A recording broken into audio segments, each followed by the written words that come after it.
Check. 1, 2.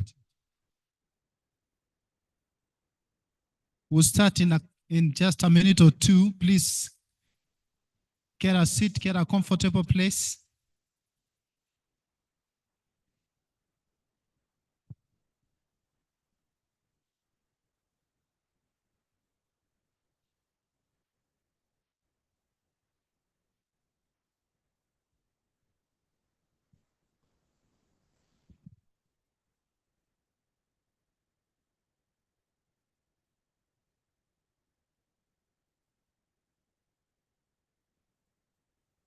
Checking 1, 2. Yes.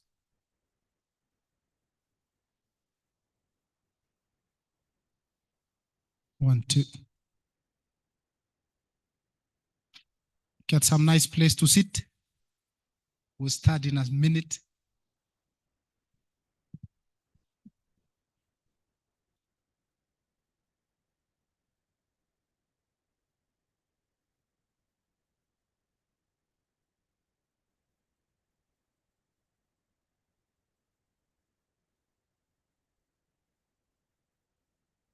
Need you guys inside. Please, let's go. Let's go.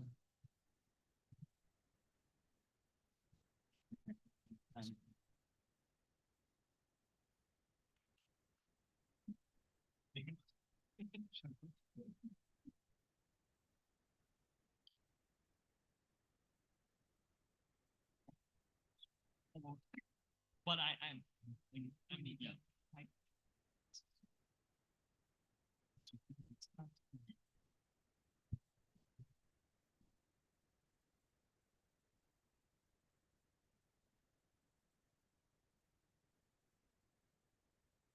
The countdown begins for our start in about 10, about 9. So we need I think we need a setup. Just 1 second. Are we good? The technical team, Global Voices, we good?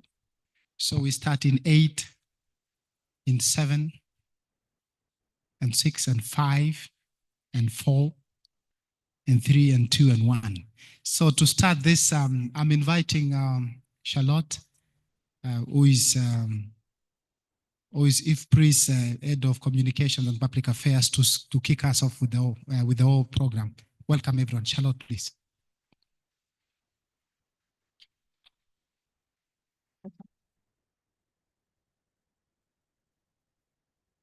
Good morning to all of you here in person. It's a pleasure to see all of you, and also a very warm welcome to our attendees that are joining us remotely today. You'll see that you have interpretation equipment on the tables for those of you who would like to listen in Arabic. So it's my great pleasure to open this meeting today, although it's on a very sad occasion, of course, because as we all know, tomorrow, the 15th of April, marks 2 years of war in Sudan. And we are gathered here today to look at the situation in Sudan very comprehensively.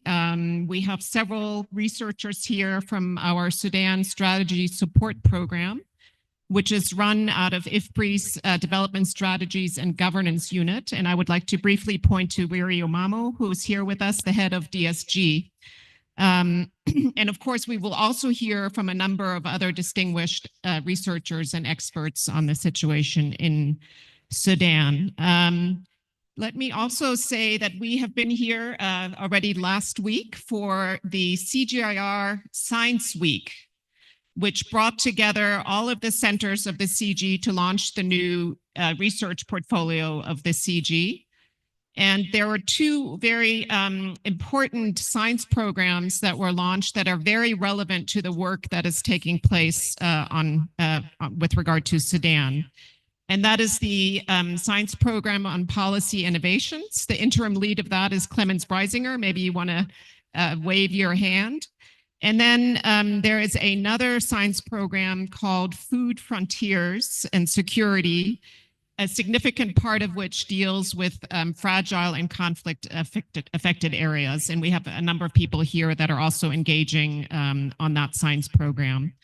So again, a very warm welcome to all of you, and it's now my pleasure to ask the Director General of IFPRI, Johan Swinnen, to give us his welcoming remarks. Thank you very much, Charlotte. I can hear you well. Can you hear me well also? Very well. All right, wonderful. Good morning, everybody. Good morning in Nairobi. Also, good afternoon or good evening for people joining us from around the world, and certainly also good morning from people joining us from Sudan. It's a great honor for me to open this important gathering. We're very privileged to be joined today by a diverse group of participants, both in person in Nairobi and virtually from around the world. So I would like to start by thanking people who have made this possible, and particularly start with our team on the ground for making this hybrid format possible, but also the esteemed panelists, moderators, and development partners who've worked very hard to bring us together here. Equally as important, I would like to extend the appreciation to our funders, and particularly support through what Charlotte already mentioned, the funding of the CGIAR's science programs on food policy, policy innovations, and on the food frontiers and related to fragility and conflict. This is the second Sudan conference that IFPRI has convened, and as Charlotte already mentioned, it is taking place almost exactly 2 years after the conflict started in April 2023. The theme of this year's conflict, Impact and Pathways to Recovery and Resilience, reflects the dual urgency of both responding to the immediate humanitarian needs and also to building a sustainable foundation for Sudan's future in the short, the medium, and the longer run. Obviously, and something you all know very, very well, is that the context in which we meet is very sobering. As the conflict enters its third year now, the toll on human lives and on livelihoods is staggering. The numbers are well known to you possibly, but I just repeat them here to basically set the scene and to point out that this is not just a crisis, it's a humanitarian catastrophe. We have now more than 9 million people who are internally displaced, over 3.3 million people that fled to neighboring countries, and probably around 37,000 people who have lost their lives. Food insecurity has reached unprecedented level. About 25 million people, which is about half of Sudan's total population, is now facing acute hunger. Markets have collapsed, agricultural productivity has declined sharply, and essential infrastructure has been destroyed. As I mentioned already, I think this is not a crisis, it's a humanitarian catastrophe, and it has implications not just for Sudan, but across Sudan's border. We know that behind every statistic there's a story of suffering, but we also would like to emphasize today, and also coming out of our research, that there's also a component of resilience there. And for resilience, going further, we need action. IFPRI's role in this is to provide evidence to inform action and to make action most effective. We have our Sudan Strategy Support Program started up a few years ago, and we are working under very difficult conditions to deliver timely and policy-relevant research. Our team provides real-time data, impact analysis, and policy options that guide humanitarian and development responses. I should point out that in this very short period of time, they have now produced a forthcoming book which is titled War and Resilience, the Multifaceted Impacts of Sudan's Conflict and Pathways to Recovery. The publication brings together a whole set of pieces of analysis, pieces of data collection into an integrated volume. It captures the multidimensional impacts of the conflict, and it also outlines potential recovery pathways. So over the next 2 days, we will explore emerging findings, we share experiences from other conflict-affected contexts, and we will engage in policy dialogue. Tomorrow, on day 2 of the event, we will have 3 interactive panels on humanitarian responses, on economic resilience, and on rebuilding livelihoods. These are areas, obviously, where integrated multi-stakeholder action is key. No single action or a single actor or institution can solve this crisis alone by itself. Locally grounded, evidence-based collaboration is really important. And so this gathering, we hope, provides an opportunity to co-develop solutions that bridge both immediate relief and long-term transformation. So I encourage all of us, whether joining from Nairobi or joining from Sudan or anywhere else in the world, to contribute experiences, ideas, and commitment to this process. So let's use these 2 days to listen to each other, to learn from each other, and to work together towards solutions. Our hope is very much that the presentations and the discussions over the next 2 days affect policy, but more importantly, improve the lives of those most affected by the crisis, the people of Sudan. So thank you once again for being part of this vital conversation, and I wish you all a productive and inspiring conference. Thank you. A conference.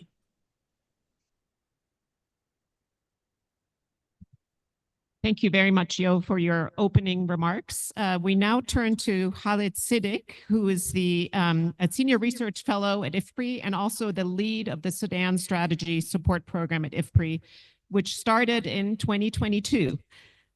So Khalid is going to help us set the scene. What is the current state of affairs in Sudan? That's a difficult task, given that there are daily developments, so it's not an easy situation. And Khalid is also going to lay out for us the key objectives of our meeting, because we certainly want this meeting to not just be something where we update people on the terrible situation in Sudan, but we want to look at some recommendations and possible solutions. So over to you, Khalid.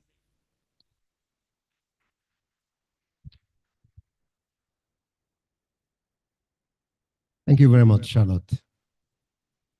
Good morning, everybody here in the room.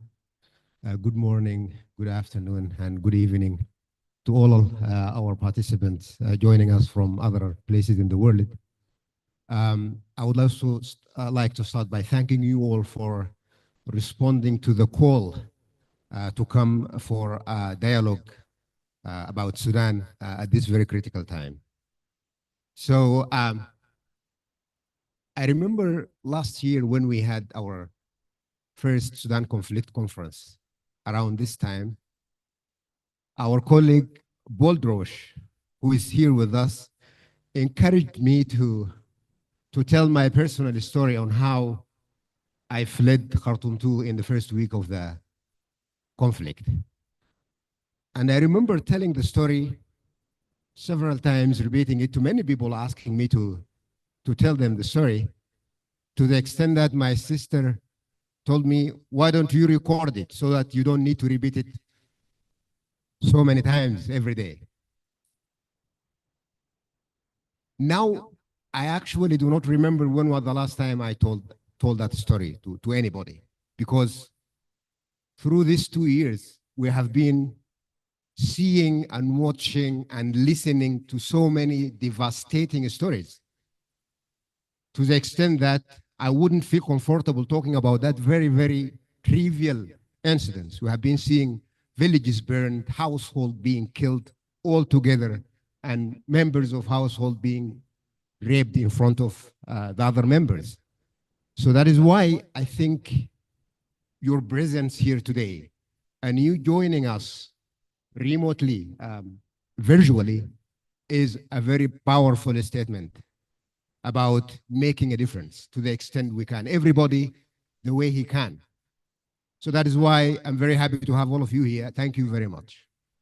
Now, this presentation I would like to use as a tool to remind us with some of the numbers. Thank you, Joe, for highlighting some of them. And I would go with you through our program for today and tomorrow. So let's start by looking at the displacement numbers. And maybe all of you here in the room and joining remotely know that these numbers are very much underestimated, because there is no way of actually capturing the real numbers on the ground.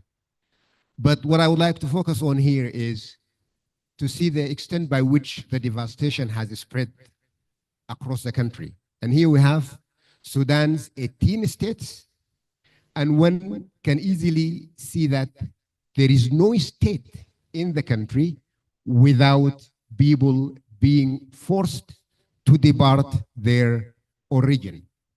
You can see that even in what we call the safe states like Kassala, Port Sudan, Red Sea, and the northern states, there are people who are by a way or another forced to depart their origins.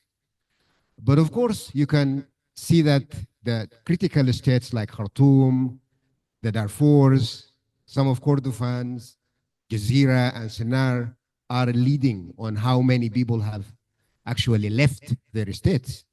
1/3 of the numbers displaced were from Khartoum. We're talking about 3.5 million or maybe more. And in the second column, you can see the destinations where these people actually went to. And here you can see that the Darfurs are still places because of the large areas. People are leaving their origins to other locations within the Darfurs. You can see that they are still top the list in where did people go. But also interestingly, you see that within Khartoum, people have left maybe Khartoum North and many parts of Khartoum locality to Durman, some parts of Durman. So huge numbers. If you look at the third column, you can see that people who left Khartoum has about like 3% of them has relocated within Khartoum, in Durman and other areas. But you can also see that they moved to the northern states, Red Sea, Gadarif, and other states. Now, maybe a few numbers on the fatalities. And these are the statistics of ACLID. And I also agree with many of you that these numbers would end up to be very much underestimated. We have here striking numbers of the number of deaths. But again, let's focus on the different states, the 18 states. And again, you cannot find a state where there are no people who were killed during this conflict, even in the safe states. But again, you can see the states where most of the deaths told are. Again, the Darfurs, some of Kordofans, Khartoum, Jazeera, Sennar, and others. These are some numbers on the people who were forced to leave the country and where did they land. So of course, you see the top countries like Egypt, Ethiopia, South Sudan, Chad, and others, the countries neighboring Sudan. And we're talking about nearly 4 million people. At least these are the people who are recorded in a way or another. Numbers could also be different in reality. But I also want to point to the trend by which the numbers are changing. Egypt being the top number, if you look at so that the black color in the graph is the total number. But if you look at the green color, which is Egypt, you see a very special kind of trend where people are moving in numbers into Egypt in certain times, but then based on how Egypt are, managing their border policies, you see that there are certain times during the war. For example, from February to September 2024, you see that the number is just staying the same. But then you have these high jumps, and that also reflects on the severity of the conflict in the country, in Sudan, but also ways by which people find a way to leave the country and land in somewhere else. To the right-hand side, we have the quarterly numbers on fatalities based on ACLID statistics. And here, I just want to show that we do not have a declining trend yet. Even the last quarter of 2024 is the highest quarter with number of deaths. And the first quarter this year is still among the biggest records. So we hope that we would start seeing different trends soon. Maybe a few words about the economy. There are a couple of researchers and institutions that did try to come up with numbers on how by how much the economy has actually contracted. And you see, of course, different numbers because during these times, truth is always the victim, and it's very difficult to come up with accurate estimates. But you can see that the number ranges from 1% to almost half of the economy has gone. And the bottom line is we are here also to discuss options for us to build on this and try to find ways of recovery. Food security situation has also become very severe. It was not great before the war, but it became really very, very severe. And maybe the last statistics from the IBC before the government withdrew from it are still very striking. We're talking about half of the population facing high levels of acute food insecurity, and many of them in critical phases of this IBC scale. We're talking about, at that time, 1% being in the catastrophe level and about 17% in emergency levels. Now, IFPRI has been trying to do the best we can together with our partners. I'm happy to see many of them here, to provide the evidence needed for responding to the crisis, helping on improving the resilience of households across the country, and also thinking about recovery options, hopefully soon after the conflict end. Many series of data collection has been conducted, targeting various segments of the society, from farmers, households in rural and urban areas, MSMEs, and others. We're also monitoring prices across the country as a tool for getting an impression about how the logistics are working, people accessing, the degree by which people are accessing commodities and how available they are. IFPRI's mandate is to make everything in terms of research and data publicly available. And so far, we have been successful in doing that. The program and the collaborators and the teams working with us across CGIAR and beyond were able to make available during these past 2 years over 70 publications, including policy briefs, working papers, journal articles, and many blogs. Most of them are focusing on the impact of the conflict itself. And that is why I want to direct you to the cards that you received within your conference package, where you can easily scan these QR codes and get access to a background about the program and the full list of publications where you can easily access them by a mouse click. And we have also provided a QR code for a summary document in which we covered all the areas in which the program has been working together with the different partners. And there are also other few QR codes where you can access our website and our publications in English and Arabic. Now, we are here today to contribute to changing the situation on the ground.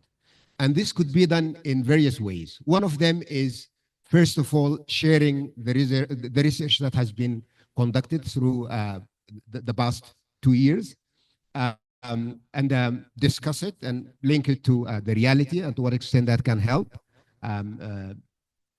reducing the suffering of the people, learning from each other, but also learning from people who were involved in previous conflicts and how these conflicts have been resolved and how that can contribute to helping on the Sudan situation, to create a policy dialogue where we can all from his or her side contribute to the solutions, and hopefully at the end we'll come up with some practical solutions to make a change on the ground. The conference will be in 2 days. The first day was meant to be more of a technical kind of content. There will be 4 sessions. We call them research sessions.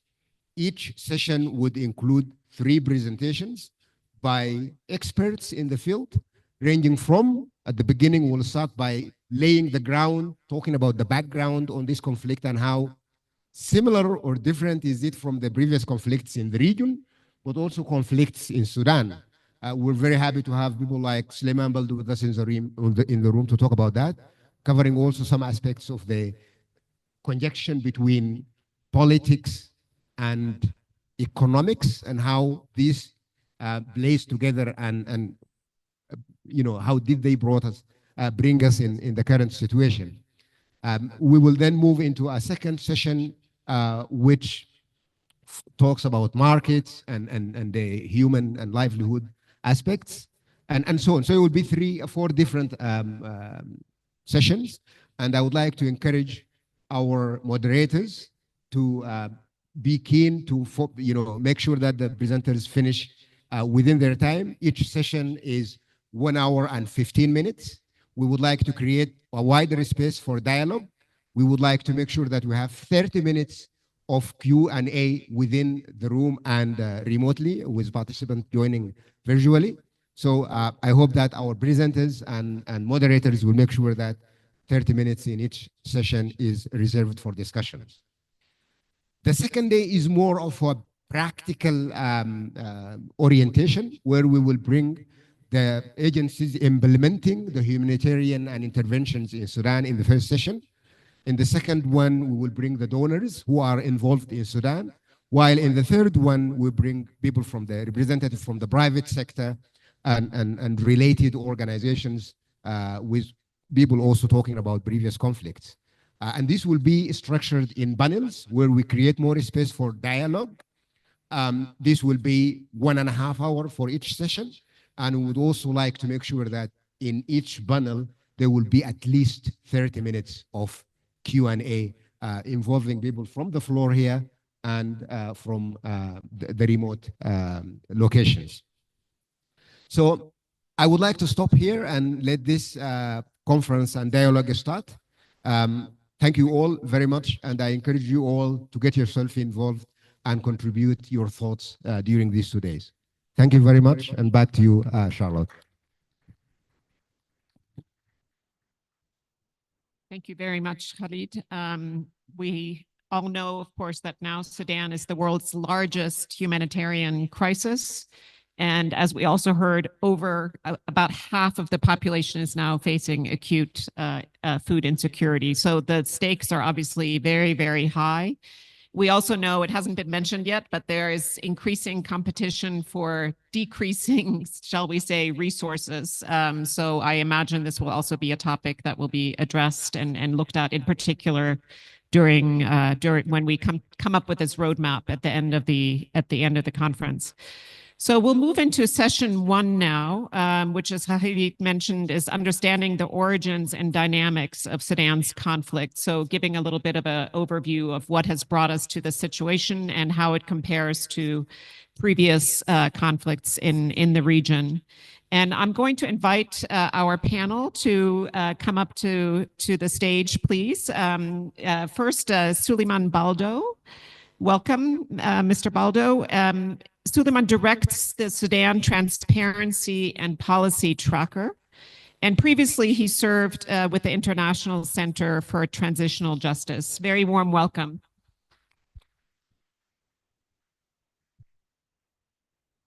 And then also my pleasure to call my colleague from IFPRI, Hala Abu Shama, who's a research analyst with the DSG unit, Development Strategies and Governance, who will be speaking us today about the role of military and paramilitary actors. And our third panelist is Farouk Kambarisi, who's an economic expert at the Central Bank of Oman, and importantly, also the former deputy governor of the Central Bank of Sudan. I see Olivier trying to tell me something. Is about joining us remotely. Thank you very much. So we welcome to hearing you deliver your remarks remotely, Farouk. So we will have about 10 minutes for each presentation, and then we're going to have a good 30 minutes for Q&A for interaction with our audience here, as well as our virtual audience. So I would like to ask Suleiman to kick us off. 15, we can take up to 15 minutes, but we will try to close on time. Thank you. Would you like to stand, or are you going to do it as you wish?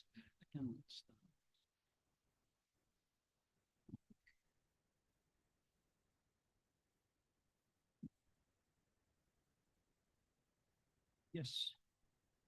Hello, everyone. Yes, it is indeed a somber day today with the second anniversary of the war eruption tomorrow.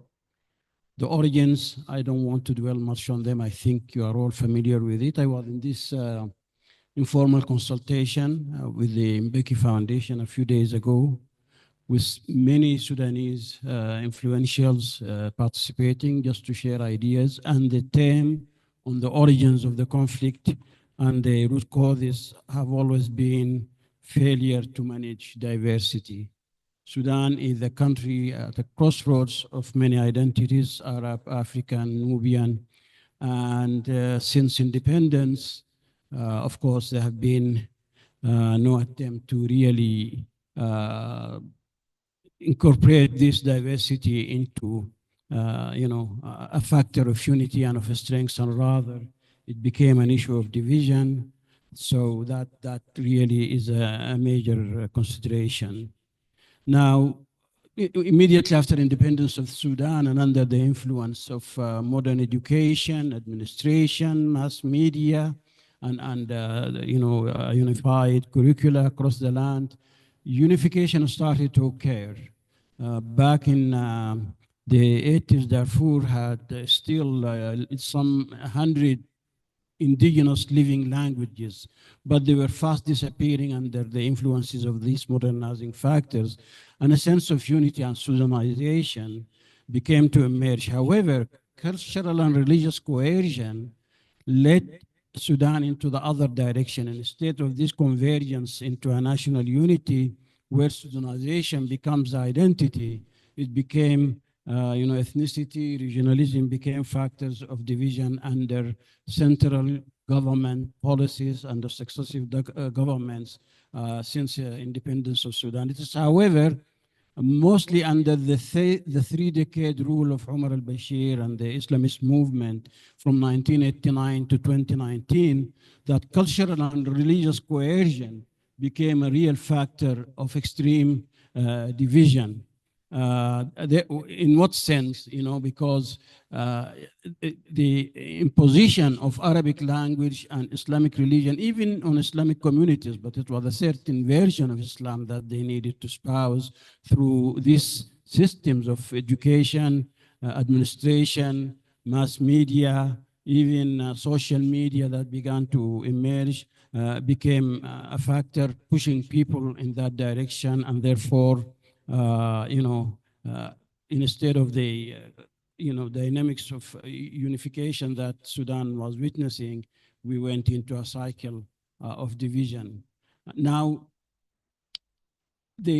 one of the outcomes of this extreme imposition of cultural factors and religious factors is the secession of South Sudan. But then the secession of South Sudan tells us of another major factor, which is that of the economic exploitations of the peripheries, of the hinterlands. When I say the hinterlands, it's all over Sudan beyond the center, which is eastern, southern, western, and even northern Sudan. Very important to keep in mind that the riverain northern Sudan has, to a large extent, been developed by indigenous associations of localities and home villages and of migrant Sudanese from northern and River Nile states, and not by central government. So whatever investment has been made in infrastructure and development projects there and in services have been done by the people to the people. And this is a key factor of which we find different iteration in different parts of Sudan, essential channel for survival across the land, but it's the most, in evidence in riverain northern Sudan. And therefore, for me, even that region is marginalized, contrary to the general perception that it's the one that has marginalized the others. Now, with the Bashir regime, they has developed a sort of a level of concentration of economic and political and security power in the center to unprecedented levels. And it started with the idea that Sudan needed to develop into a modern Islamic state. Therefore, the Islamist movement, which was the power behind the coup d'etat of 1989, took control of the ruling party, took control of the state, created parallel systems to help establish what they call the civilizational project, the creation of this modern Islamic state. However, very rapidly, that concentration of the ideological movement, the ruling party and the government developed into an unholy trilogy of corruption. With the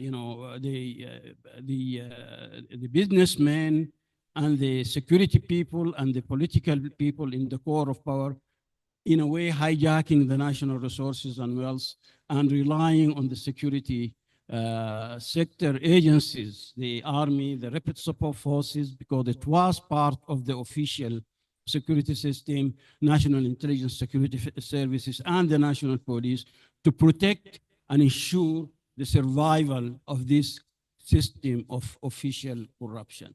And that is what has led us to today's crisis. You know, the eruption of the war is a direct result of this system of kleptocracy, where security agencies are empowered with, the management of state-owned enterprises and given allowance to keep revenue and profits from these enterprises that operate across all sectors of the economy off budget. Therefore, the resources that they earn and they generate from their economic, financial operations do not go to the central government, but even under, this is the government that devised this system, but they keep it in growing the agency itself, the security agency itself. And this is where we have ended here. Now, the rapid support forces, of course, was part of that security system, securing the survival of the regime. When the regime fell in 2019, this apparatus did not fall with it. The security committee first attempted to, impose a military junta on the youth and the women associations who staged the revolution against Umar al-Bashir regime. And when that was rejected, they imposed themselves into a partnership system, a cohabitation with civilians during the transition. That didn't work for long. They then staged this coup d'etat in October 2021 against the civilians. The main driving factor in this coup d'etat was that, in my understanding and, in my conviction, is that the essential macroeconomic reforms driven by the civilian-led cabinet, despite its weaknesses, despite its limitations by this cohabitation with the military, these macroeconomic reforms, such as the lifting of subsidies, such as the unification of the rate of exchange, such as the elimination of at least beginning of a discussion of bringing state-owned enterprises under the control of the Ministry of Finance, so that the Ministry of Finance can begin exerting its sovereignty over public funds. All of this was a major direct threat to the financial economic interest of the security sector, and therefore the coup d'etat was a response to this. But then the coup d'etat, you cannot have two generals in command, and the competition between the two, which was playing across all sectors of the economy: agriculture, livestock, banking sector, gold extraction, gold trading. All of these, the Sudan Armed Forces had companies operating in this, and the National Intelligence Security Services, which is today, the General Intelligence Service, the GIS, all have companies operating in these different sectors, and the competition between the two was a major faction, was a major factor in the friction that developed between the Sudan Armed Forces and the Rapid Support Forces, leading to the eruption of the war. Now, since the war began, we have a very aggressive, corrosive war economy developing.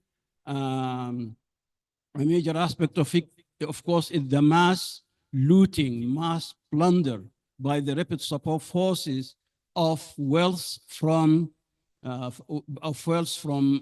central urban areas, in particular Khartoum, Madani, all these areas, and the looting everywhere they have advanced. This became a way for the militias, that components of the rapid support forces, for paying themselves. And of course, this has led to a total impoverishment and the destruction of all the savings of generations, through this massive systematic plunder. Despite the war, there have been a pragmatic set of arrangement whereby products that are produced in areas controlled by the rapid support forces in Western Sudan still made their way to areas controlled by the army and to export. And therefore, the army and the government it controls in Port Sudan benefiting from this exports. Livestock, of course, is a very good example.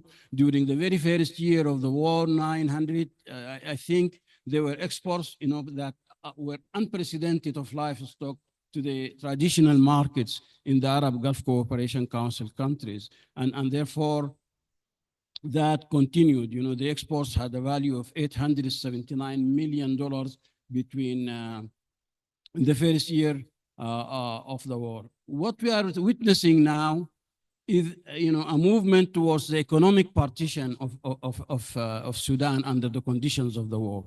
Why? Because of the policy decisions taken by the Central Bank of Sudan in Port Sudan and policy decisions taken by the rapid support forces.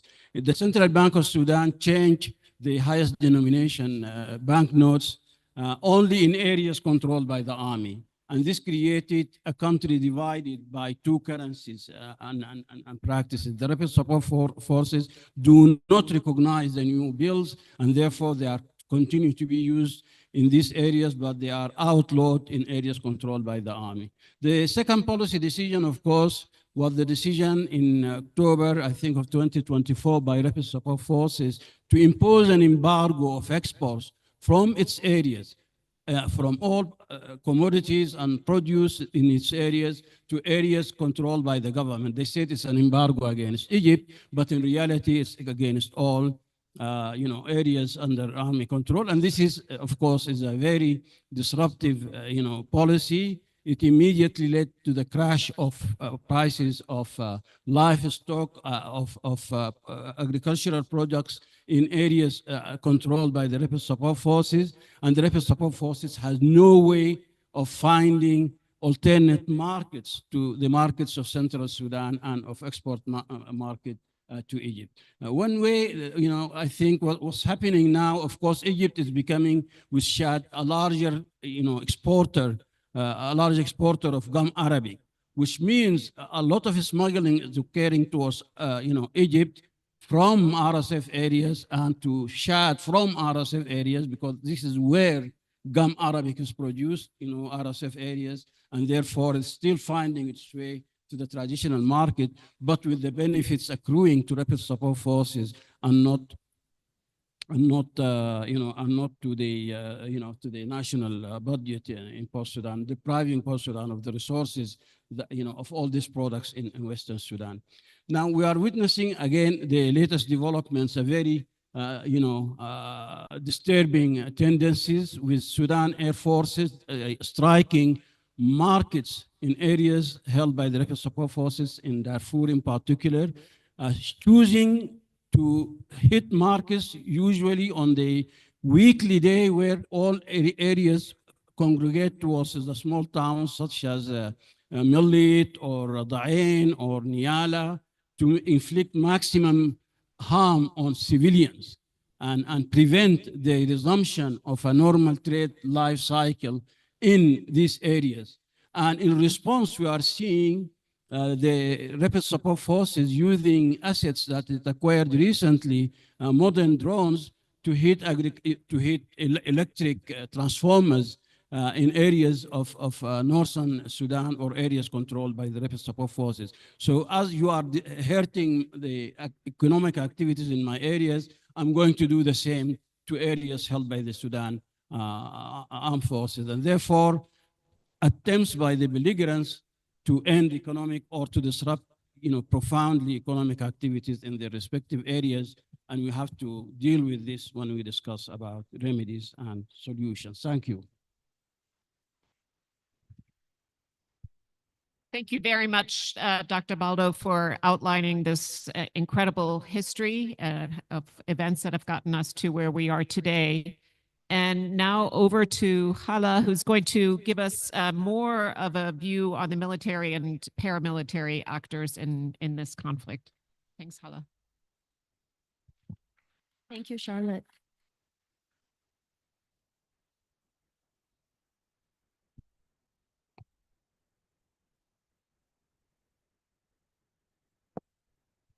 Good morning, everyone. This is Hala, and I'm a research analyst at IFPRI. Just waiting for my presentation to come online.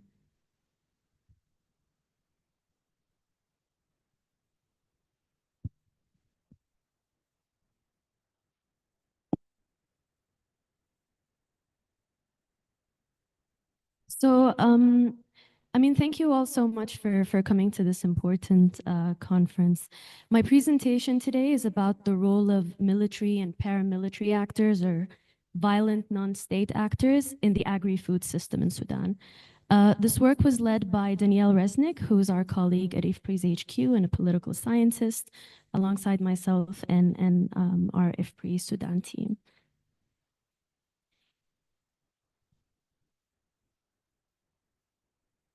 Right. So, the rationale of this study came about exactly from what Dr. Suleiman Beldu was saying. So, is this conflict really driven by economic competition over resources? So, what we tried to take a hit at is to position both the military and paramilitary actors in Sudan and see where they lie, firstly, within the literature of global value chains. So, are they really engaging in agricultural sectors that require value add? Are they engaging in technological advancement or so? The second one, or the second umbrella of literature, is the value chain governance. And this is where the role of the state comes in.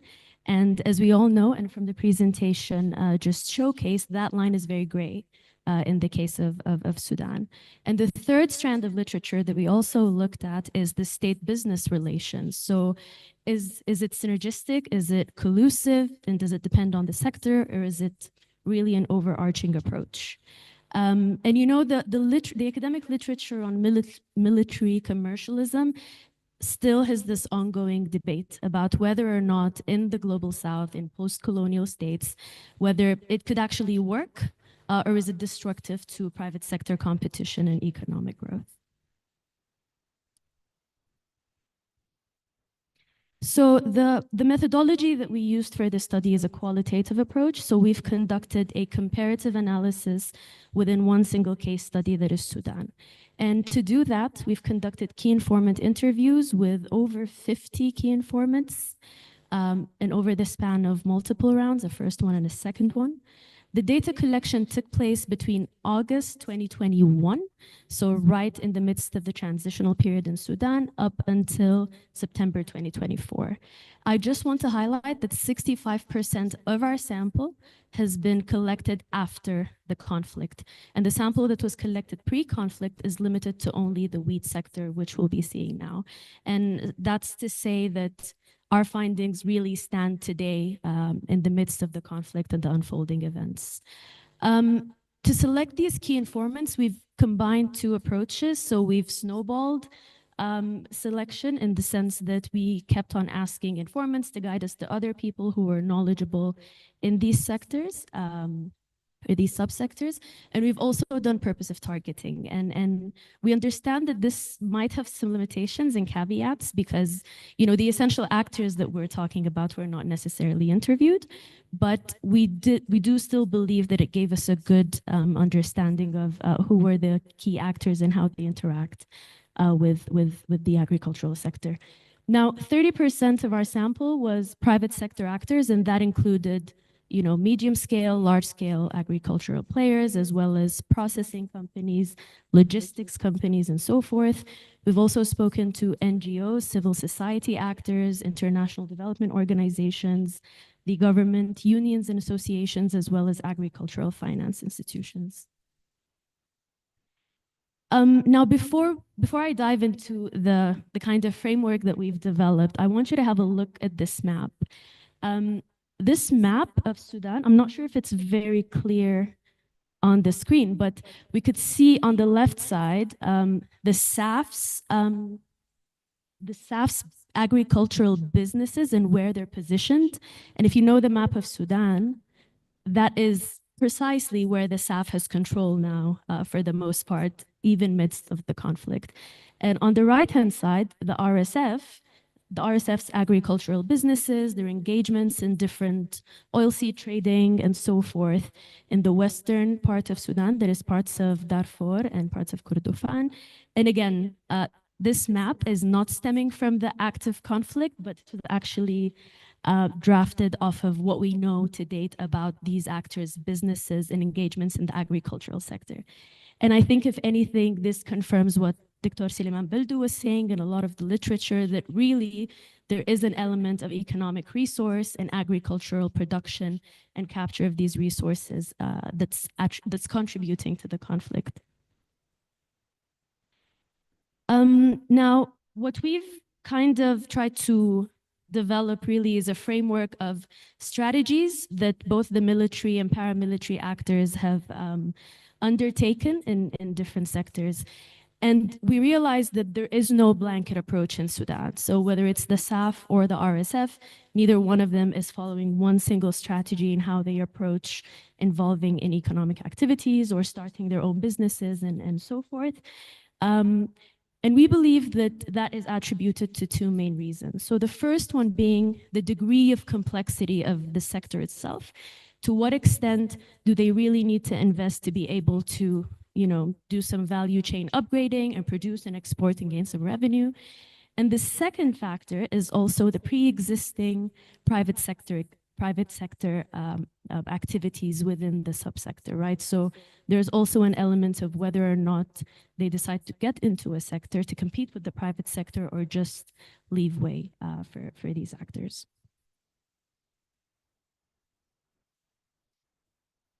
And to demonstrate this argument that really the selection of the level and extent to which they both engage with the agricultural sector depends on these two attributes. We've looked at 4 key commodity groups.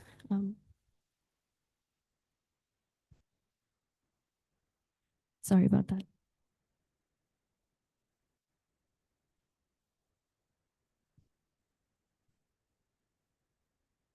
Sure.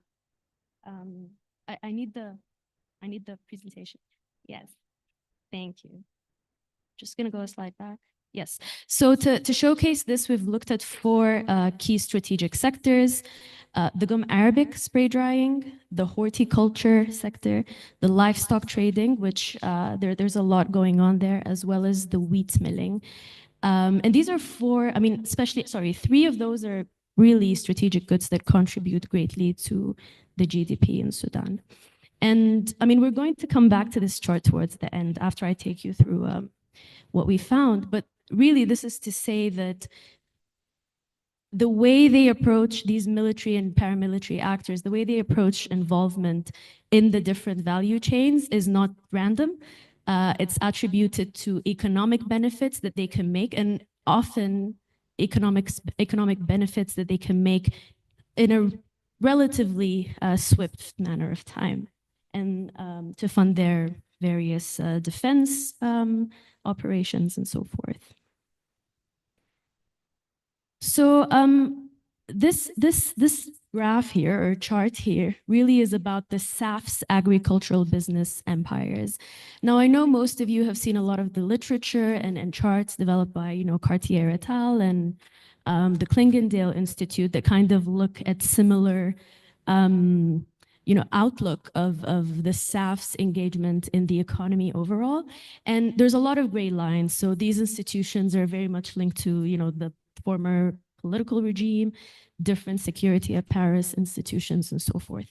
But what we try to do here is to just solely focus on the most direct relations between different agricultural or agricultural support companies or organizations and how they're linked to the Sudan Armed Forces.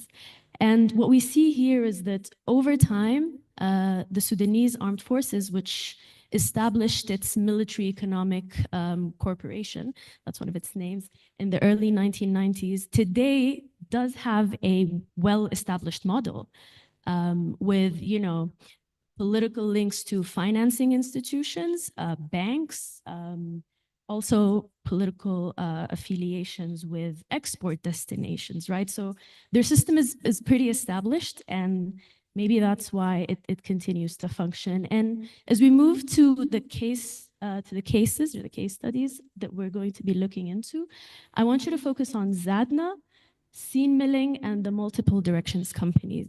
These are okay, I think I'm running out of time. So just very quickly, if we look at the RSF's agricultural business structure, we see that it's much closer to maybe a family business of some sort, or maybe a bit more corporate.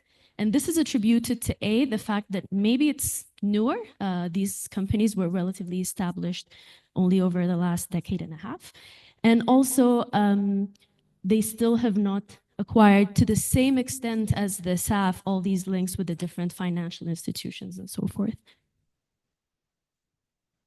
Right. So when we think about the first strategy, which is the capture of economic rents, livestock trading is a good example of such.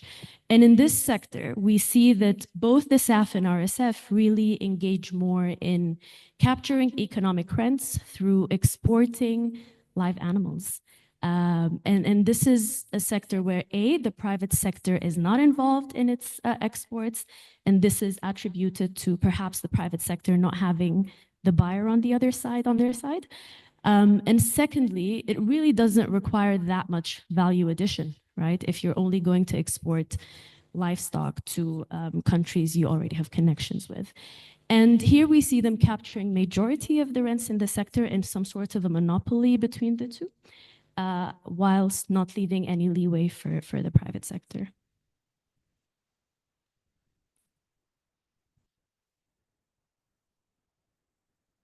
The second strategy that we also witnessed is competition. Now, in the wheat milling sector, we found from our results that there was some sort of fierce competition between the SAF's Scene Milling company and the other private sector actors. And this competition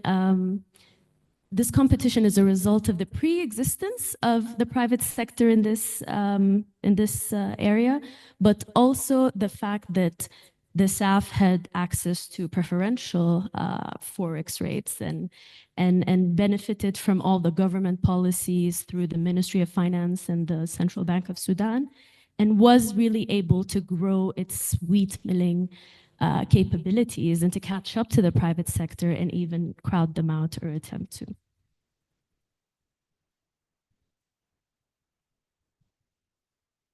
So the third strategy that we also learned a bit more about is one of an acquiescence, where we see that sometimes these actors step away from a sector and just leave it to the private sector, especially if the sector requires heavy investment on technology, heavy investment on infrastructure, and they also don't have, the ready connections to upgrade its value and also export. And we see that the gum arabic, processed sesame, as well as cotton was also an example of them seeding from this sector and allowing the private sector to take over. Now, surprisingly, in the horticulture sector, we see attempts of innovation. And we see that the SAF, through its different companies, has invested in innovative solutions. So things like tissue culture labs, enhancing the quality of seedlings, of mangoes and citrus. So the reason why they've done that is this is a sector where the market is empty, so private sector actors are not as engaged in value addition per se. And this is a great example. So I think this leads us to say, how could we also think about ways where these actors, if they're already in the ecosystem, can be more productive and innovate a bit more, whilst also private sector actors having the space to think about strategy and which sectors they want to be involved in and such.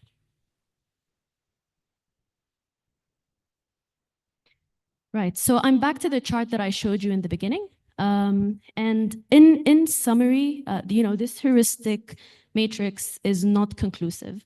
We're not saying that these are all the strategies that these actors could take in the different agricultural food sectors, but we're saying that perhaps this is a way to look and think about, policy forward and the policy space that the different actors in the agri-food system, be it the private sector, being strategies for supporting smallholder farmers and so forth, can be, tweaked in ways that allow for these different actors to engage with the market more productively and ensure that competition is still there in the private sector, and also minimize risks of rent capture across all sectors. Can I go to my conclusion? So just very quickly, I think this paper really is an invitation for everyone to think more about the role of these actors in the economy. And when we talk about agriculture and interventions for growth and development and support moving forward, it's important to understand the policy space that we have. Thank you.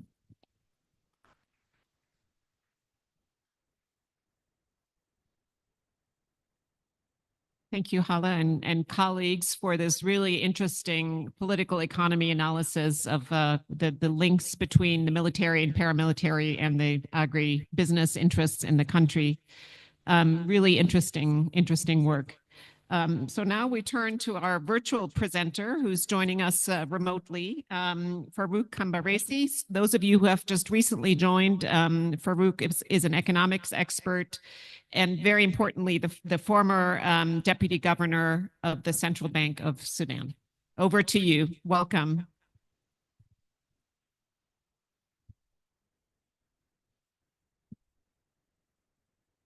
You may be on mute. Yeah. Assalamu alaikum. Hello, how are you, everybody? We hear you very well. Please go ahead. Yeah. Just like let me share my notes, my slides.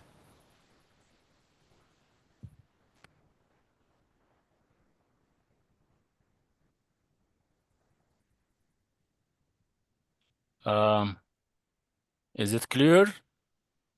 Yes, if you can still go into presentation mode, we'll see it even better. So I think you cannot start screen share while other participant is sharing. Can you remove your presentation, Hala? I think.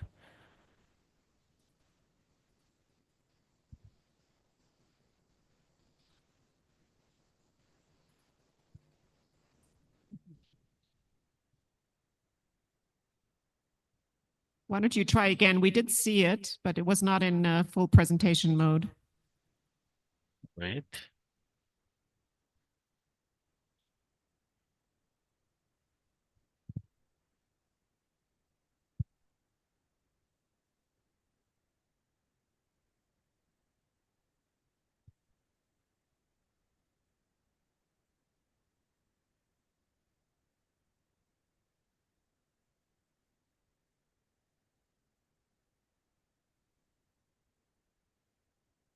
We see your screen.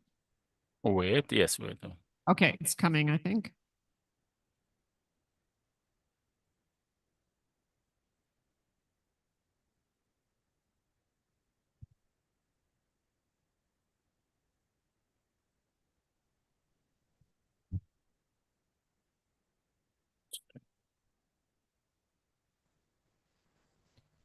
if we don't succeed, maybe you, Wait, no problem. Wait, we'll try this.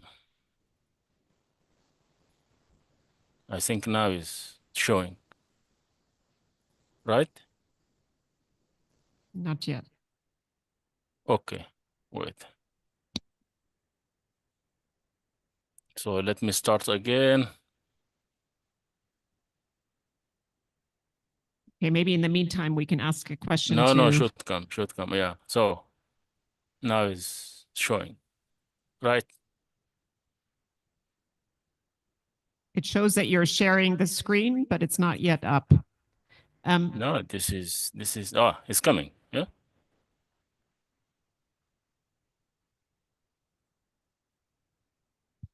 Now we have it. Yes, you have it, yes.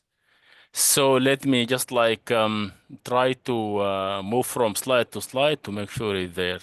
So now it's moving. Yes. Yes. Do you want to put on Slide is presentation? moving.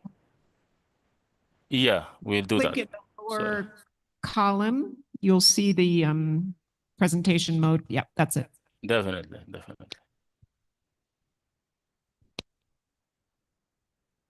So now is right. Okay, I think just go ahead. We will try So, to. assalamu There we go. alaikum. Let me start. Actually, I'm so sorry for this delays. I'm very familiar with these techniques, but it's always yani being happen. So I have I think 10 minutes, and I go through quickly. This is my headlines, and today we'll speak on the recent fiscal and monetary developments, and then the outlook, and to delve immediately to the policy priorities during the conflict time, and we conclude by the policy recommendations. So I have actually selected three major policies, and for sure fiscal policy and monetary policy and the banking sector policy. And actually, I have chosen the major policies because we have no time for this presentation. That is why I have to go quickly, actually. So this is sample of the policies, I think, conducted by the government since the war broke out in April 2023 up to January 2025. Let me start it by the recent one. In January 2025, the government has approved the austerity budget. And this is definitely due to the reduction in the government revenue. We missed around maybe 70 to 80% from the government revenue due to this conflict. And in Sudan, we have very low domestic liability, domestic revenue mobilization since long, yani, even during the oil boom. The second one, I think the recent amendment for the custom exchange rate. Definitely, there is no exchange rate for custom in many countries, but in Sudan, we had this practice since long. And also we have the other policy, I think, from the Jazeera State budget after the RSF attack on the December 2023. And then they moved the resources to respond to the war condition at the Jazeera State. And you know the importance of Jazeera State and the Jazeera project for agriculture and other farming activity. I think also in December 2024, we've seen the currency reform and by introduction new banknotes, يعني 100 and 1,500. And also we'll assess this policy. I think this is the policy يعني came for the presumption by the government there is huge real money balances outside the banking system, and this is to the public. And I think mainly the argument of the government this will be in the hand of RSF. Maybe there is some political move or whatever, but we will come to the assessment of this policy. Also, we have in January 2025 the regular circular by the Central Bank of Sudan on the Central Bank of Sudan monetary policies, also monetary and credit policies, actually. And the key, I think, highlight from this, I think we had seen for the first time the reduction of the statutory reserve from 18 to 10% to give the banks more space for credit and also for the withdrawal by customers. And also we have the reasonable growth in AM2, it is 60.9, but this is, I think, is not reasonable because now we have a huge monetary financing for the war effort and for even for salaries and for other activities by the government. I think it is too difficult to meet this objective by the end of the year. And also we have pretty good work on the banking sector, actually, specifically the areas of relaxation measures for credit for customers and also money relaxation measures for fintech companies. And also we have seen a lot of development pertaining to the digitalization and also mobile money applications, and also I think some relaxation for the domestic banks to have offices outside in Bahrain to enhance their correspondence banking relationships. So based on these policies, let me just like walk you through the recent economic development and outlook. Definitely we are facing very gloomy picture based on this ongoing conflict.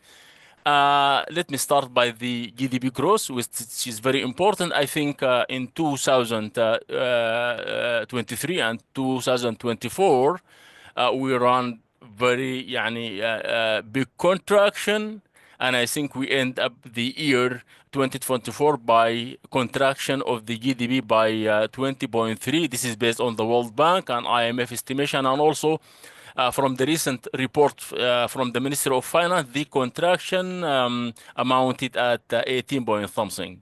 So it is more or less similar estimates between the Ministry of Finance and the IMF and World Bank. And also we've seen high inflation. As per the December report from the Central Bureau of Statistics, the first time to release the report after the war broke out, I think the inflation in December 2024 amounted at 187.8, which is big 3 digits, yani. And also the Central Bank of Sudan is expecting inflation in 2025 will be in 3 digits.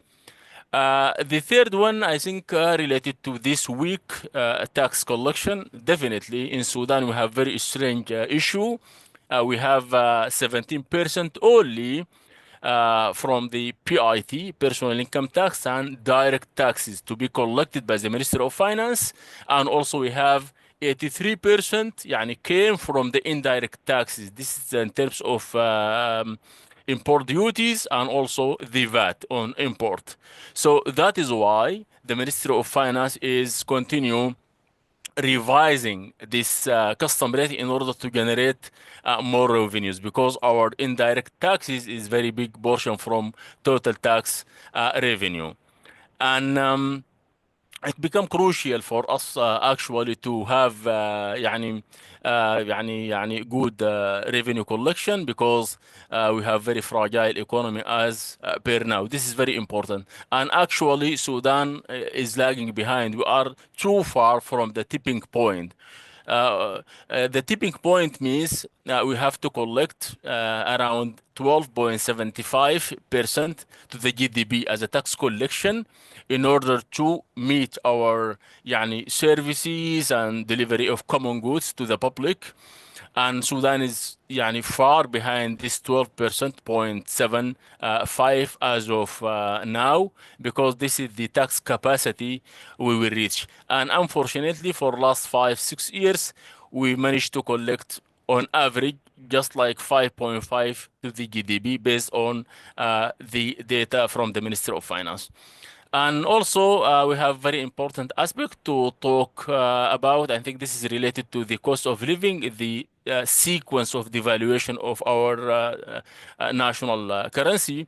I think if you look to the start of the war up to now, you can find that the SDG, Sudanese pound, lost more than 150% from its value and more. And unfortunately, if the war scenario is continue, it's going to be very tough related to this, the stability of domestic currency. So to sum up this slide, I think Sudan faces dire economic situation, as you know, due to ongoing war or ongoing conflict with declining GDP, high inflation, weak revenue collection, and also currency devaluation. And importantly, I think the food insecurity risks and high unemployment rate. So this is our number in nutshell. Look for I talked about the GDP. In red bars, you can find the contraction in 2023 by minus 18.3 and in 2024 by minus 20.3. And we would expect يعني the growth of 8.3. This is the expectation under the scenario the war يعني has been fixed in 2024. But now I think يعني it is too difficult to achieve this level of growth as long as the conflict is ongoing. For the unemployment rate, which is very important for our يعني younger generation and for female specifically, as long as poverty is gender sensitive, and I think this is very warning يعني for us. In 2024, our unemployment rate increases to 58%, and it is expected to cool down to يعني 55.7, which is similar to what we have seen in 2024. Remember, in 2019 and 20, we had like 19%. So this is very massive يعني, negative development.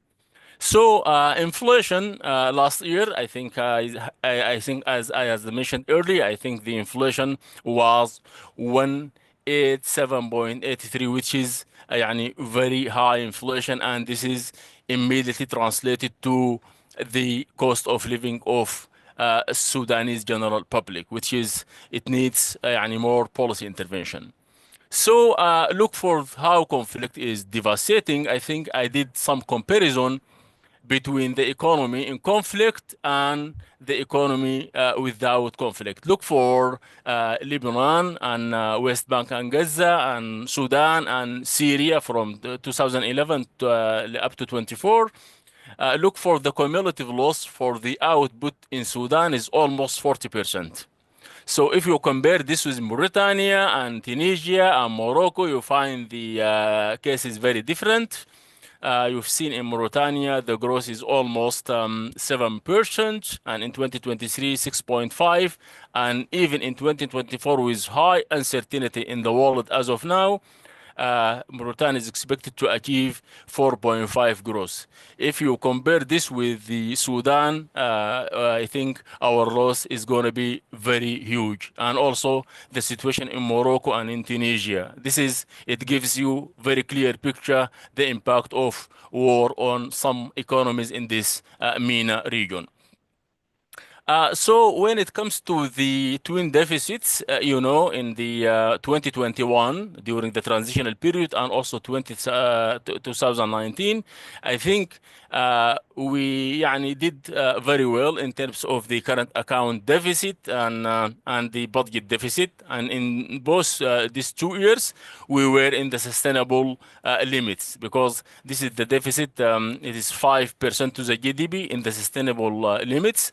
And now the deficit is concerned actually, and we have this is twin deficit. That is why it is too difficult with this two يعني deficit. We can maintain our inflation and we can maintain our exchange rate. And although I think the liberalization policy for the exchange rate is very correct, it's very right, but I think we need some social protection measure in place to mitigate the impact of this liberalization policy of exchange rate, which is now we don't have any some sort of this يعني social policies in place while having a massive humanitarian impact يعني emanating from this severe conflict actually. So this is also other bars. I think look for the gold production 2011 and 2024, and also our exchange rate, official market exchange rate, and the per market exchange rate, and also exchange rate premium from 2010 to 2024. And also we had the most important graph يعني here, also our persistent trade deficit. The story here actually the illicit gold or smuggled gold outside. This is our key issue. We need, I think, in order to just like يعني have critical يعني fixing or critical reform for this, we need to come up with a policy to prevent our country from gold smuggling outside, and also we need to come up with a policy to prevent our country from this illicit financial يعني flows. And also the severity of gold is the gold now is the tool for this conflicts in Sudan. يعني this is the key issue. Both sides have their own يعني يعني companies and their own يعني systems and their own influence and their own trading partners to send this يعني illicit gold to them, and this is fueling the conflict in Sudan. So now let me start by 2024. In 2024 the Central Bank of Sudan is managed to export 23 tons with total amount of 1.5 billion, and 1.5 billion actually is يعني is just like equivalent to maybe more than 50% of our total export in 2024. That is why the gold is very significant يعني resource for us, as long as we have full contraction in the agricultural sector and manufacturing and also service sector. Now I think we need this gold to be the driver of the growth for the time being, because the contraction and the destruction of our infrastructure. So this is about the mismanagement of. Sorry, if you could start moving towards your conclusions, that would be great. Yeah, definitely. So in a nutshell, this is our يعني legacy of the conflict. We lost capital stock. I estimated the total loss of the this conflict by 2,200 to يعني 110 billion, because the total capital stock of Sudan is 600 billion, and also we missed gross opportunity, and we have also the severe impact of the exchange rate and custom rate, and we have poverty rate is high. I think now is doubled to 70%, and also we have the problem of the ramification of the currency reform, because we need cash for humanitarian aid, and Sudan is purely cash society. Then this is our policy priority during war times. I think I selected two. I think we need to leverage agribusiness for solution for Sudan. This is very important for us to feed people under this critical juncture. And then also we focused on the mobile payments to deliver aid to the needy persons. And this is post-war priorities. Definitely, I have selected 5: restoring macroeconomic stability, promoting peace, and we need also some sort of structural policies like SOE reform, and also we need to dismantling a security business network. I think Ms. Hale mentioned that, and also we need digital transformation in place.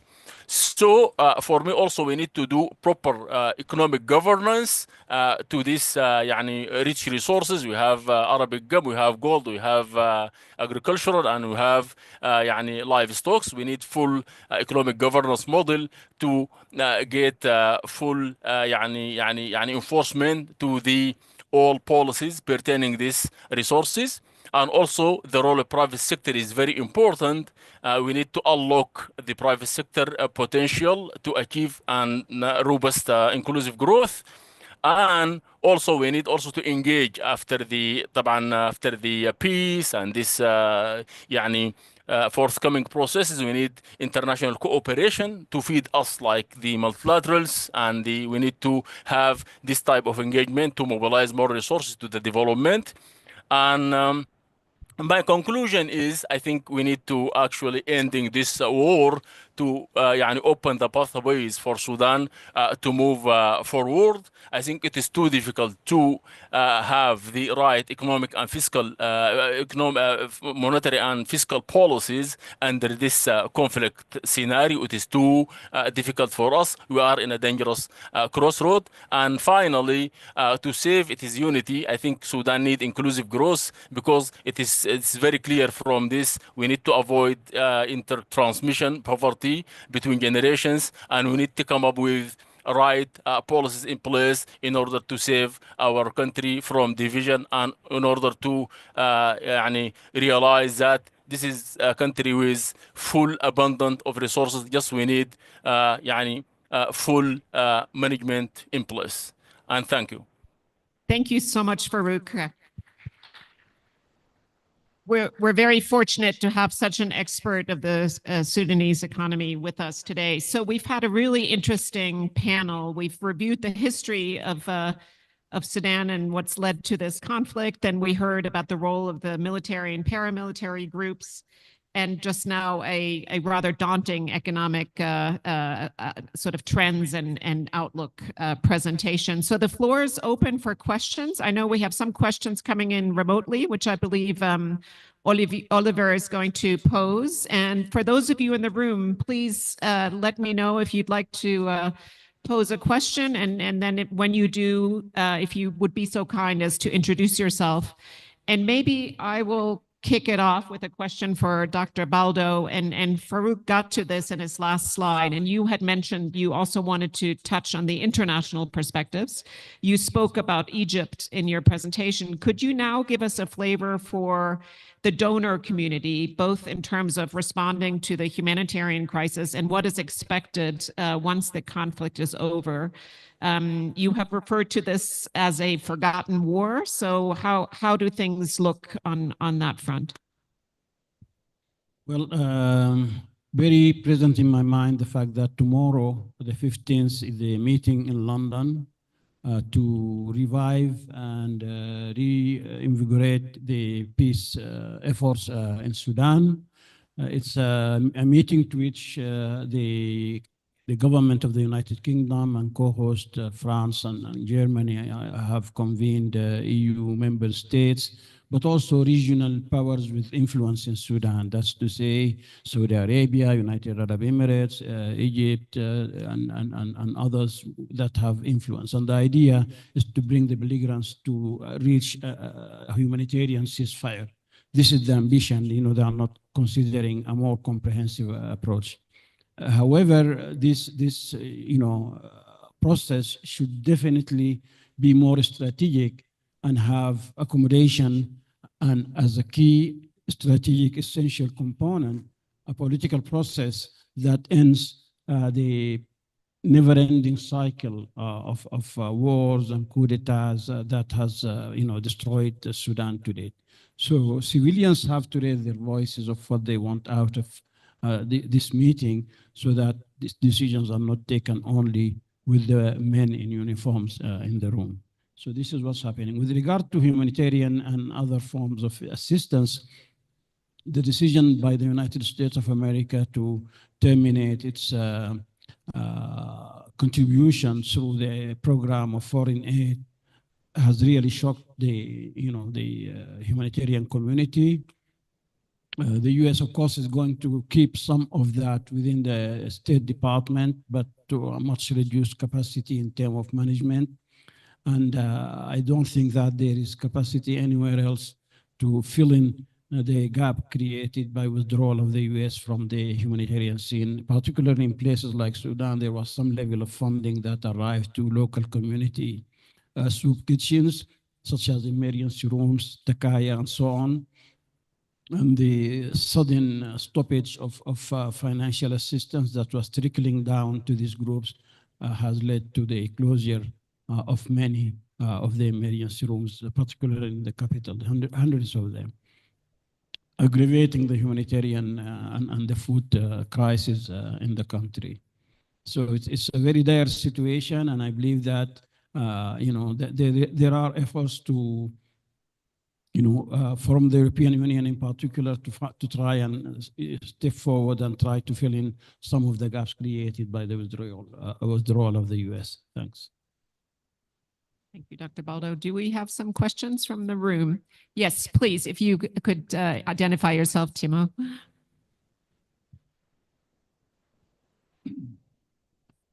Good morning. I'm Timo Gaspek, work with the Ministry of Foreign Affairs, and I've also written the analysis of food security that Klingendahl has published. I have two questions. One piece of information that I can't find anything about is the remittances from abroad. They seem to be important for a lot of people at community level, but do we know how much is actually coming in? And the second question is more at a higher level, looking at the trade deficits that Sudan has. What needs to be done to make Sudan economically viable? Thanks, Timo. Let's collect a few questions. I think those two are for you, Farouk, so you can already prepare your answers. Anybody else? Yes, please, sir. Yes, thank you very much. I mean, referring to the presentation of our colleagues, Mrs. Sharma, she did a very well analysis regarding the different type of crop. And we could see that particularly in the horticulture sector, there was an observation of innovation there. And I would like her to look further into that to see, because if she's in Sudan, horticulture is largely dominated by external, let's say that actors and all, as versus cereal crop like sorghum, millet, and all are still controlled by Sudan, by the Ministry of Agriculture. Is it that when there is injection of external sources that lead to innovations? That's something maybe you may want to look into it further. Thank you. Thank you for that question. Yes, sir. Please identify yourself. I am a retired UN and CG person. At the same time, I'm working on developing a constitution for peace in Sudan here through TASIS.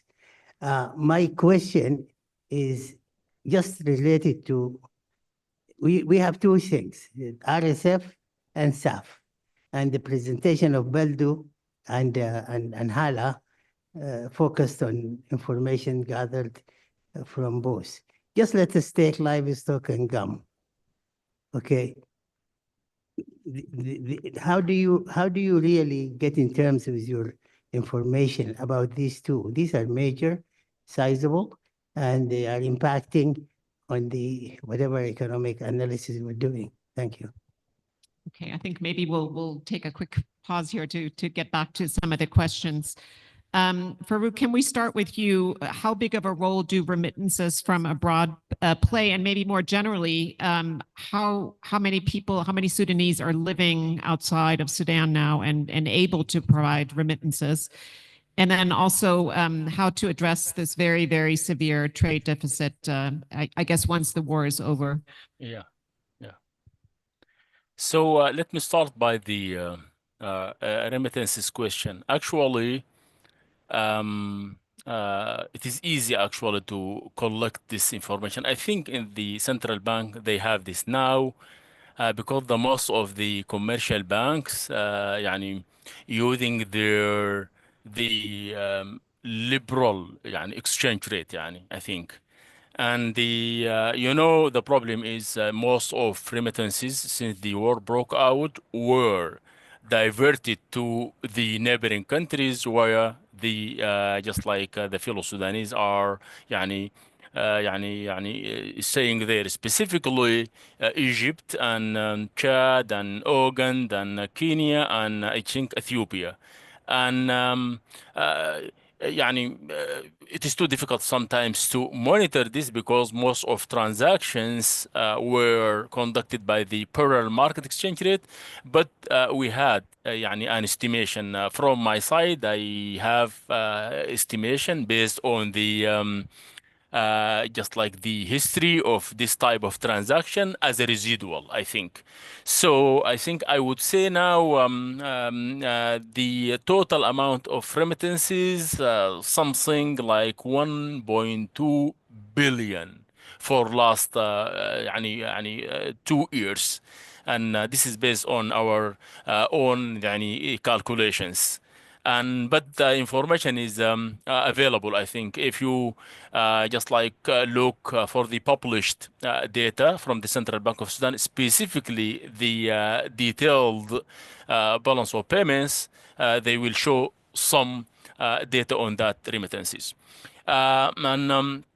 And with regarding to the trade deficit, I have mentioned that we have very persistent يعني, trade deficit, and this is, I think, just like inherited since long in Sudan.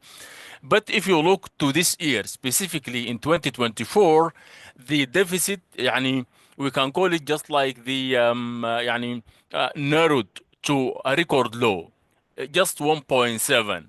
Because our import, I think, dropped by 50%. Because this is, you can clearly see that because we have more than 4 million Sudanese يعني هم traveled يعني they are يعني staying outside as refugees, as workers, and also we have the domestically displaced. Their purchasing power is very low.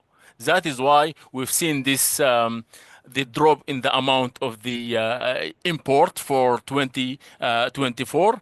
That is why the deficit shrunk to 1.7 in compare with 4.56 billion for يعني the past years. The solution is very clear. We need to do proper management for the key resources, animal resources, gum arabic, and we have proper regulatory framework. And also, we need to minimize the corruption. Corruption is the cancer of our economy, actually. So if we just like get يعني clearly to my answer, we need to manage the gold export, because our production in 2024 it is 65 tons, but our actual export is 23 only. Look for this يعني value. This is the production. Look for this gap. If we manage to export this all production by the official channel, we can close this our deficit correctly, and then we need also import substitution program in the future. Great. Thank you very much for that comprehensive answer. Khala, when it comes to your work, what explains that innovation in the horticultural sector? Is it, in fact, the input of external companies and actors in the value chain is one question. And then secondly, I think the second question is, how were you able to get your information about the engagement of the RSF and the SAF in the agricultural business? What was your way of getting that kind of data and information? Over to you. Yeah, thank you, Charlotte. So maybe for the first question about what explains, the attempts to innovate in the horticulture sector, I think firstly, it's access to finance by the different companies owned by the SAF. I think we're very well versed with the fact that they've had preferential access to funding from the local banks, as well as perhaps from partners from abroad. And I think that's entirely accurate, what you mentioned, Adam. But I think even more so what explains it is the fact that A, the funding exists, as we mentioned, B, the private sector's activity and value addition engagement in horticulture is not significant. We see the private sector engaging in the dairy sector, in processing sesame, cotton ginning, and so forth, but not so much in advancing seedlings and horticulture. And I think perhaps that's why the SAF saw it as an opportunity to invest in this. It's still a value-added investment, however, perhaps not as complex or as risky as gum arabic, for instance. So that's the first question.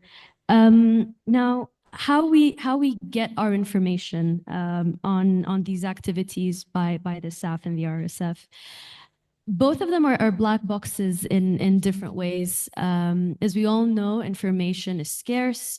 Actual quantitative data that's accurate in Sudan is scarce, even more so, given the fact that none of these actors' accounts were really under the Ministry of Finance at any point, so there's no transparency. So what we've tried to do is to build on what's already existed, the multiple years of research about their engagement in the different sectors, and linking that with identifying key informants who closely worked with the 4 sectors that we looked into, ranging from large conglomerates operating in wheat milling, or other actors who perhaps worked in companies or subsidiaries of the military's economic corporations, partners, and so forth. So I think what we really try to do is to get access to people who worked closely within this system, perhaps not necessarily within these institutions, and link that information with what we already know. But I do agree that the gap still persists. What we've presented now and continue to work on is still just the tip of the iceberg when it comes to understanding their engagement and quantifying their involvement and contribution to the economy. Thank you. Thank you, Hala. Please join me in thanking what's been an incredible panel. I think they have really set the scene here to give us a very comprehensive overview of the difficult situation Sudan finds itself in. Thank you so much to our 3 speakers. And I'm sorry that we can't get to the rest of your questions, but we hope you will ask them during the coffee break, which will run until 11:15. But before you get your caffeine, please join us up front for a group photo. We'd love to capture everybody here in a group photo. Thank you so much. In the back. Thank you. Okay, sorry, behind the screen. Okay.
Excuse me. So we are not taking the photo on this side because there's a group already who are taking coffee. They beat us to this. So we take it outside just at the entrance of this room. Thank you.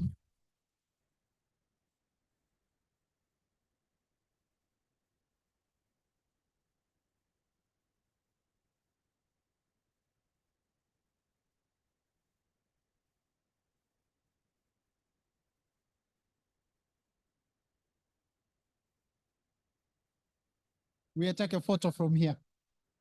Yeah, a group photo from outside here.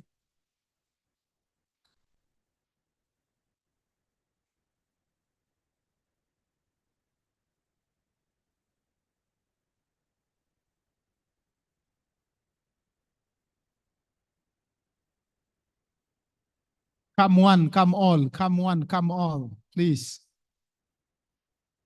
We are eating into our break time.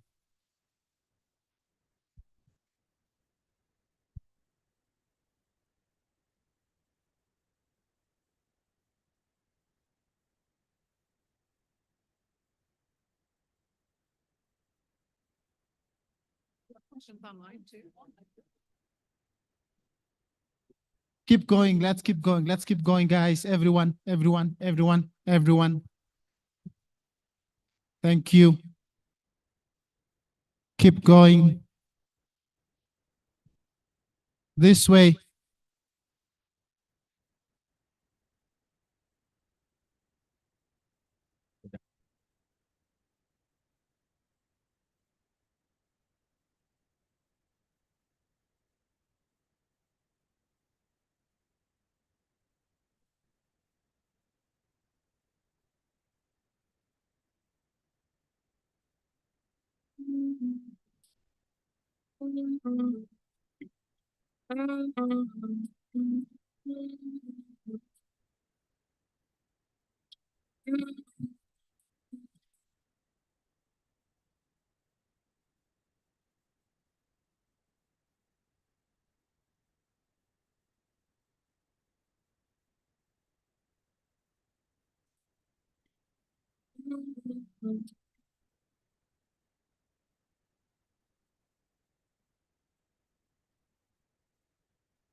Please take your seats. We will not wait for the people outside, so we'll get started.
Please take your seats. I think we will get started. We'll not wait for the people outside.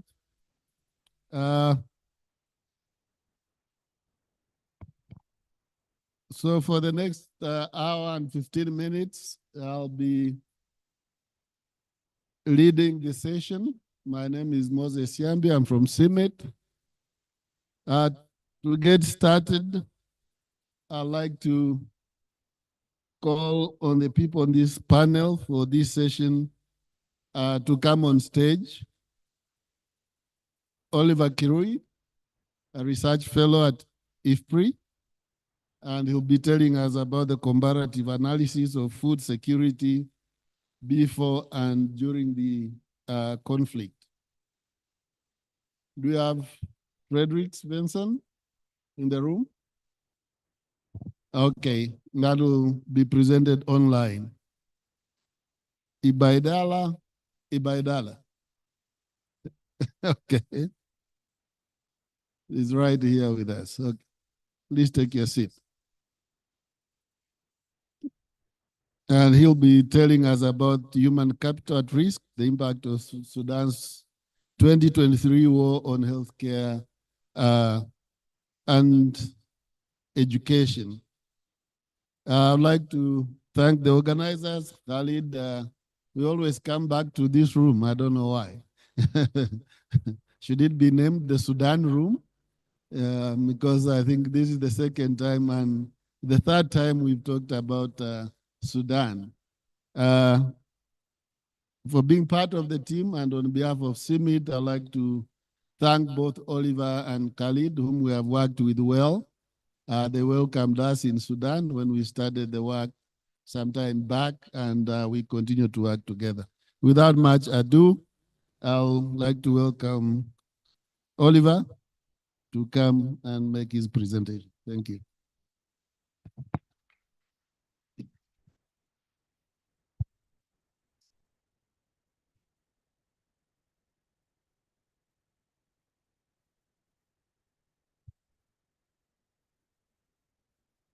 It's working. It's good. Thank you.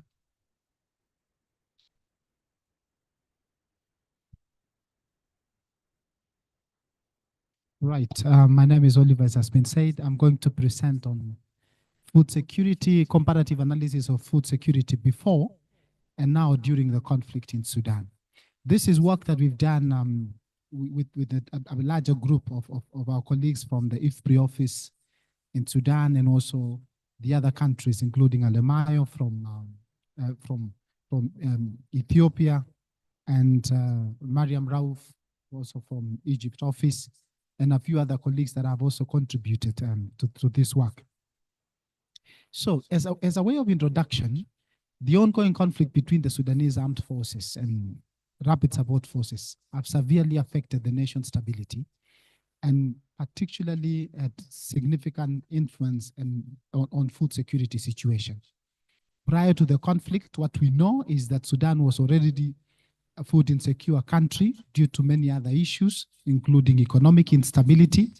We also had climate-related challenges, and also the underinvestment in agriculture, which is quite common across countries in the region, in sub-Saharan Africa.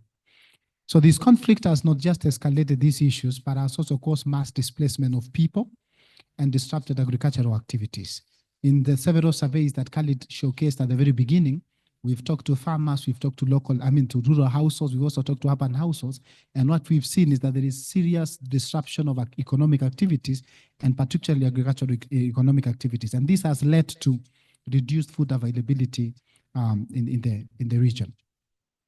What are we trying to do in this analysis? There are a couple of things that we want to do. Overall, we want to look at food security situation in the country. What is the trend? What is it looking like? And particularly, we want to look at a few things. First of all, we want to see the changes and the severity of food insecurity, that is before and now during the conflict. We also want to compare the situation in the rural areas versus the urban areas. And we want to see whether there's gender dimension in this. Are male-headed households more affected or female-headed households affected the same or vice versa? Why we do this is because we are a number of things that we would like to contribute. First of all, we want to provide real-time analysis and recommendation to policymakers. I put policymakers in italics because, of course, you know, the policy space in Sudan at the moment is a little bit challenging, right? So we might not be able to engage with policymakers as we would have loved to. But also we want to be able to provide this analytical work and recommendations to the humanitarian organizations because they are actually on the ground implementing food security and alleviation, poverty alleviation, food insecurity alleviation activities. And then we want to perhaps provide a better understanding of what the dynamics are happening around the food insecurity situation. We also want to support the development of strategies by development partners in terms of targeted interventions and mitigations of food insecurity, especially on the vulnerable groups. And the analysis on Sudan perhaps would also give a pointer to what could be done in other conflict settings. So before, as I mentioned at the very beginning, before the conflict, food security situation in Sudan was not that good because of agricultural production challenges. So there was underinvestment in agriculture and a lot of reliance on imports. I think a slide later, a presentation later on in the afternoon will showcase wheat importation. I mean, wheat dependency is imported wheat is what perhaps take much of the supply. I mean, the market in Sudan. There has also been a fluctuation in agricultural production because of the weather and climatic related issues. So droughts and floods are have been common features in the last decade in Sudan, and particularly the last 5 years. Sudan experienced, the Horn of Africa, including Sudan, experienced the worst drought in four decades. So this was built up to even the conflict that we have today. The fluctuation in the macroeconomic environment, and particularly what was presented in the morning, you would have seen, of course, that the situation was not good again. And this is not the only conflict. Solomon Baldo presented earlier today. So this is a continuation of other micro conflicts that were going on, say, for example, in the Kordofans or in the Darfur states or regions. A big question perhaps we ask ourselves is, how does the conflict influence food insecurity or food security? So the conflict between RSF and SAF influences food security through many avenues or pathways. First of all is the displacement of people.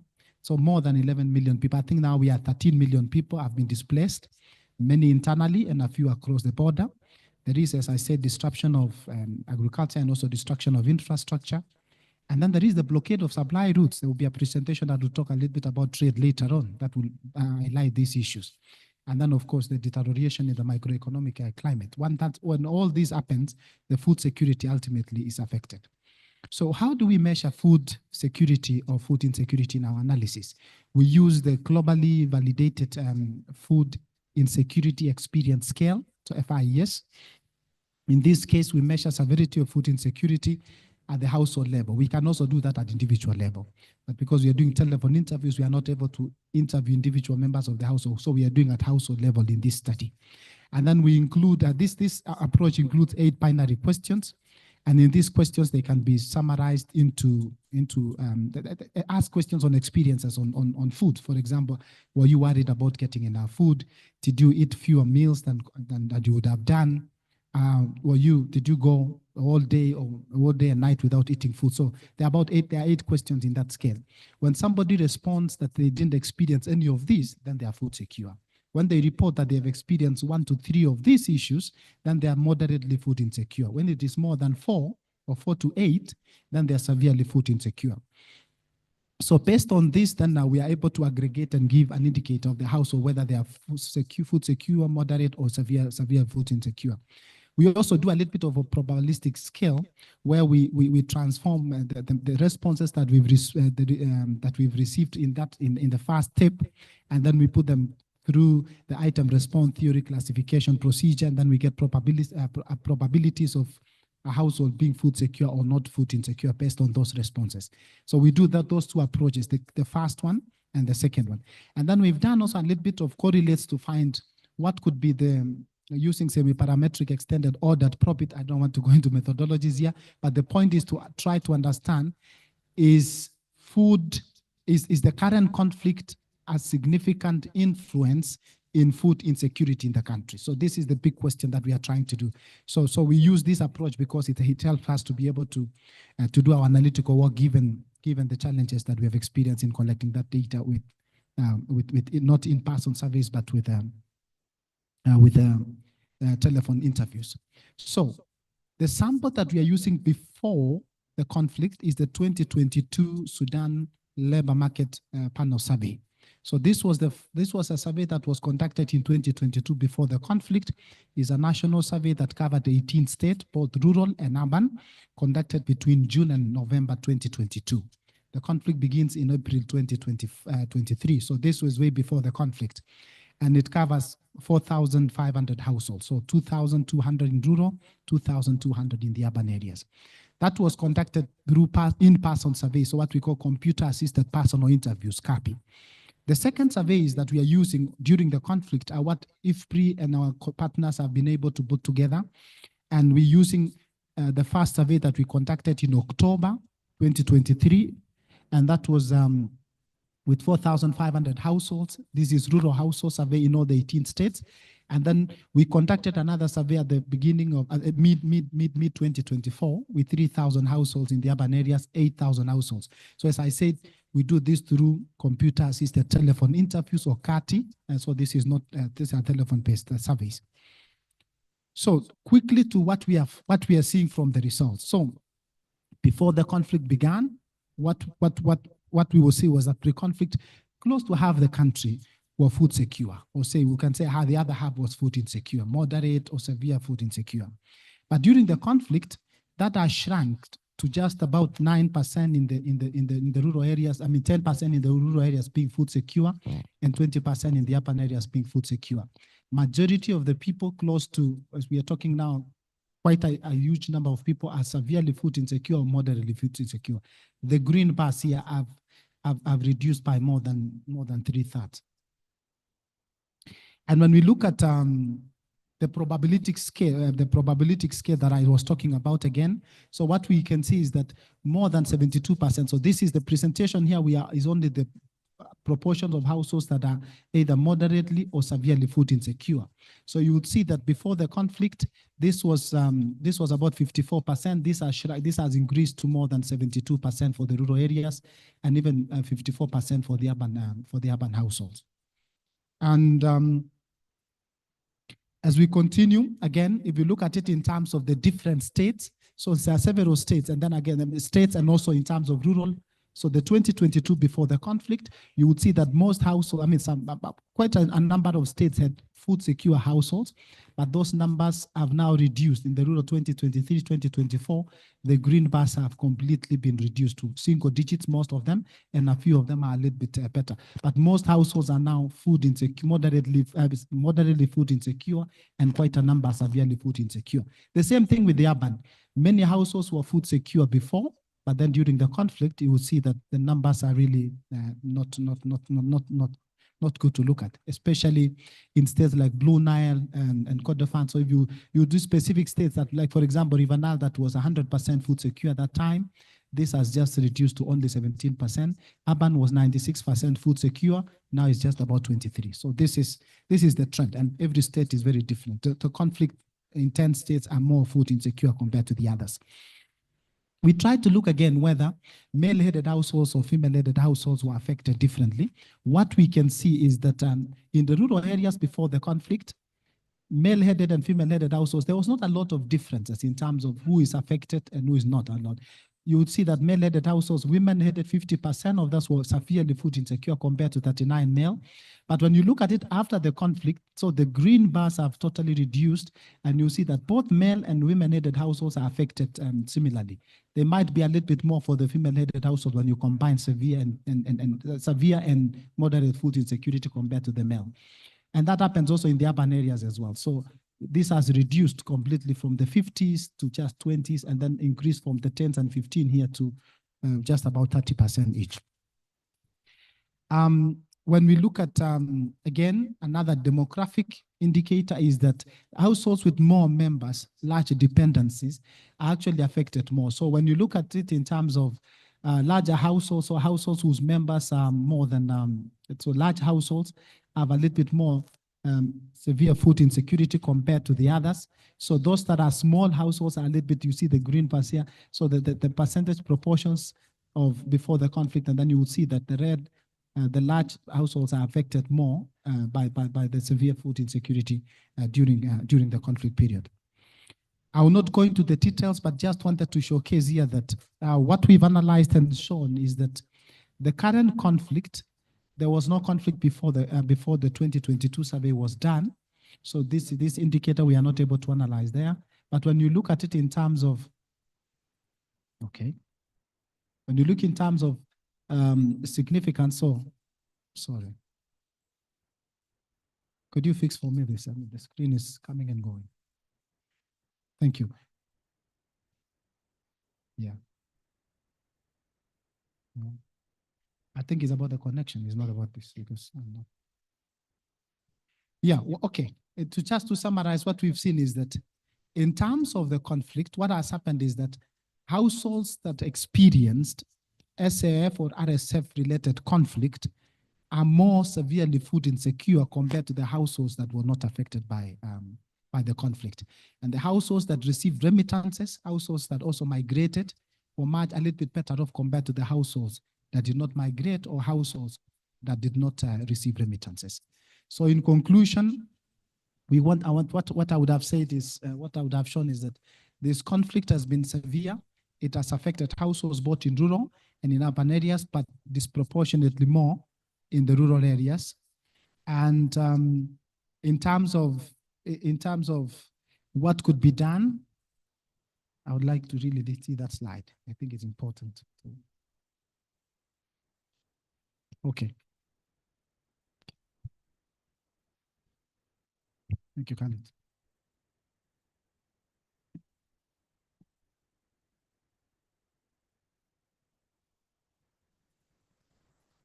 Yeah. So the conflict has been, rural areas have significantly hit more compared to the urban areas. And then as you've seen, larger households are significantly more experiencing more food insecurity compared to the smaller ones. So the households with more dependents, children, the elderly. And then this conflict has also exposed significant increases in probability of food insecurity. So these findings are suggesting that the conflict-sensitive targeting intervention with a focus on these, particularly the displaced populations and larger households, and also households led by women, because we had seen even before the conflict that they were disproportionately affected, could receive a little bit more attention. In terms of our recommendations and implications and interventions, we have two sets of interventions.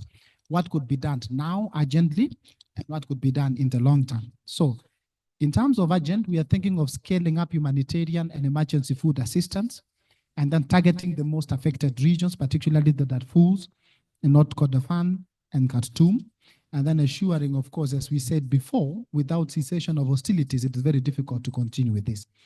In the long term, we provide support for agricultural production. I think some work that will be presented later on will showcase that agricultural production and supporting agricultural development and production and rebuilding infrastructure would be critical.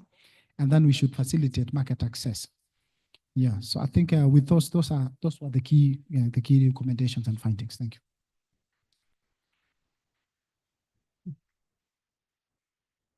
Yeah, thank you, Oliver. We wish we could have seen that on the screen, but I'm sure we'll get the presentation at some point.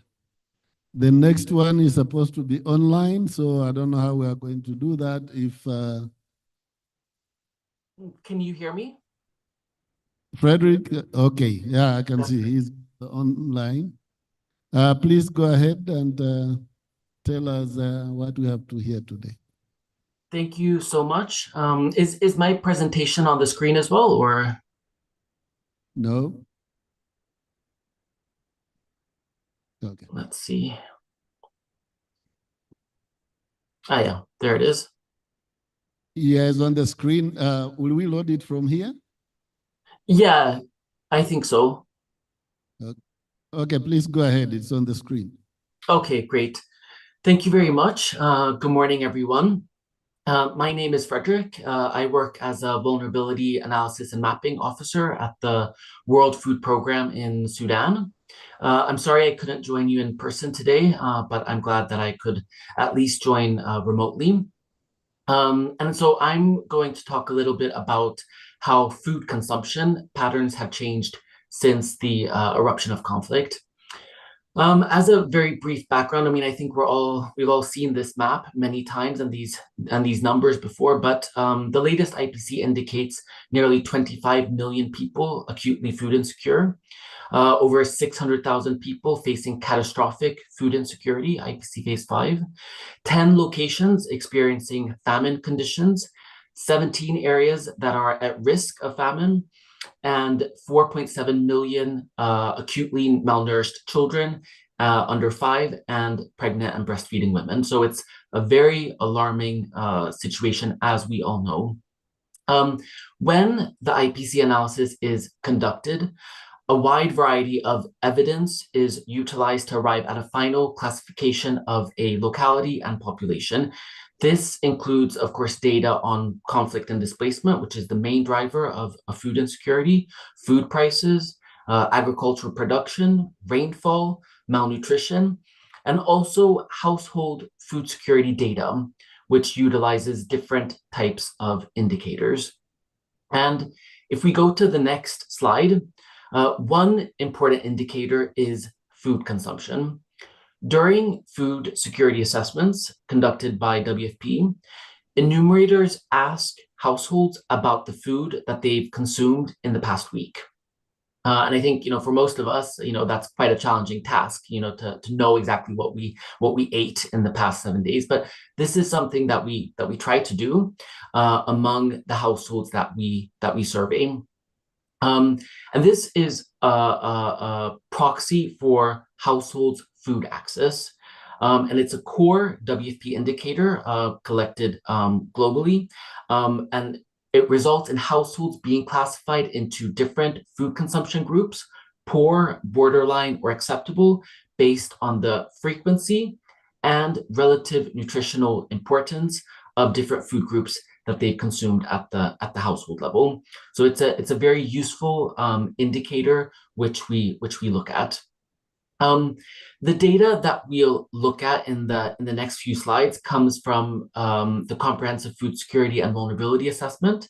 This is a nationwide face-to-face assessment, which is conducted every year among residents. So different from the assessment which Oliver presented, which is a phone-based survey. This is face-to-face. So we actively go out into the field and meet households and survey them. And so I'll primarily be comparing data that was collected before and after the war, i.e. the first quarter of 2023 before the war started, and then the first quarter of 2024 when one year of the conflict had passed. And it should just be noted that WFP was unable to collect face-to-face data in some of the most conflict-affected states during 2024, including in North Darfur, South Darfur, Khartoum, Al Jazeera, and West Kordofan. So, just to bear that's a major drawback of the findings. And also to bear in mind that the data was collected during the harvest season when we know that food security is a bit better. And we know also now that the situation in the country has changed quite a bit. So just to say that this data is kind of showing the broad strokes of the situation, but isn't necessarily completely capturing the full situation right now. So if we go to the next slide, what we can see is that the prevalence of inadequate food consumption, in which households either have poor or borderline food consumption and are thereby only or primarily consuming food from only a few food groups, has increased across the country since the war started, with approximately 1/3 of households not consuming nutritionally adequate diets. And this, of course, in extension, results in malnutrition, primarily among children and pregnant and lactating women. And as Oliver said, while the level of food insecurity was high before the war, it's increased across nearly all states after the war. And the prevalence of inadequate food consumption increased significantly in South Kordofan, Sennar, and East Darfur. These are states which have been impacted by the conflict, where prices have increased and where the functionality of markets have been disrupted. If we go to the next slide, it's also important to note that something that we see every year when we do these assessments is that female-headed households have worse food intake compared to males. 48% of female-headed households in the 2024 assessment after the war had inadequate food consumption compared to 30% for the male-headed households. And this is also worsening compared to 1 year ago. And this is the type of information which is very important for WFP, because we use this kind of data to target specific types of households for assistance. So in particular, we know that female-headed households are more food insecure, have worse food intake, and we therefore try to prioritize them for different types of assistance in our programming. So, to emphasize that data is directly translated into action by WFP and, of course, other partners as well. If we go to the next slide as well, another important indicator which we look at is the minimum dietary diversity for women, the MDDW. And this looks at whether women aged 15 to 49 have consumed at least 5 out of 10 defined food groups in the previous day or night. So it's a proxy indicator to reflect the micronutrient adequacy of women's diets. And the results show that in all states, most women do not meet the minimum acceptable diet. This was the case before the war and after the war.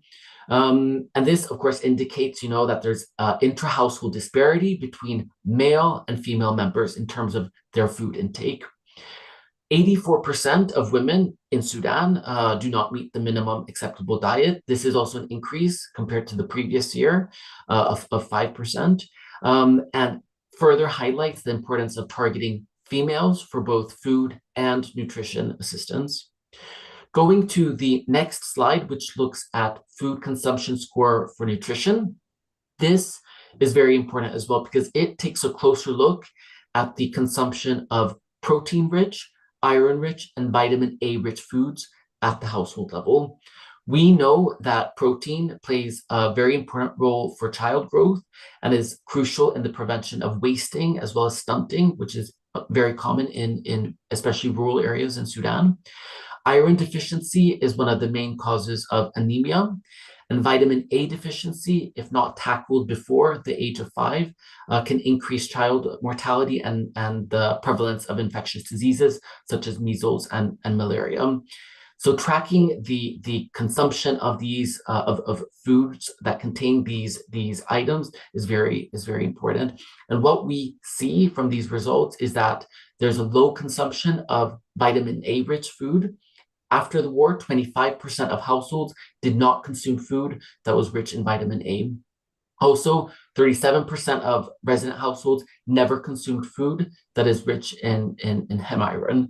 So this is an increase, as you can see, compared to before the war. Again, we're not capturing the most conflict-affected areas, the most food insecure areas, but we see increases and worsening in food intake for protein, iron, and vitamin A rich food. If we go to the next slide, we can also just take a very quick look at food source.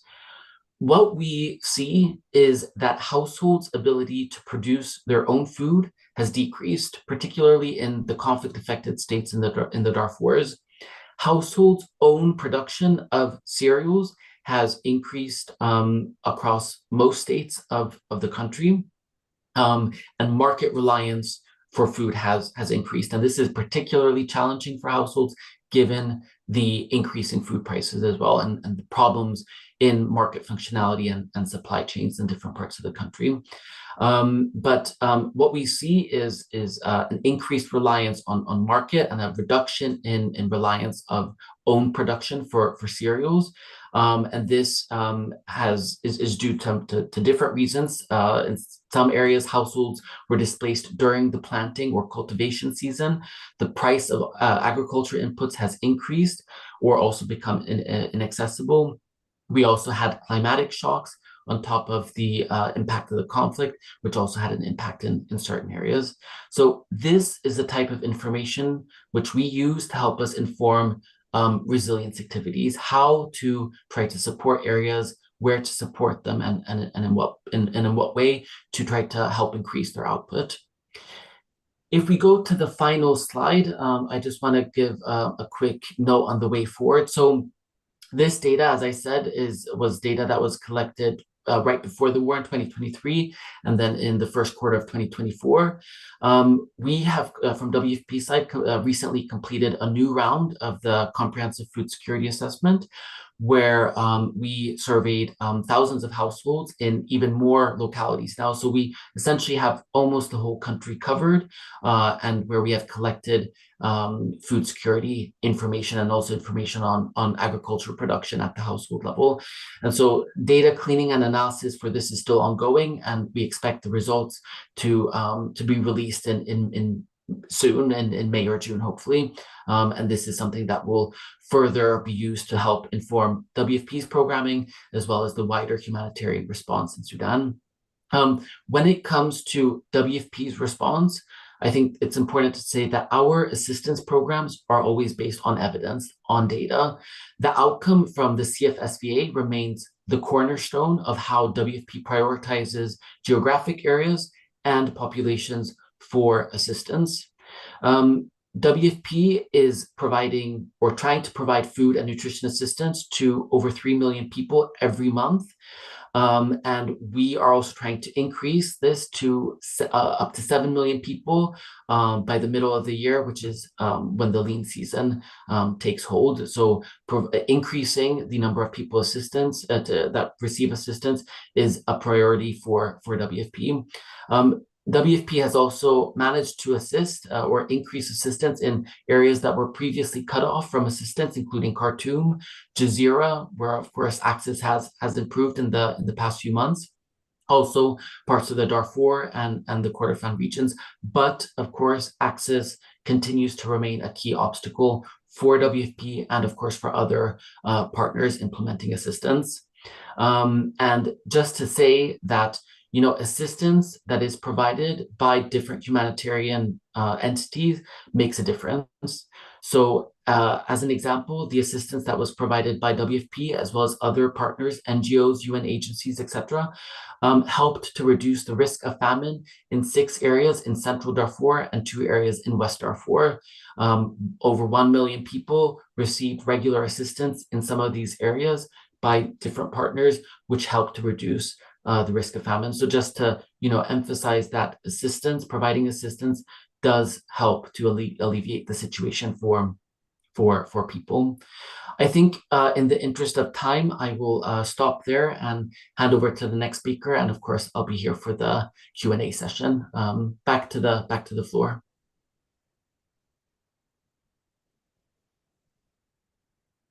Thank you. I think you kept the time, or the timekeeper couldn't tell you because you are online. So we will have our final panelists. Please welcome.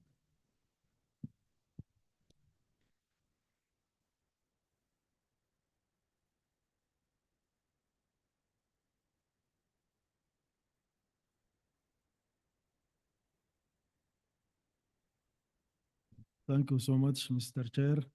Assalamu alaikum. Good morning, everybody. First, I would like to thank the organizer for inviting me for this important conference at very critical time of our country. So my speech will be about the impact of conflict on human capital, focusing on healthcare and education sector. So I think the conflict affect all sectors severely, and the consequences was very catastrophic. But the impact on human capital was is most affected sector among all sectors affected by this conflict. Why? Because human capital is not affected at the moment or affected at present time. Because for me, human capital as a kind of soft capital usually affected by the conflict over time. It affected at the past, present, and future. First, the past of human capital affected by conflict because the conflict erodes all the efforts, and there were the billions of dollars spent on this sector now have been destroyed in education, in healthcare, and there is a brain drain. At present, also, the human capital now, there is a stopping of education, no access of the healthcare, millions of our people displaced, and millions also, other millions are migrated or fled to other countries. So this also is the big issue. For the future, also the human capital is affected because human capital is accumulation, is a long-run process.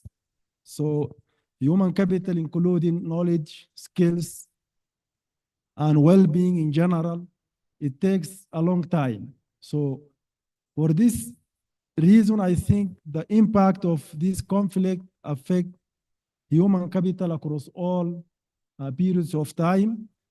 And I think, or I believe that any recovery plan or recovery process should start by developing the human capital, because this is very important part of human development. So I am starting my presentation as usual. I am academician. I am starting by, general overview about the importance of human capital. So according to literature or the economic theories and development theories in general, human capital, including knowledge, skills, and health, is the main or is the core for economic growth and development. So in particular, health care and education are the main component of human capital. So any disruption to education and health care will affect the overall performance of human capital and future economic growth and development as usual. So what is the relationship between conflict and human capital? I think the big enemy or the first enemy for human capital is the conflict, because conflict usually destroying the healthcare facilities, schooling facilities, universities. This in terms of for healthcare. Also for education, the same thing will happen.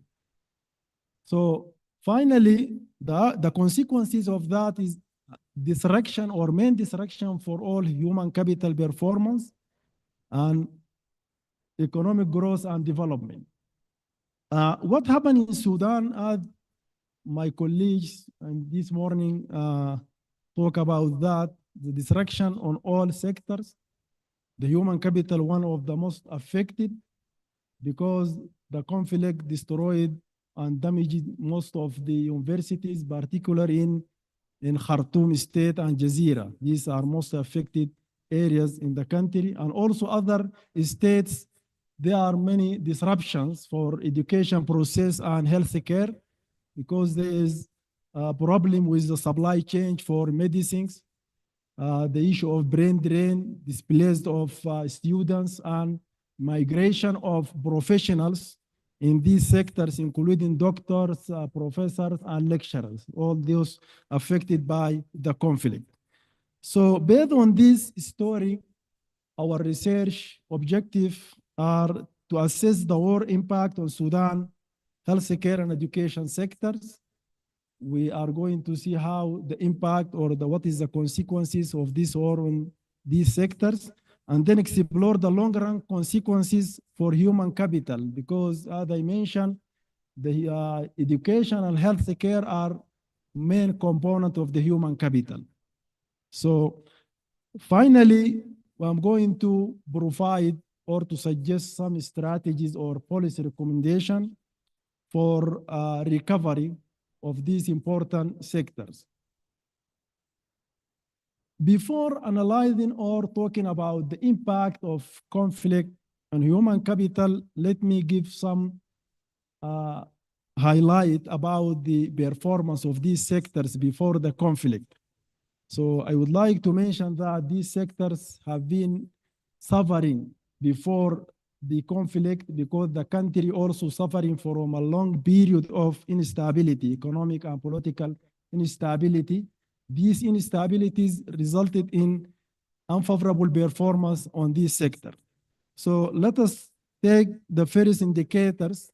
And also I would like to mention these data collected from the World Bank, the first indicator, which is a life average expectancy at birth, which is very important indicator for well-being and health care. We did comparison between Sudan and 8 countries in Africa from East and North Africa. As you will see on this graph, the trend are increasing for most countries, but Sudan is lagging behind most of the countries in the region, particularly the East African countries. The second indicator is infant mortality rate. Overall, there is a declining on this trend for all countries in our comparison, but Sudan, as you will see on the bottom, recorded the highest infant mortality rate, which is also an issue.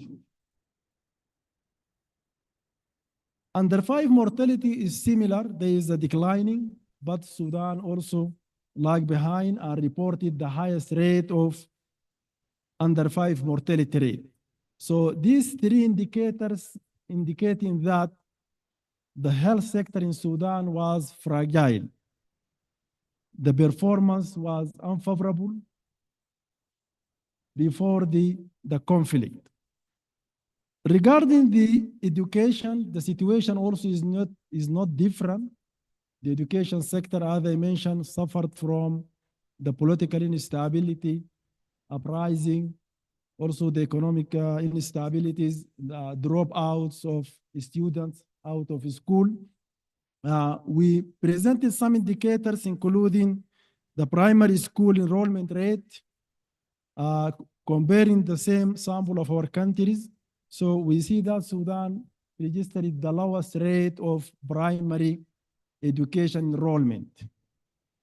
This across the time between 2000 and 2022. Also for secondary education, Sudan is lagging behind many countries in our sample.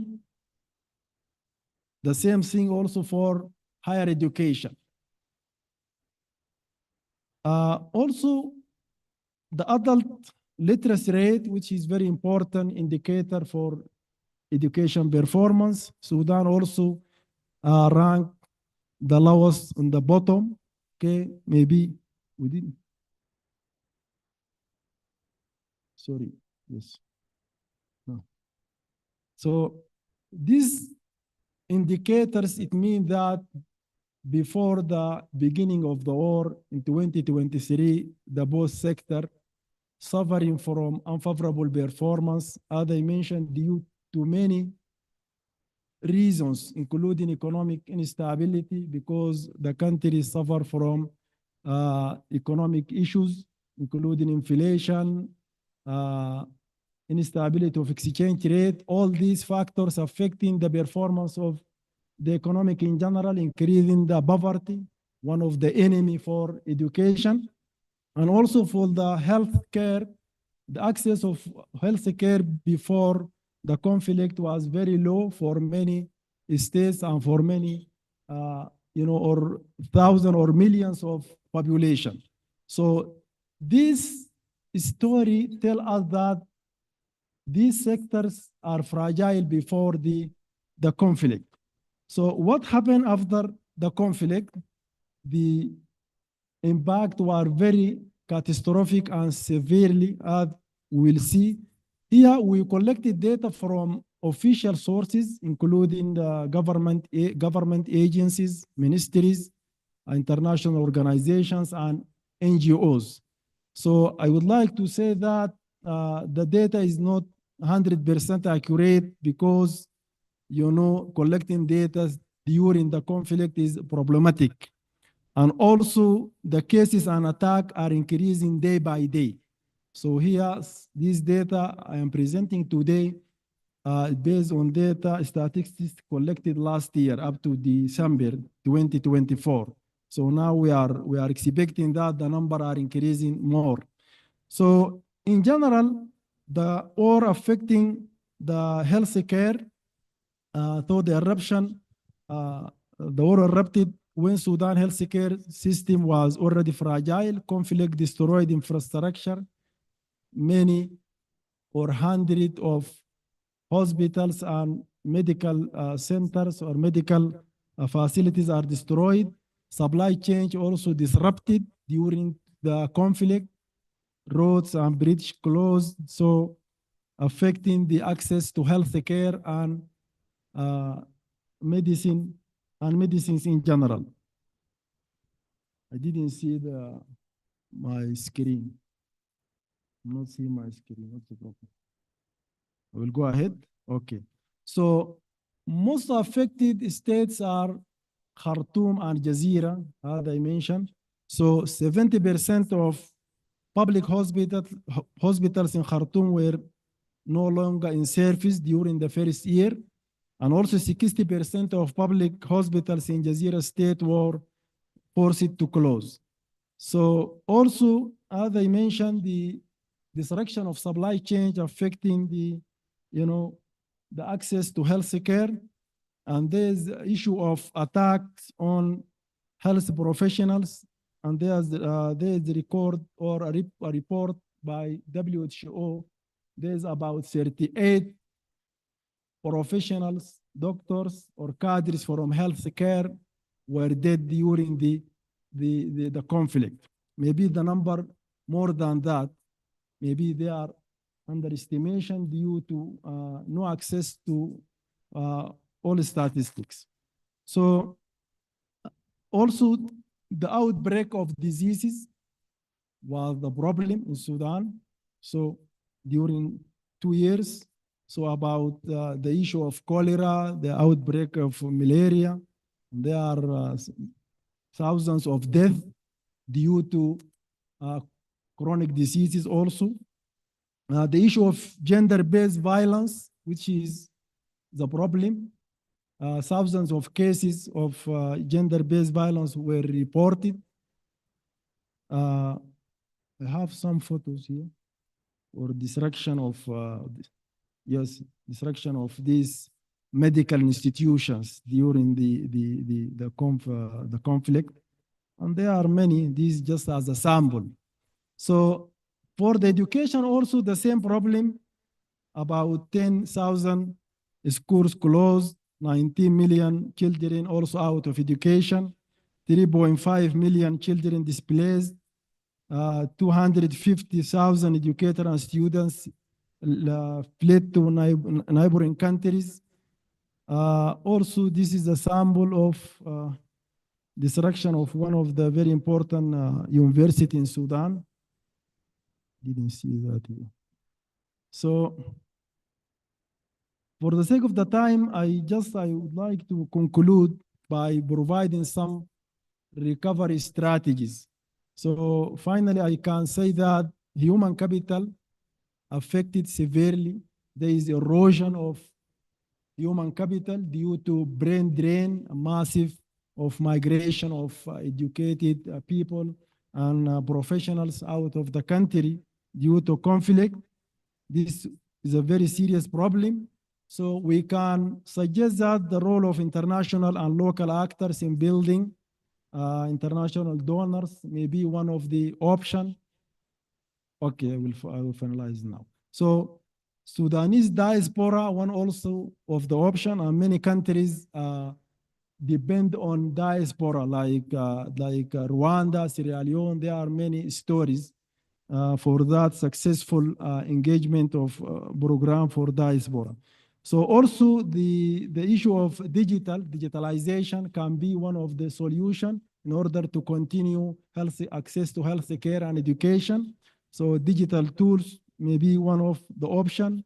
So in summary, the conflict affect the future, the past, present, and future of the human capital. For this reason, I titled my presentation by Human Capital at Risk, usually really at risk. So finally, these are some recommendations and strategies for recovery in order or as a way out from these problems. Thank you so much, because we don't have time to finalize everything. Thank you so much.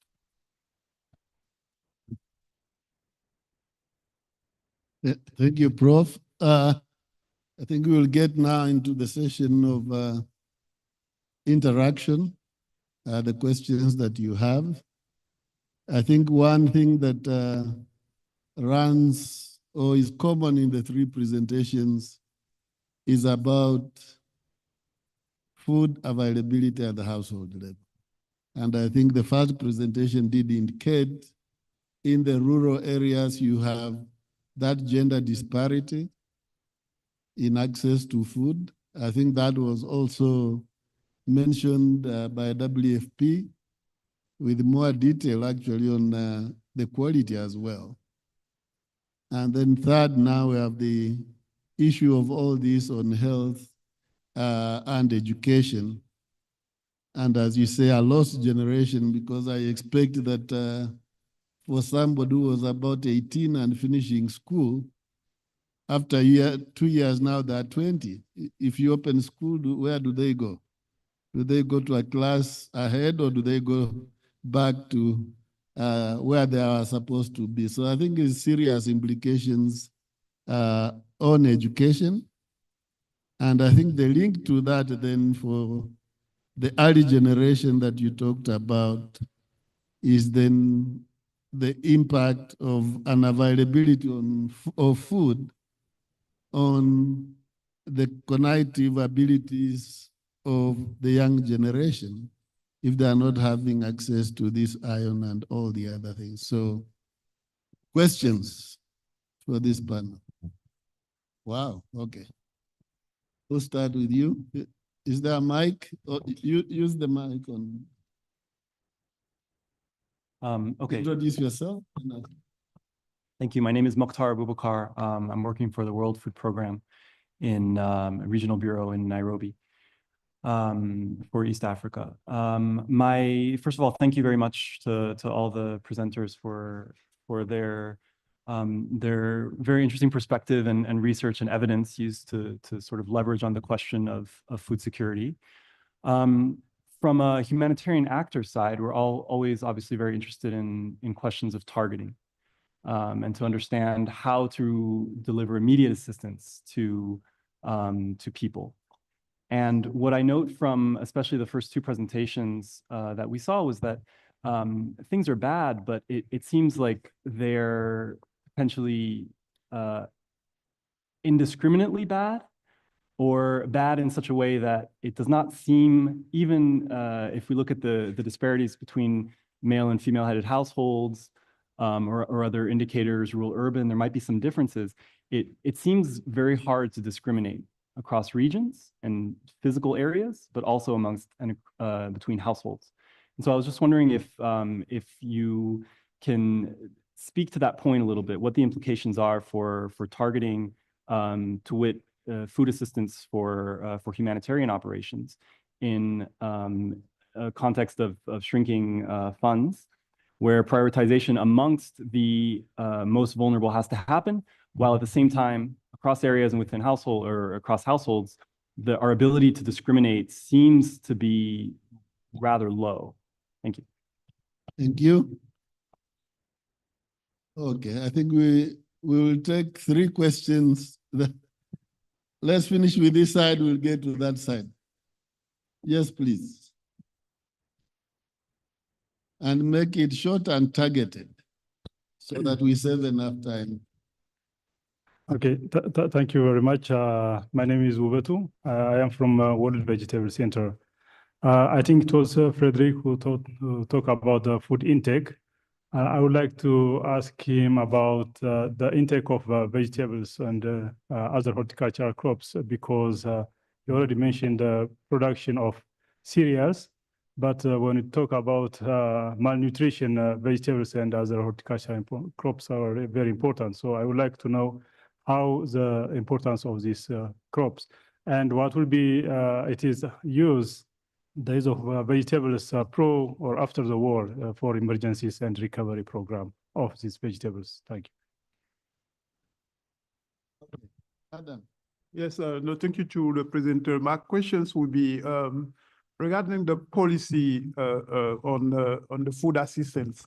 There isn't any discussion on to, for example, to localize the food assistance in a way that we allow in a country like Sudan in areas which are productive, so farmers can produce to support the food assistance instead of massively importing food.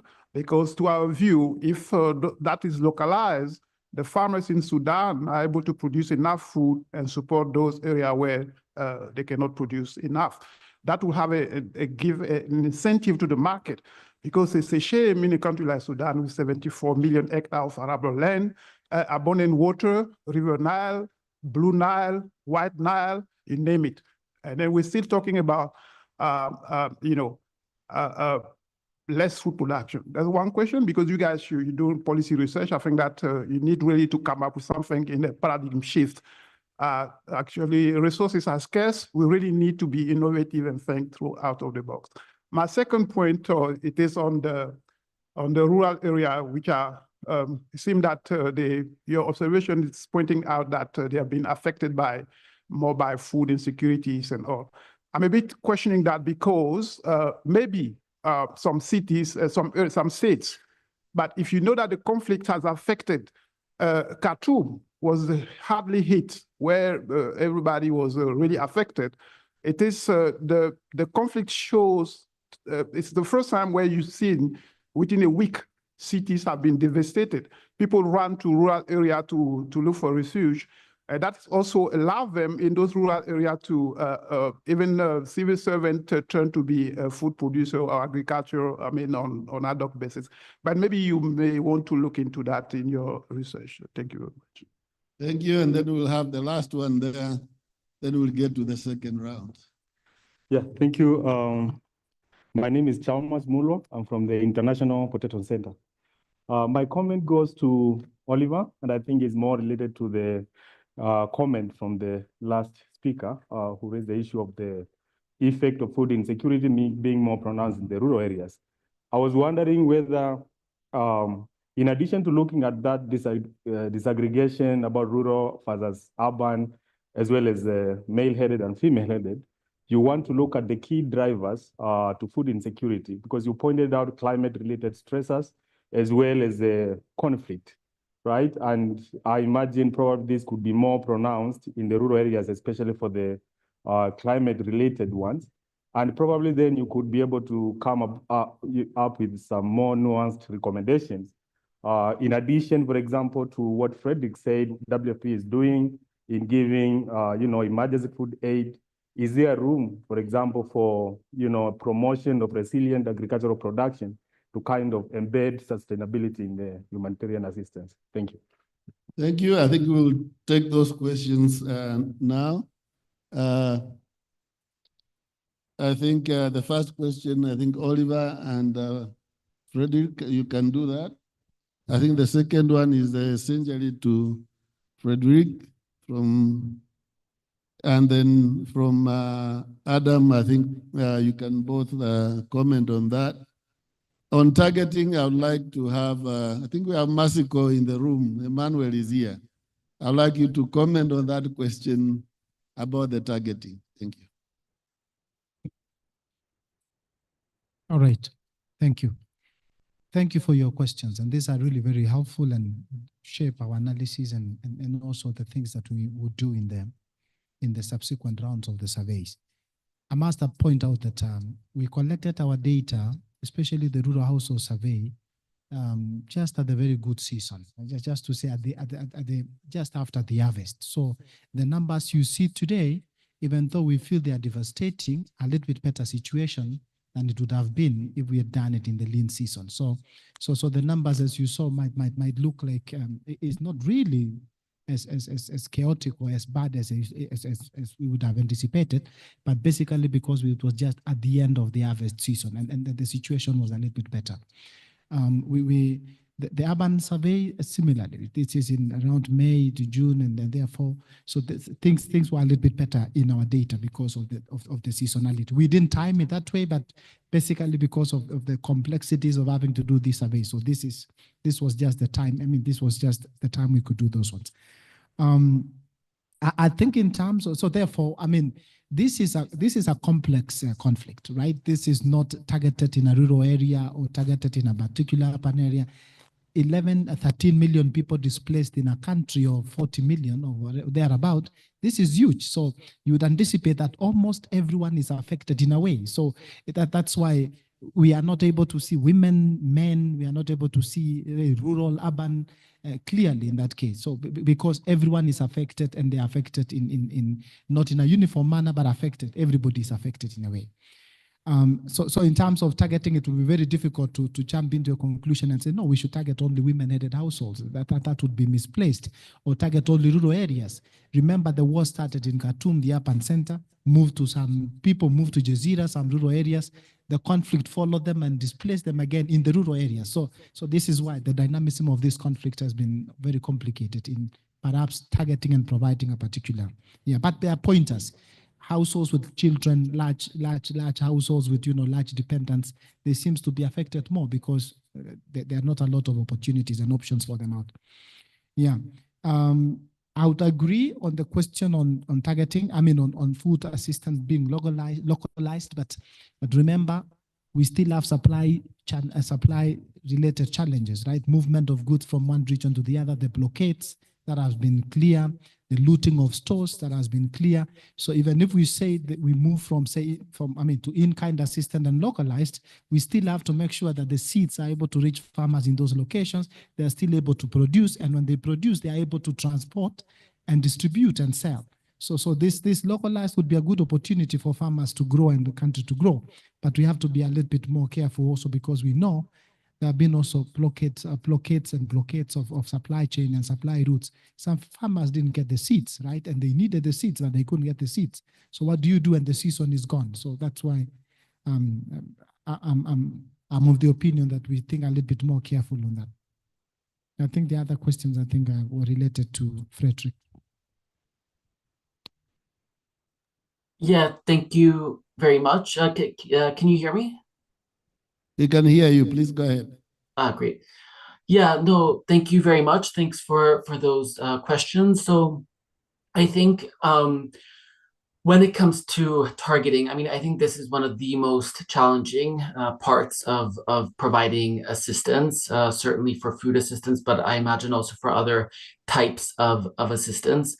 What we try to do at WFP is have a targeting approach which consists both of geographic targeting, so targeting the most food insecure areas in Sudan, and then household level targeting. So for the geographic part, we use primarily the IPC, but also our food security assessments to try to prioritize areas. And right now we're prioritizing, the areas where there are famine conditions ongoing in North Darfur and in the Western Nuba Mountains.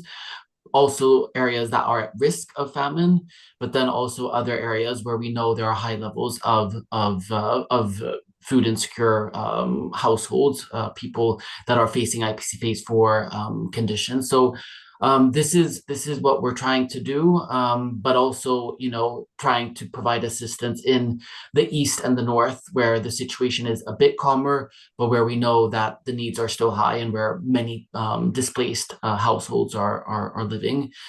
When it comes to the household level targeting, this is where it really becomes difficult. But what we try to do is we try to use our data that we've collected to try to help inform what type of criteria that can be used to identify vulnerable households.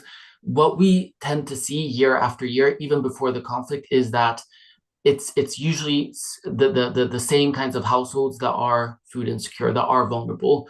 Female-headed households, for instance, child-headed households, elderly-headed households, households that have a disabled member, households that have children that suffer from malnutrition, households that rely on begging, for instance. So we collect this type of information on household demographics, on livelihoods, etc., and we try to use that to help inform how to formulate criteria that can be used on the ground.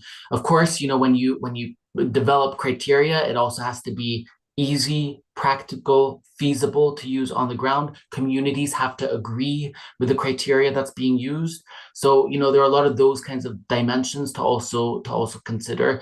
And, just to say that in most areas of Sudan, when we do the targeting, we work directly with communities, with local structures, with community leaders to help identify and select the households that meet these criteria and that should be included for assistance. This is, of course, challenging given the high needs and the limited resources that we have. But we try to adopt a conflict-sensitive approach, working with the communities to help prioritize households. And then one thing to also say is that we know that in many areas, especially in rural areas, households, at the end of the day, they share their assistance. So even if certain households are selected and receive the assistance, oftentimes they end up sharing it given the high needs in the community. On the food intake and on the vegetables, in general, what we've seen is that the consumption of vegetables, of, for instance, orange vegetables, of dark green leafy vegetables, of fruits, etc., has decreased since the war started. So there's a decrease before and after the war. And this is particularly stark in the conflict-affected areas, in the Darfurs, in the Kordofans, in Khartoum, for instance, where household access to fruits and vegetables has been compromised due to the conflict and the impact on supply chains, on market functionality, etc. Also, just to highlight that there's also a seasonal component when it comes to the consumption of fruits and vegetables. So during the harvest season, the prevalence of fruits and vegetables increases. You can see at the market in especially in the east. So obviously the consumption increases. Finally, when it comes to the point on localizing food assistance, I think this is a very, very important and good point. And I know many humanitarian agencies and entities try to do this, but also from WFP side, what we try to do is also do some level of local procurement of, for instance, sorghum, the main staple, which we source in Gedaref. We've also tried to work in improving and increasing wheat production. We had a wheat production project in northern state, which actually led to a significant increase in the production of wheat, where we supported farmers with agricultural inputs, etc., to increase their production, and that had a very positive impact. And we saw, in fact, that the price of wheat in these areas decreased as a result of the increased production. But just to say that, we do not only, use food as a modality, we also, given the access constraints, the difficulties of providing food assistance and in-kind assistance in certain areas, we are also, implementing cash assistance, voucher assistance, digital cash transfers, supporting emergency response rooms, etc., to also try to assist people. So, and of course, supporting emergency response rooms also has, of course, a local dimension. So, we do try to also factor that into our assistance. I think I'll stop there. Over to the floor. Thank you. I think I'll get to the second round. I see it tells me you have 4 minutes. I'll make an executive decision. We are talking about people who have no access to food. We can't talk about our lunch. So we'll discuss until the questions are finished, then we go for lunch. These are serious issues. Yeah. Yes, ma'am.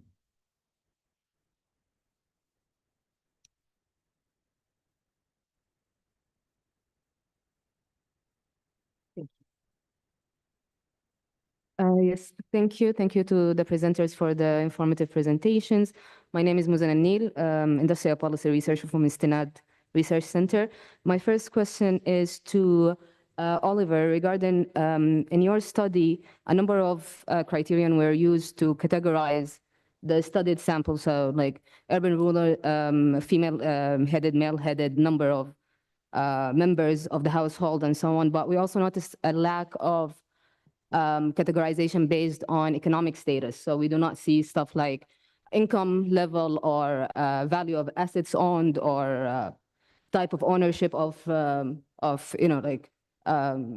means of production or land and so on. So how, like, what's the justification of selecting those criterion for the categorization, and also what kind of an impact do you see of doing such analysis without the economic analysis or the economic categorization, especially that it's supposed to inform policies of service provision and aid. So that is kind of a major factor there. So, and how do you mitigate the lack of this criteria?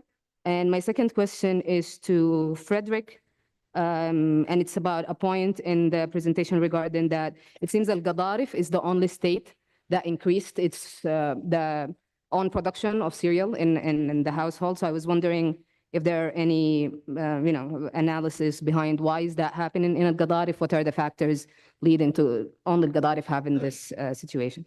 That's all. Thank you. Thank you so much to the panel for a very insightful presentation. My name is Emmanuel Tim. I work for Macroeconomic in Sudan. So my question goes to Oliver. Maybe recognizing that there wasn't enough time to present all the other perspectives. It's a very similar question to hers. I don't know if the analysis or the survey covered food insecurity by livelihood options that would speak to the differential impact of the war on the different livelihood options, but also the type of interventions or the targeting in terms of interventions on recovery and so on and so forth. Thank you.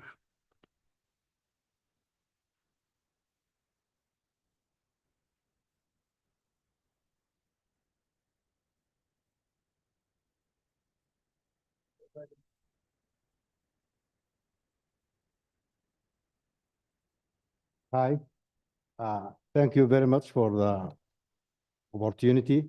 I would like to thank the organizer of this important event, and I would like to thank the Mr. Chairman, the moderator.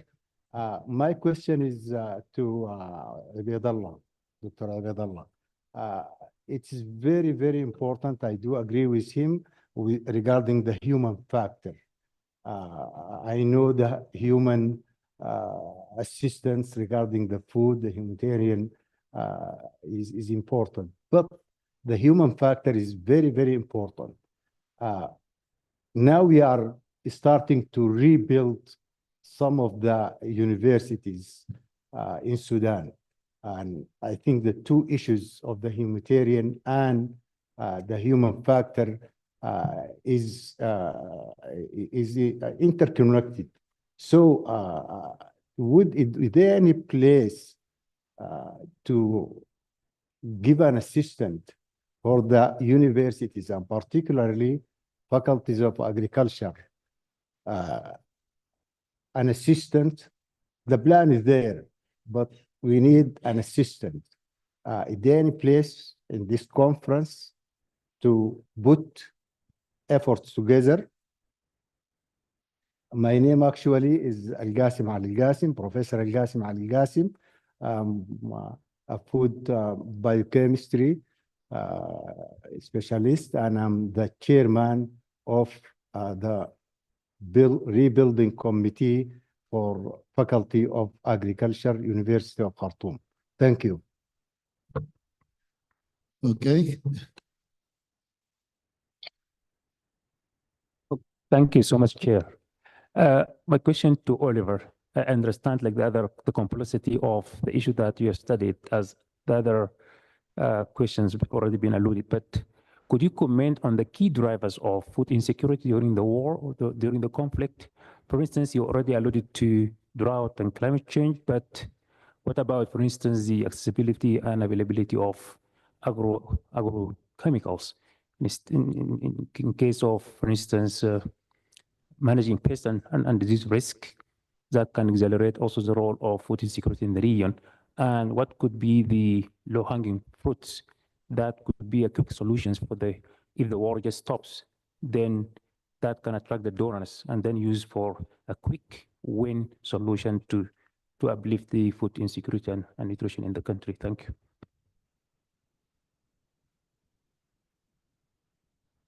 We'll take those from that side. There's still another two here, but let's get to answer. I think tell us the one on education. Yeah.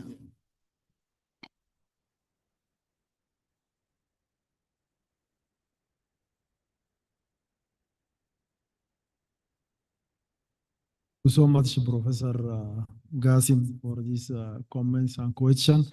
But I think before rebuilding the institutions, we need to focus on the current situation, on how to resuming the education process. And as I mentioned also for healthcare, we need to resume the healthcare using digitalization, because digital tools now is widespread in many countries, and Sudan has a good digital network.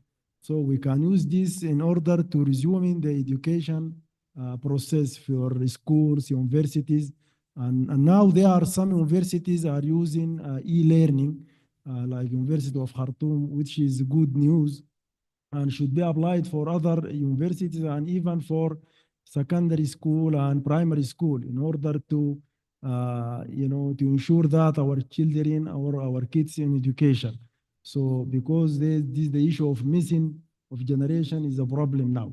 So regarding the assistance, I don't know there is assistance or not.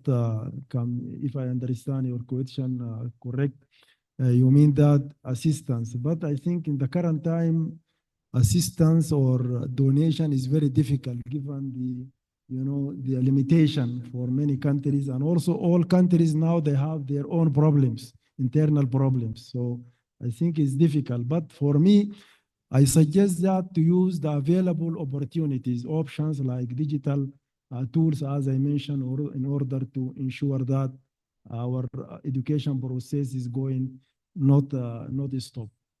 Thank you so much. Thank you, Prof. Okay, I think between you, Oliver, and Frederick, you answered the other three questions, starting with the one on assets.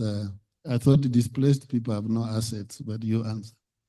Yeah, thank you so much, Musa and Emmanuel, for your questions. I think I'll take both of them this way.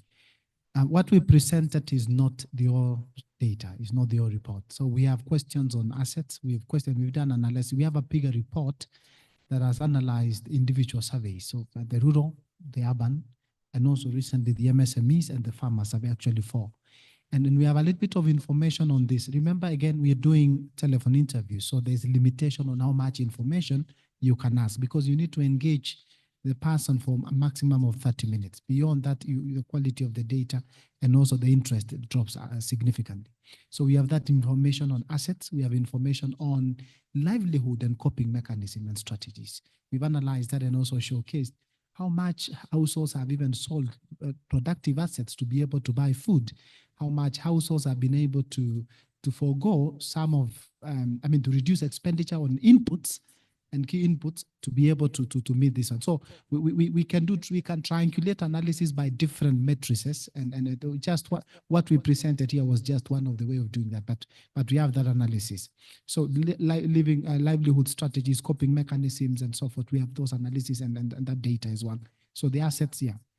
In terms of your question, the second part of the question from Emmanuel, and this is during the war, what could be done? What could be the low-hanging fruits and so forth? We did a survey with farmers, and one of the key challenges that the farmers experienced was that they were not able to access their farms. Our initial survey showed that 32% of the farmers were not able to access their own farms. So in terms of production, even before we talk about inputs, before we talk about choices of crops and whatever the decisions they are making, they were not able to go to their farms. So that was the first thing. The second thing is that for those farmers that were able to access their farms, and this was part of the conversation we had with the FAO at some point, Adam, you remember, that farmers needed to access inputs, and not just inputs, quality inputs, from seeds to fertilizer to herbicides and pesticides you're talking about and so forth. But that is the second stage. So accessing the farm, then accessing the quality inputs and so forth. So I think in my opinion, and I think in the rest, I think tomorrow there will be a lot more discussions with implementing partners. They will talk a little bit about this. What exactly do farmers and what do the communities need? What are they giving them? What kind of support are they giving? And what kind of support are farmers asking? So I think there will be a lot more on that, especially in the panel discussions tomorrow. But we have some pointers from our surveys and our analysis that actually farmers want access to inputs. And then after that, they want access to markets. That was another thing. And there will be a presentation on how markets have been challenged shortly in the afternoon. Drivers of food insecurity. Yes. So we've, again, as I mentioned, it's been very complicated to do everything. What we've done is based on what Hala presented earlier on today, was also to do a qualitative analysis on what challenges populations, rural population and farmers are facing. So the drivers of food insecurity could be grouped into many ways. We've looked at production-related challenges, and this is what our surveys and our data is talking about. There are market-related challenges, and this is what we had a little bit of that from what Khalid was presenting earlier in the morning. So that there is an economy-wide instability, there is the macroeconomy challenges that is affecting almost everything else. So there are macro issues, there are also production-related issues and market access. I think Paul will be talking in the afternoon. I don't want to steal the thunder from his presentation.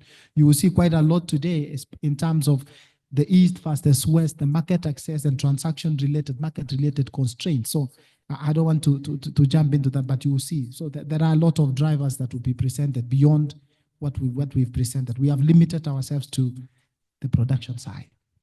Thank you, Oliver. And I think, Frederick, if you are still online, can you answer a specific question on Gedaref?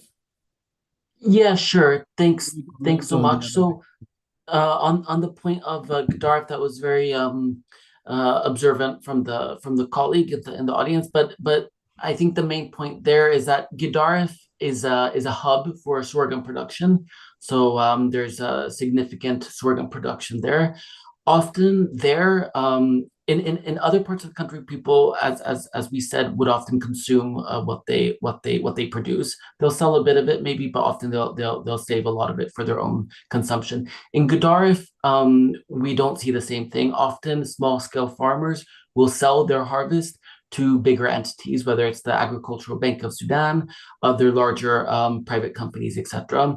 After the war started, their activities were compromised. I mean, they continued, but they were compromised. So farmers increasingly saved their own production for their own consumption rather than selling it to these larger entities. And so that's why we see an increase in households and farmers in particular relying on their own production in Gedaref state compared to before the war, where often they would rely more on markets. They would sell off what they had produced and rely more on markets for their cereal consumption. I think that's the main answer. Over to the floor.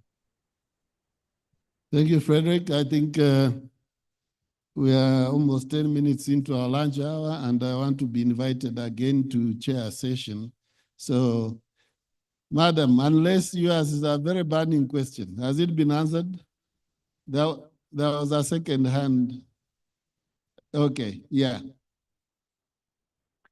Thanks. Thanks for the presentations and for this time to have the conversation. My question is about the bias in the phone interviews compared to people who don't have access to phones, and the difference between IDPs and non-IDPs in the things. But even more important, we are doing food security analysis after the harvest. But the people who are hungry will be hungry in the lean season. So do we have anything that sort of looks forward on what kind of trajectories people are on? Thanks. Frederick, did you get that? I'll start with you before I come to Oliver. Did you get the question? Yeah, I did. I think first on the phone-based versus face-to-face surveys, and then on the projections. So I think this is a very good point on the methodology.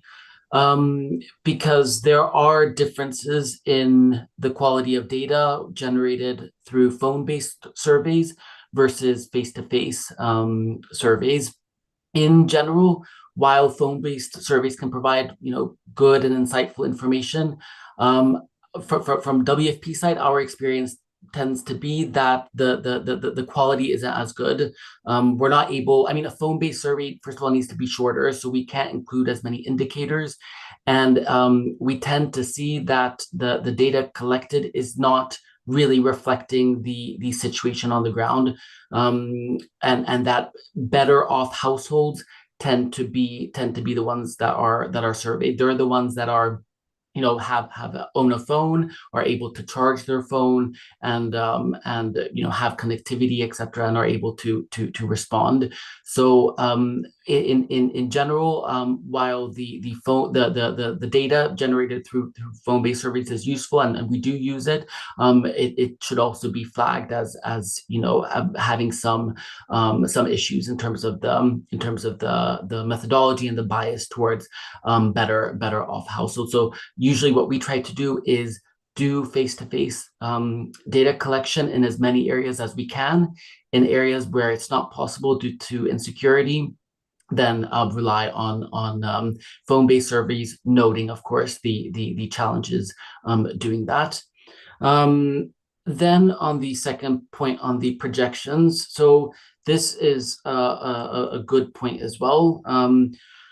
Usually we conduct these food security assessments once per year during the harvest season. And so that still allows us to do a comparative analysis, because we're collecting at least the same time of the year, so we can compare it from year to year. We also do try to sometimes do smaller scale emergency food security assessments during the lean season.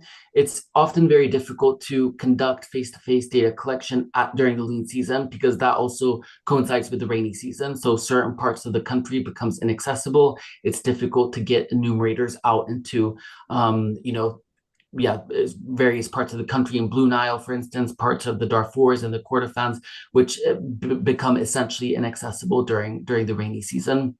But it is still something that we try to do, and that we will try to do for the upcoming lean season. I think one important thing to say, though, as well, is that the IPC provides a projection both for the lean season and the harvest season.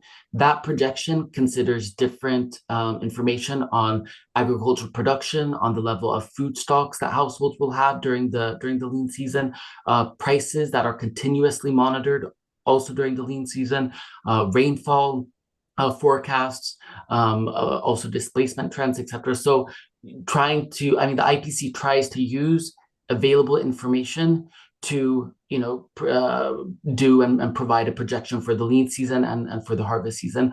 Of course, those projections are not perfect, and food security analysis is never perfect, but it's at least something that can be used to provide a sense of where the situation is and what might happen in the coming months. I think I'll stop there. Oliver, over to you. Yeah, you better stop there, because people are waiting for their lunch. Fred, you have a last word, and then we'll go. I will not keep people longer. 2 points. When it comes, Frederick has said the challenges with telephone interviews. So again, and you're right.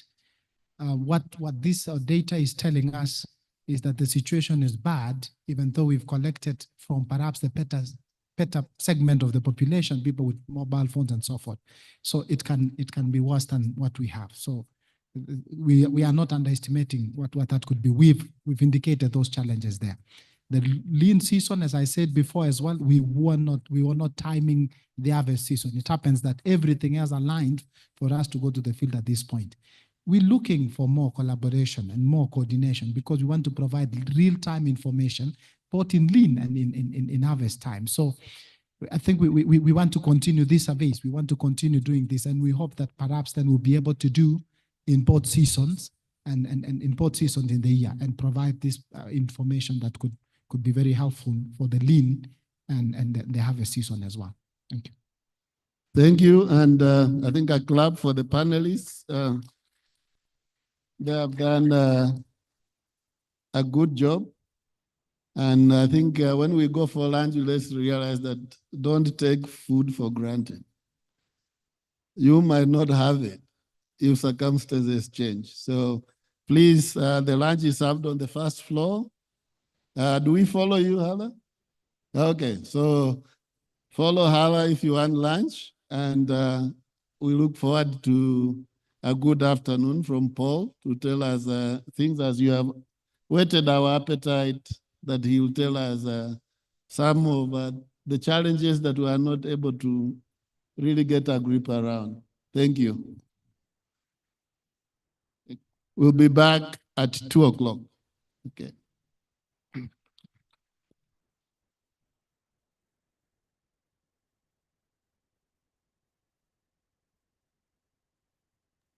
Thank you.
Let's go for lunch.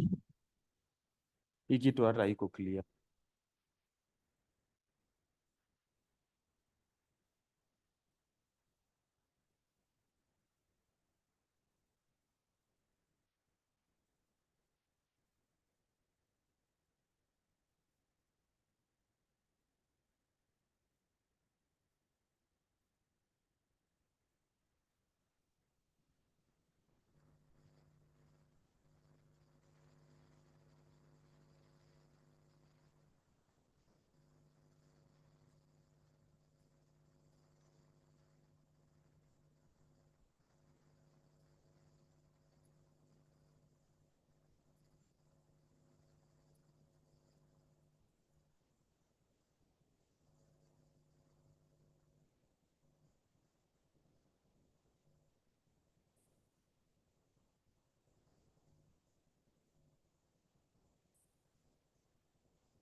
So please, Lucas, Paul, and Zuhal, please join me.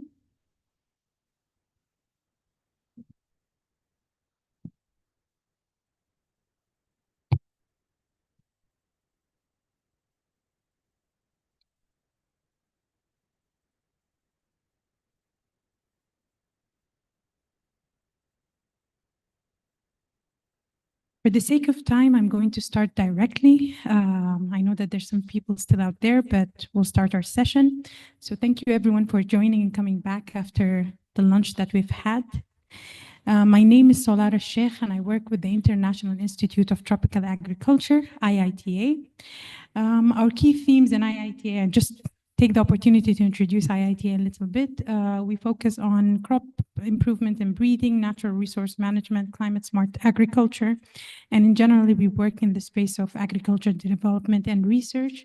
And we also work in agribusiness and value chain development and so on. So I'll be very happy to speak to you during the network sessions on how we can work together in Sudan. I'm very honored to be hosting this specific session on economic disruptions, markets, and trade in wartime. And the logical flow of this session is very interesting to me because it starts with a true food systems analysis. It starts with an analysis on two parts, on the exports by Lucas, and then specifically on cereals production in Sudan by Paul. And then it goes in to give us a pathway of transformation, a pathway for change and resilience. And I really like the way that the flow is going. So without further ado and taking much of your time, I would like to present my first presenter, Dr. Lucas Corner. He will be presenting the conflict-induced trade dynamics, a gravity framework analysis of Sudan's agriculture exports. Dr. Lucas works at the IDOS, which is the Institute of Development and Sustainability based in Bonn, and he's the senior researcher and economist over there. Please go ahead.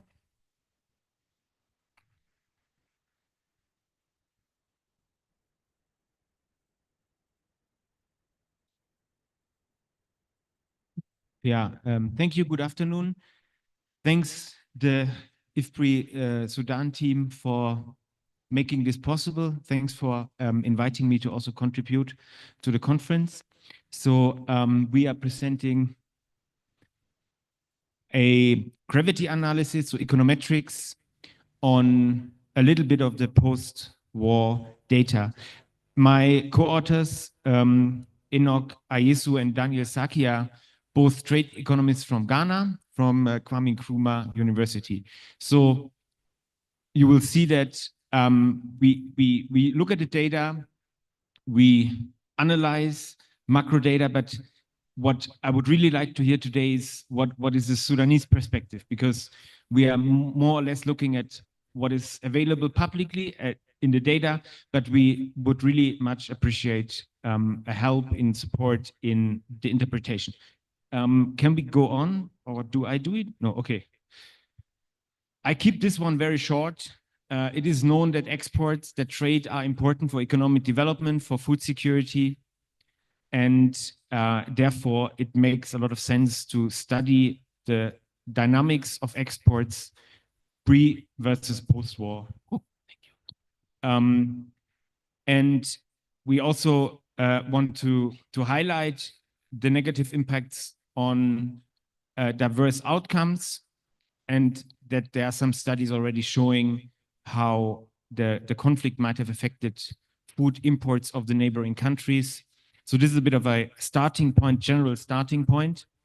In more detail, we look at how Sudan's exports might have changed. And by doing that, we embed ourselves, of course, in a literature that has looked at the impacts of conflict on exports, on trade. And we know a couple of reasons why exports might go down. Disruptions of supply chains, transportation, higher trade costs in general, decline in investors' interest to invest in certain commodities and supply chains, of course, displacement of labor, and as a last point, international sanctions. So all these, or some of these, have been mentioned today already. So these are reasons why exports, or we would assume that exports during conflict period decline. Another motivation comes from the data. This is a bit of outdated data because it's from the Ease of Doing Business survey of the World Bank that stopped in 2014. And you know that there's also some controversy about how the data was created. We ignore that for the moment, but we can clearly see that the time to trade is much higher in conflict-affected countries. We see that a lot of the indicators that we use for trade facilitation are much better for non-conflict affected countries. And we also see that even tariff rates are higher in conflict affected countries. So the data gives us another motivation to think that conflict would reduce exports. Specific to our research question, there is some evidence in the literature using gravity modeling from both cross-country studies and from individual country studies, even one from South Sudan. And these studies also show that the conflict reduces trade. That is specifically intrastate conflict that these studies were looking at. And there's also an indication that is interesting to keep in mind, that it's mostly importing countries that lose in a situation when there's intrastate trade, either in the importing country or the partner of the importing country. So if there's a intrastate conflict in an exporting country, still the impact on the importing country, the trade partner, will be higher. So this is the starting point in terms of literature, and now we want to see what the data tells us about Sudan's exports since 2023. Trying to make it as simple as possible to describe our approach. So we want to compare export trade flows before and after the start of the civil war. And of course, there are underlying trends in exports of different goods by Sudan, but there are also underlying trends of imports of Sudan's trade partner. In kind of controlling for that, we use something that is called a synthetic control group approach. So we create as Sudan-like countries that we can compare Sudan's trade performance with. And we do that in the following manner. We looked at the top 20 agricultural exports of Sudan over the period 2018 to 2022. So that timing is here wrong. So that's basically pre-war period. And we list them here. You see top is oilseeds, sesame, and then sheep, and so on, up to cattle, live number 20. And then on the right hand, we see our control group, and that's always the top 5 African exporter of that very commodity by HS6 code, which is the usual trade classification code. Now, how do we get the data? We know that it's really difficult to report this kind of trade data. So by product, by trade partner trade data. So if we go to the website of the Agriculture Ministry of Sudan or other websites, it's hard to find data. So what we do here is we look at the Comtrade data, but we don't look at what the exporter reported, but we look at what importers reported. So we actually use only the data that the trade partner of Sudan and the trade partner of all our control group countries have reported. We look at the 6-year period, 2018 to 2023. As indicated before, we have Sudan plus 6 exporters as the control group. And then these are crop specific. And then we have a lot of observations potentially, but we also have a lot of zero trade flows. So there are 243 countries, but Sudan and the others do not trade with all of them. And then we estimate this equation by the pseudo Poisson maximum likelihood estimator, which is standard. We are not going into detail here. So This is our economic specification. It's basically a structural gravity model where we control for a lot of fixed effects, so factors of countries and of trade relationships that remain unchanged over time. And by doing that, we do not need to include data like distance between countries or GDP, which are usually used in gravity models because the fixed effects control for it. And in the different approach, basically now we say we interact the variable Sudan with the post-war period, and that's then our treatment effect that we are investigating. Here are the results. We now put here the complete scenarios with OLS and PPML estimator. So what is important is the last two columns on the right. The others are just to show a comparison, where we include all the fixed effects. And in the last column, we exclude Saudi Arabia as one of the, or as the main trade partner to check for robustness. So we see here that we get a positive effect. That means trade exports, agricultural exports generally in 2023 were higher than before as compared controlling for all the trends with other countries. But this is not statistically significant. The coefficient estimate needs to be translated because it's a PPML, so this is about 20% increase, but not statistically significant. Thinking, okay, why do we get a positive effect here?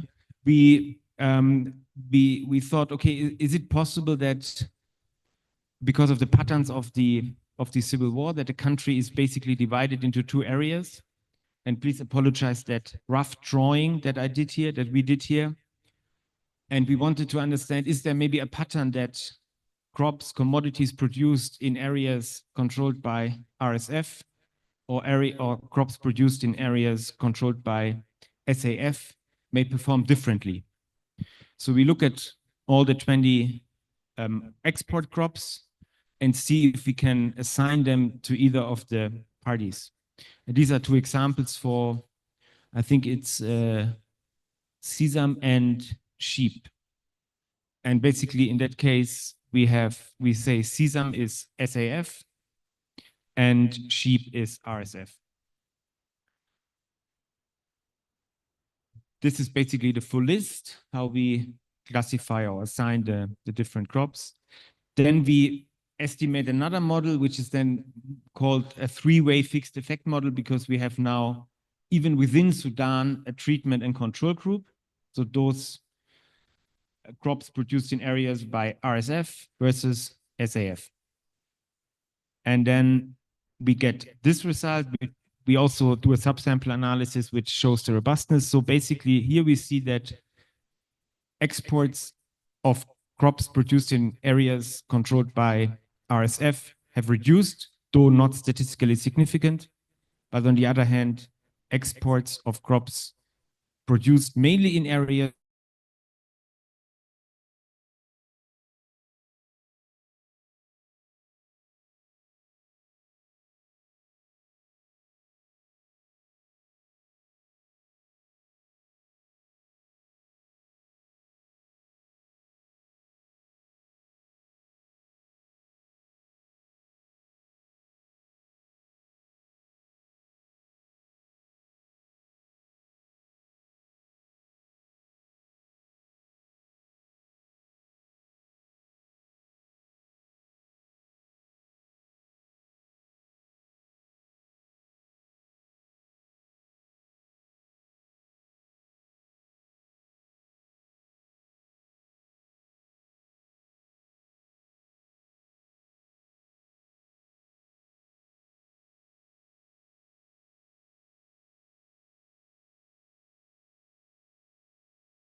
if these increases or decreases are in so prices of exports, or is it amounts as well? So the increases and decreases in exports or imports. And my second question is, to what extent do you think this model, given that the data is from perhaps an older source, reflects the changes in prices, at least within the country, and the inflation? So I guess my main question is, to what extent could we say that these results are really reflective of the return on exports in Sudan, given the currency fluctuation and the hyperinflation? Thank you. Lucas? Yeah, thanks a lot. Okay, I try to. These are all very technical questions, so it's great. I try to go through them. So we did a bit of robustness checks. You saw it when we changed a bit of the fixed effects here and there. I think that's what you observed, and particularly with the three-way fixed effect model, we then did a difference in difference type of thing, where we added more fixed effects to control and doing only for the subsample SAF or RSF. So that did some of the checks. Laying around with the fixed effects more or less kept the results the same. You know, sometimes the coefficients change a bit, but it remains statistically significant. I think the story holds, at least that's what the data says. Huh?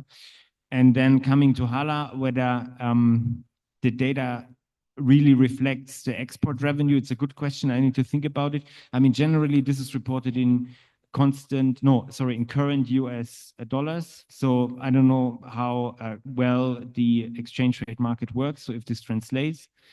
And regarding the prices, my answer would be because we control for all the trends, and we have all the other countries that may have also seen increasing international prices, so you, in a way, control for that.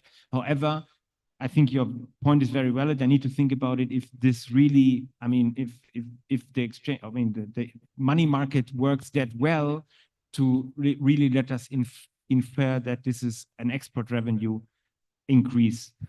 Last, on the political stability. So this is usually, I mean, we have not specifically controlled for it, but because it's only a 5-year period, I'm pretty confident that the fixed effects of the trade partners would capture the different political situation in these countries. But of course, you could include some measure of political stability in the partner country. You would do that usually in this kind of models if you are really interested in the effect of this variable on trade. And generally in that context, it could be interesting. I fully agree. So it's controlled for, but not specifically evaluated. Thank you. Thank you. I think we'll have more questions for you at the later session. Now I would like to introduce Dr. Paul Dorosh, a senior research fellow in the Foresight and Policy Modeling Unit at IFPRI. He has held several positions at IFPRI, and I would like you to welcome him to provide his presentation on market, trade, and food price dynamics in conflict-affected Sudan. Welcome.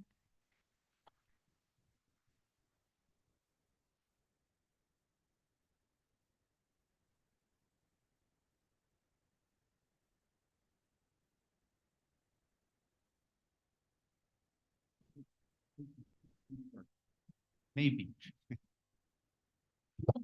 As I said, I'm very happy that maybe this thing will work. So we'll see whether I have slides or not. So good afternoon. Thank you for the introduction. Thank you for coming today. I think we had a really good morning with lots of good presentations and discussion. This presentation is on cereal production, markets, and policy in Sudan. And my co-authors, you've seen a lot of today, Oliver Kirui and Khalid Siddiq. They're here as well. Okay, so where do I have to point? Got it. Okay, great. So in the presentation, we'll look at cereal production patterns in Sudan, and then take a look at market prices. What has happened to market prices of the major cereals? And here I mean wheat and sorghum. And then most of the presentation will be about a model simulation analysis and we'll look at supply shocks and conflict-induced increases in marketing costs. And these increases in marketing costs are a big theme of the presentation, that because of risk, because of bandits, because of deterioration in infrastructure, the cost of moving grain from one place to another has gone up a lot. And that has implications for prices and trade. And then I'll have a brief summary and conclusions. It works. So this data here is from FAO, but we have the data is showing that production of all three major grains, sorghum, millet, and wheat, declined sharply in 2023-24. Wheat production was only 384,000 tons, and that was 44% below the 5-year average from 2019 to 23. Sorghum production was only 3.06 million tons, and that was down 34%. So you've got big declines in production of wheat and sorghum. It's worth noting, you can get a sense of it in these bar graphs, but sorghum is a much more important crop than wheat. You can see that the production of wheat in that far right panel. Does that work? I don't know. Whoops. No. Oh, well. On the far right was 384,000 tons. Total production of sorghum was actually over 3 million tons. So 7 to 8 times bigger than wheat. And again, from this here, essentially all wheat is irrigated, and only 13% of production of sorghum was irrigated, and that's the average from those 5 years.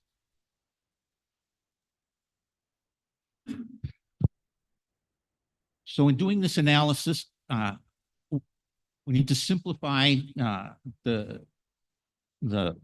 description of the economy a little bit. We're going to have a model that talks about 2 parts of Sudan, Western Sudan and Eastern Sudan. And roughly speaking, you can see that characterization of West versus East isn't quite perfect, right? I mean, there's SAF-controlled areas, but there are other groups and so forth that are controlling various parts. And so you can see the source. This isn't IFPRI. This is not an IFPRI map or FAO or anything like that. You note on the graph that we've labeled 5 cities, Al Fashir and El Obeid in the west, Port Sudan and Al Gadaref in the east, and Omdurman, that could say Khartoum, in the center there. And we have data for those 5 markets for wheat prices and sorghum prices over the last several years. So these graphs are showing on the left the wheat prices, right are the sorghum prices. So most of the wheat in Western Sudan, and that by that I mean Greater Darfur and Greater Kordofan, is sourced from Eastern Sudan and from imports. And wheat prices in Western Sudan, including Al Fashir and El Obeid, therefore, are generally higher than wheat prices in Eastern Sudan. You've got wheat moving from, broadly speaking, from east to west, and it's picking up transport costs, marketing costs. It's also picking up all sorts of increases in transaction costs due to the conflict. So due to the conflict-induced increases in marketing costs, the average wheat price in Al Fashir and El Obeid went, oh, sorry, that does not work.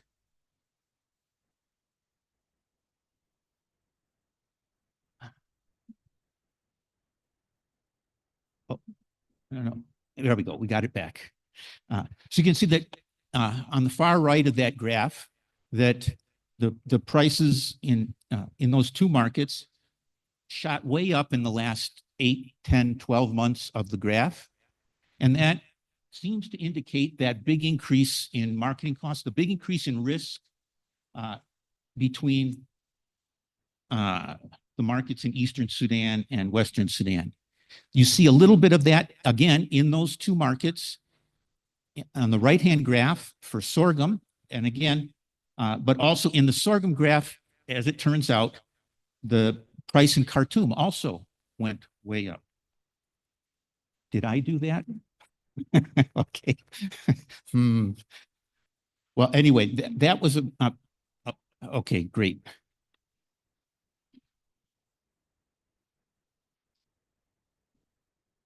This is perhaps the last graph that's really, really important. Otherwise, I think I can tell a story without the graphs.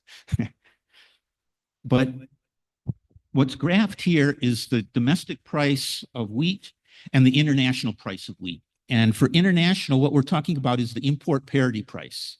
In other words, the price in the world market plus the transport and marketing costs to a location in Sudan. And so we calculated that actually estimated cost to Khartoum.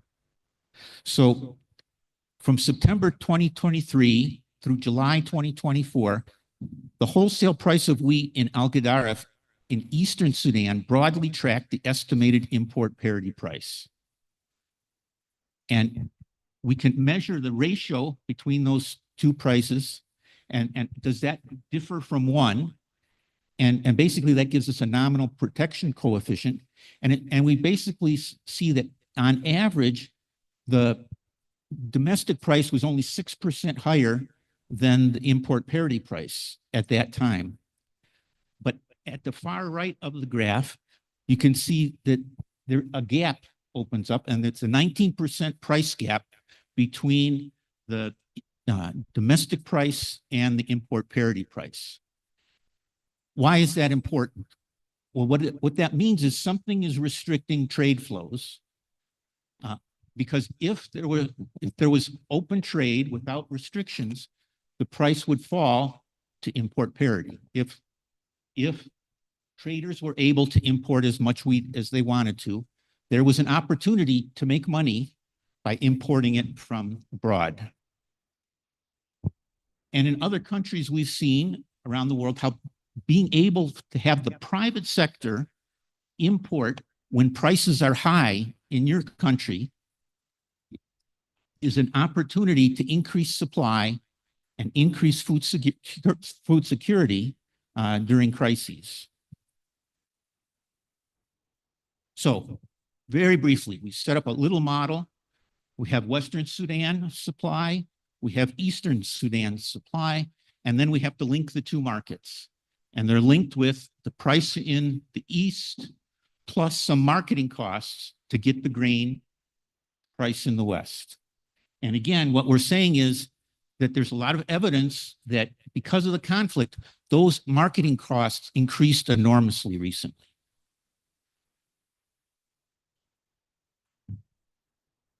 Whoops. Okay. Okay. So we ran a set of models, simulations, and we've circled some of the numbers at the bottom of the graph. But basically what we did was we modeled an increase in these marketing costs between East and West. And when you do that, the prices go up in the West. And what happens? Consumption in the West falls by 15.6% in the simulations. For all of Sudan, consumption is essentially the same. It falls only 0.7%. Why is that? In these simulations, the initial simulations, we're just going to hold production and imports constant. So supply is constant. What happens to the distribution of the wheat in the country if you increase the costs of moving grain from East to West? And so that means, what happens is consumption in the West goes down. Makes a lot of sense. The grain got more expensive. And if you also assume that incomes in the West went down by 20%, then the demand goes down further, and actually the price in the West falls by 24%.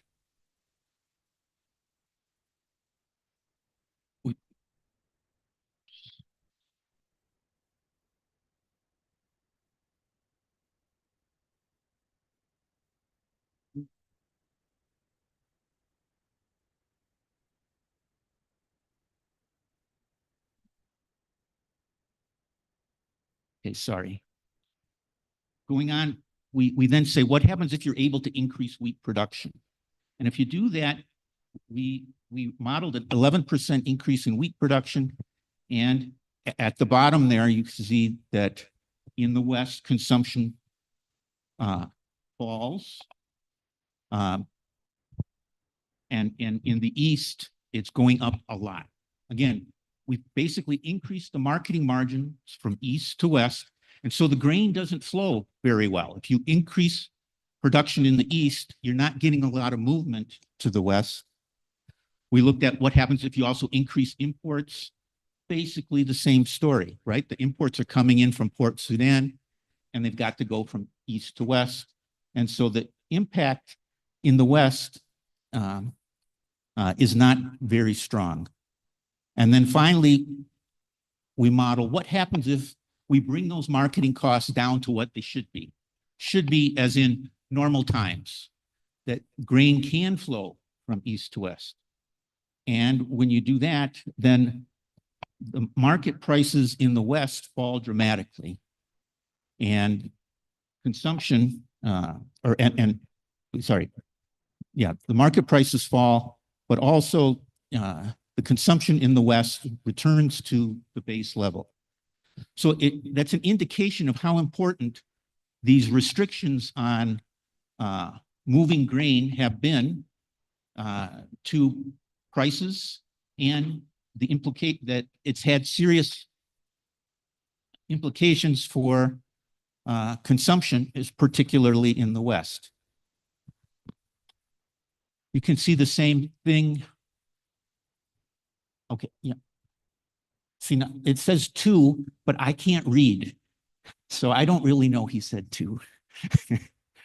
We'll move on. So we graphed those results here, and those are the bar graphs showing the different simulations.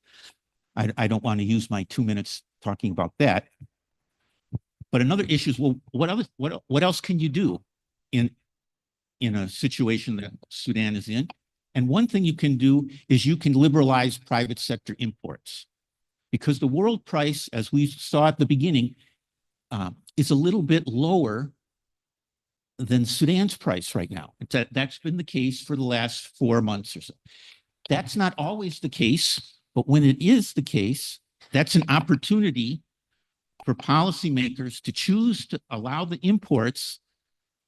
The government doesn't have to pay for the imports, the private sector does, and as long as they're competing, the price comes down. And so that's what we have in the last simulation. And the benefit of that depends on what's the gap. What is the gap between the domestic price and the import parity price? If the domestic price is way high and you're able to import at a much lower price, you can bring the domestic price to the cost of imports. Whoops. Okay.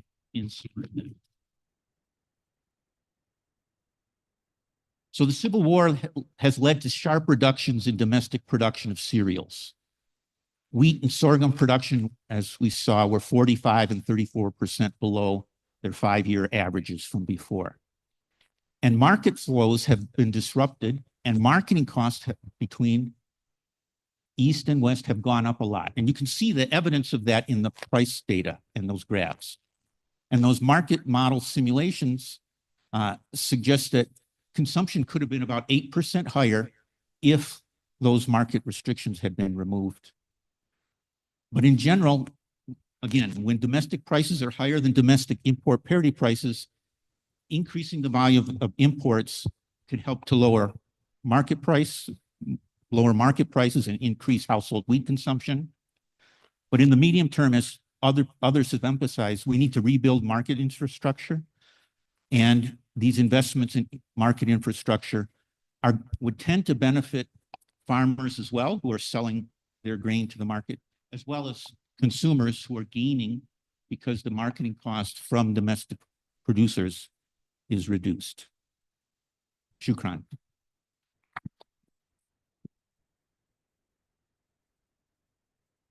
Thank you, Paul. With the data you have provided, I think you have affirmed the previous presentations from the morning till now that the areas that have been under the RSF control tend to have more impact of the conflict, and the areas that have SAF control seem to be doing better. Hali, it's for you to answer why. But that brings me to the last session, Dr. Zuhal Al-Noor, who will be providing us with the economy-wide impact of conflict and pathway of recovery. This is a very important last session for us because she will guide us onto how we save Sudan.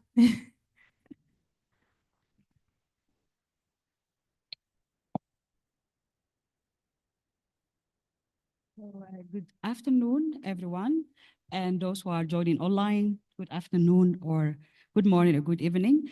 My name is Zuhal Al-Noor. I'm a research fellow at Humboldt University of Berlin, and I'm also senior researcher at Agricultural Research Corporation, Sudan.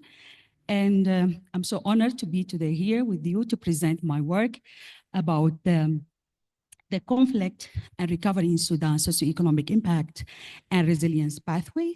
And this work is actually a collaboration between myself and Dr. Khalid Siddiq from FBRI. And in this presentation, or in the next 15 minutes, I'll walk you through the key finds of our analysis, how Sudan can move toward the recovery of the conflict, ongoing conflict, particularly looking at the economic impact or the economic growth and the impact on poverty and also the hunger. And we're also going to explore different options about how we can implement kind of policy intervention to recover the Sudan, particularly focusing in agriculture, working capital, and resilience. Also, hopefully, which work, that's nice. So in this presentation, we're going to look at the conflict from different perspectives. In the morning, and also like in the last two presentations, my colleagues were talking about the impact in the micro level and also at the political economics. But in this presentation, we'll look at the conflict, the future impact of this conflict, and at the other side, the economy-wide impact. And as we agree since morning that the conflict has significant negative impact in the human levels and also in the economy. And in this analysis, we would like, or our objective, we have three objectives. First, to quantify the economic impact of the conflict. And second, to assess the potential difference of policy intervention for recovery.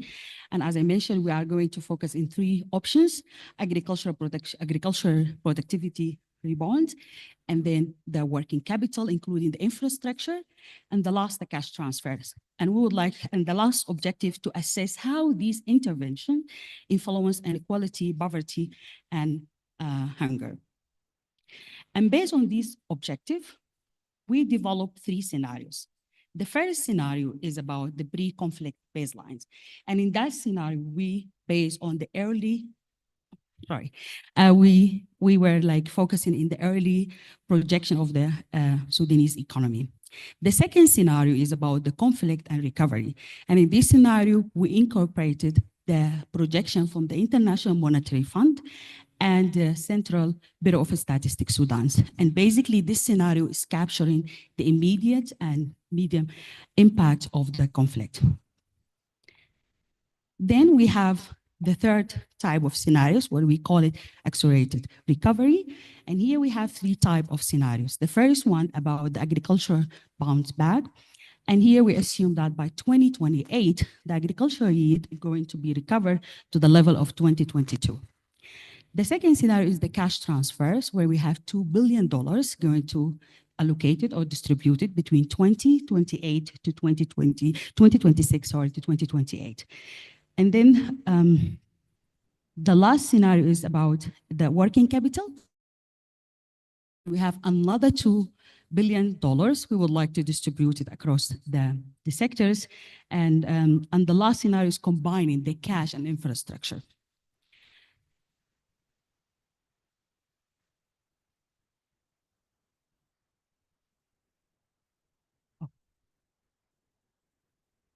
Going back. So for the analysis, we used a model called Rural investment and policy analysis, and it's like forward-looking and economy-wide modeling. And okay, maybe I need a laptop because my laptop is. Can I have the presentation?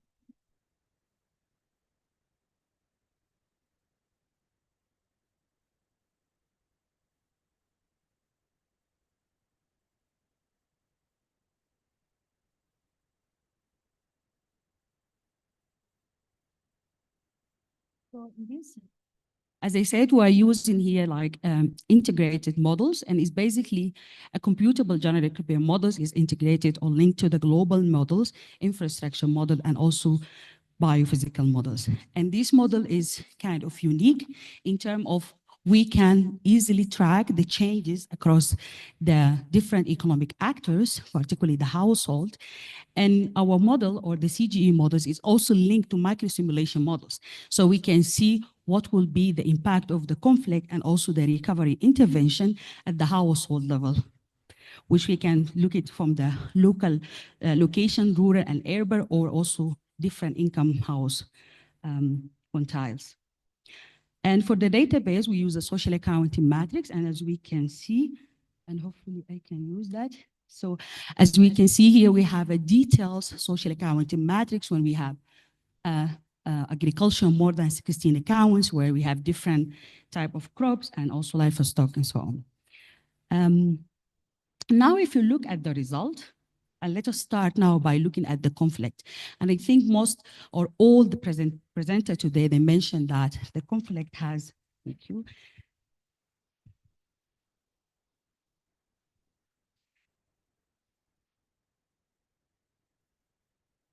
Okay. So as we can see that we agreed that the conflict has a negative impact in the economy. And here, basically, if we look at the poverty and undernourishment, we can see that in the left-hand side, we see the impact on the poverty, and the right-hand side, the undernourishment. And we see that by 2013, almost 10 or 11 million people were going to be pushing under the poverty line, where 10 million people will be like undernourished. And if we look at the impact in the household by location, rural and urban, we can see that urban, like they both affected, but urban are most affected compared to the rural household. And this, the difference in the impact between the rural and urban, driven by the differences in the livelihood, and also the job opportunities. Beside the poverty and the undernourishment, also the conflicts significantly increase the inequalities. And as we can see in these figures, that all the households, like the poor household, and even the rich household, they are affected negatively with the conflict. And when we look at the higher income household, experience more resilience, decline in the consumption, and limited recoveries. Now, we are comparing the impact between the recoveries intervention and the conflict, how that will affect them. So if we start with the first intervention, like the agricultural yield, we see that agriculture has more significant impact on the agriculture. Maybe I need to use the pointer. Thank you. So as we can see that the impact of the agriculture is much higher compared to the cash transfers and working capital. And for the cash transfer, in the short run, the impact is much higher. However, it's fading out when we look in the long run. But the working capital has slow impact in the short run, and then the impact will be more higher in the long run. So if we compare between these interventions, we can see that the agriculture and infrastructure benefit more rural household compared to the urban household. Now, if you look at the hunger and the nourishment population, also the impact is also similar to the impact of the poverty. Still, the agriculture has the highest impact compared to the two other intervention, and this is because now with the agriculture we have more agricultural production, and that will affect the all incomes for the household, particularly the rural household. And again, we can see that The cash transfer in the short run has more impact, but in the long run is lower impact. And and with the working capital contributes less initially, but has greater pay off over time, particularly after 2022. Summarizing that, we can say that the conflict has really still has negative impact in the Sudan. And as we can see from our results that show that by the, basically by 2013, we're going to have more than, So, and we can see that by the end of 2023, we're going to have more than 10 billion people entering the poverty line and also became like undernourished. And without action, the recovery will be slow. However, there's still the poverty and the hunger will be below billion. And agriculture recovery should be priorities because it's going to kind of reduce almost 0.9 million people or push them out of the poverty line. And when it comes to the cash transfer and working capital, and here working capital including the infrastructure, the cash has direct and immediate effect on having poverty and hunger. However, the working capital has more benefit in the long run because, as I mentioned, in the short run, the impact is lower. Thank you all for your attention and looking forward for your questions. Thank you. Thank you, Zuhal, and sorry for the disruptions again. Yes, I will open the floor for questions from the room and online. Please let me, if Preetam, let me know if there are online questions because I can't see them here. I will try to navigate to this section for now, but maybe one question here from ICP and in the room, yes. And the third question for the lady. And we'll take these 3 questions and come back. Please, go ahead. Yeah, thank you so much, Chair. Well, my question goes to Zuhal. Thank you so much for the enlightening study and presentation. So I know your model might not look at all the socioeconomic parameters, or indicators, but could you kindly comment on the social fragmentation and polarization due to the current war, and what could be the long-term impact on the development in the country? Thank you. Okay, please. Can you introduce yourself? Sorry, I did not mention that earlier, but please introduce yourself. Yeah, okay, thank you. Al-Fatih Abdurrahman, ICP. Okay, thanks. I'm Wario Mama with IFPRI. Thanks for the presentation. Can you say a bit more about what would cause or what might cause the bounce back of agriculture in that third scenario? You know, what do you think would be behind that? It seems rather important. Thank you. Yes. Thank you so much. Huyam Talih, African Union Inter-African Bureau for Animal Resources. Thank you for the presenters. My question is on the livestock exports and the impact from many presentations and also external studies. There is an increment in the livestock exports. My question will be how the presenters managed to divide the livestock exports between RSF and SAF areas, considering that livestock export value chains are scattered through the different controlled areas between RSF and SAF, considering that the major livestock production sites are within Darfur and Kordofan, and despite that, the livestock exports managed to be continued and also increase, according to the Saudi reports that there's an increment on the value of the exports from Sudan by 70% or even more. So just to know how the conflict impacted this and what were the measures taken by the producers or transporters or even exporters to ensure this increment in the livestock. My second question is on the cereal, especially sorghum production and utilization for the animal feed, how this can be impacting the livestock production on the long run, knowing that there is decrease in the production of sorghum? Thank you so much. Okay, thank you. I think we'll answer those three questions. So, Zuhal, you take the first one on social fragmentation from ACP.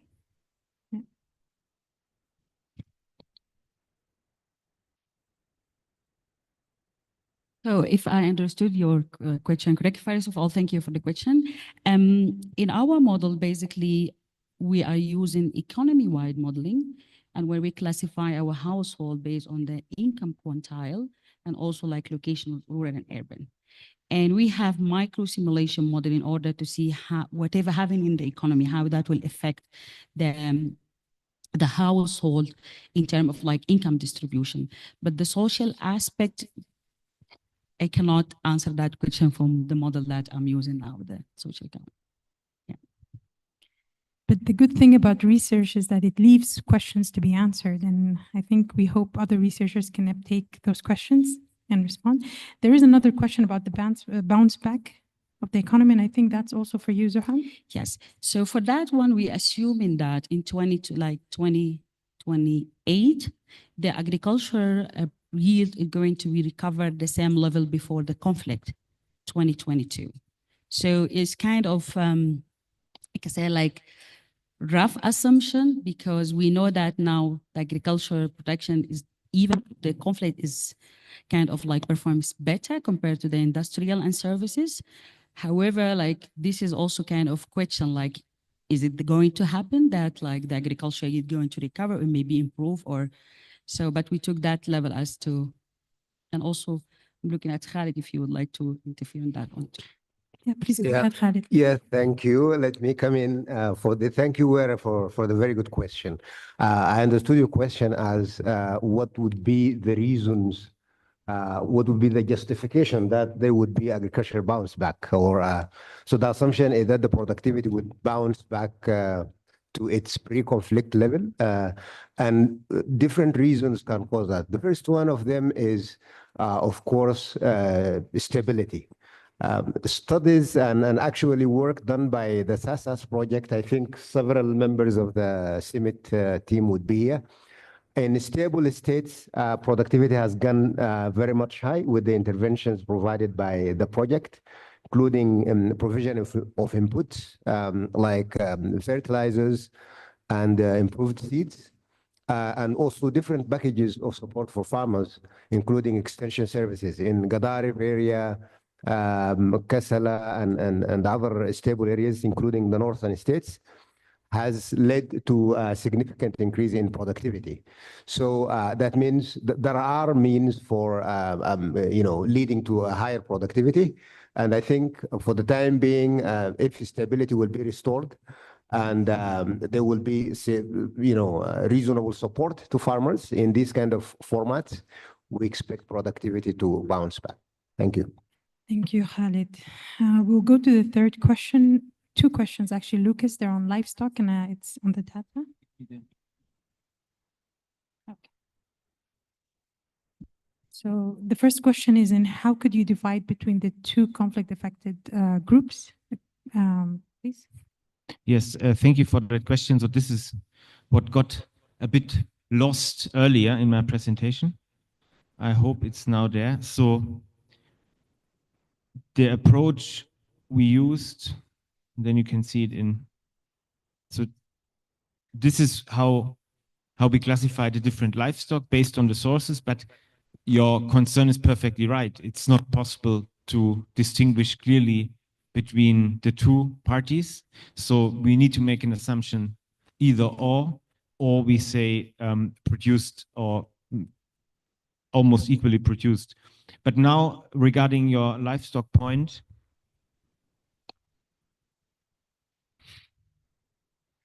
well, I wanted to show you the regression for livestock only regardless of RSF or SAF, which is here, which we didn't see. So if we ignore that, we see the negative effect of livestock. So this is basically driving the results.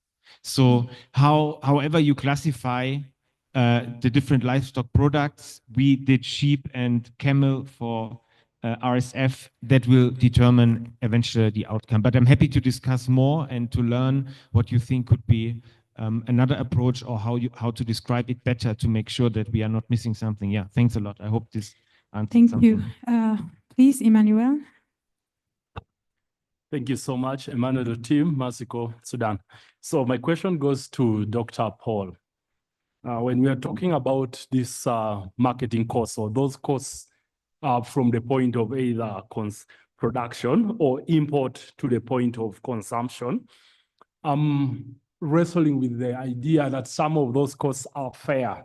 Increase in fuel costs leads to increase in transportation and so on. And some of those costs are probably war economy costs or manipulative costs. So I don't know if in your analysis you came across some of these. What I'm trying to get at is the prices that are there, what portion of that is a fair price because of what's happening, and what portion of it is, people handling and playing around things. And I think that's mostly important for maybe wheat, because the players are fewer as opposed to sorghum produced all over the place. Thank you. Okay, I think, Paul, I'll give you the chance to answer this question, and then maybe we can go into the second round of questions. Okay, yeah, that's a very difficult question. Unfortunately, we have essentially no data to separate those two. We can look at what are the cost of fuel and such, and estimate how much those costs went up. But you can see that the prices in Western Sudan shot up way more than they had been before. And so it seems pretty clear that there's something that has obstructed the marketing flows.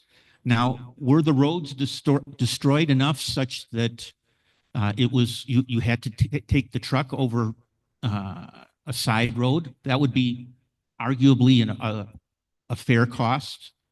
On the other hand, you could have been stopped by a bandit, and maybe that's not such a fair cost. So yeah, I don't see there's any way to do that. I mean, I think we could get some fix on, quote, fair costs just by looking at what happened to the price of fuel, and to some extent, perhaps, looking at what happened in the other parts of the country. Thank you. Okay, so I will take two more questions, and I will steal some time from coffee because I know we're all full for now. And okay, so please, the lady here, Adam, I will not skip you this time. So please go ahead. Can you use the microphone, please? Yeah.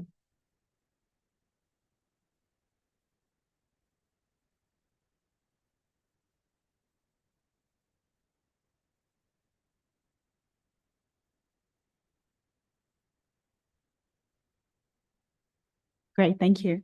Just to build on Emmanuel's comment and then maybe ask Dr. Lucas a follow-up question. And it has to do with the price of fuel. So me and Muzen were conducting interviews in Khartoum last year from April throughout December. And we did do a mapping of the proximate prices of two important commodities, wheat and fuel. And we did find, and again, this is very particular to the political economy of wartime Khartoum, that the price of fuel and wheat were dictated to a huge degree by the kind of internal war value chain that was shaped by the military effort of Khartoum itself, and the modality and governance on the territory itself, which shifted quite a bit from SAF to RSF. Another factor that dictated the prices were also revenue raising. So RSF funded its war economy through taxing the public, and that's in turn shaped the prices of commodities at these kind of RSF-controlled outlets of fuel and wheat. Now, having said that, my question to Dr. Lucas, is about the concept of illicitness. And this is also kind of perhaps relates to a lot of the presentations that were delivered today, which kind of tries to, which have attempted to kind of address the question of formality versus informality in the emerging war economy. However, the question of the illicit and where it sits in between or within these both these models is kind of overlooked. So again, from the work we did in Khartoum, we noted that illicitness is present within both formal and informal economies, and it's a huge driver of wartime trade, revenues, and all other forms of economic activities. And I think it's a pertinent question as to the future of Sudan's economy.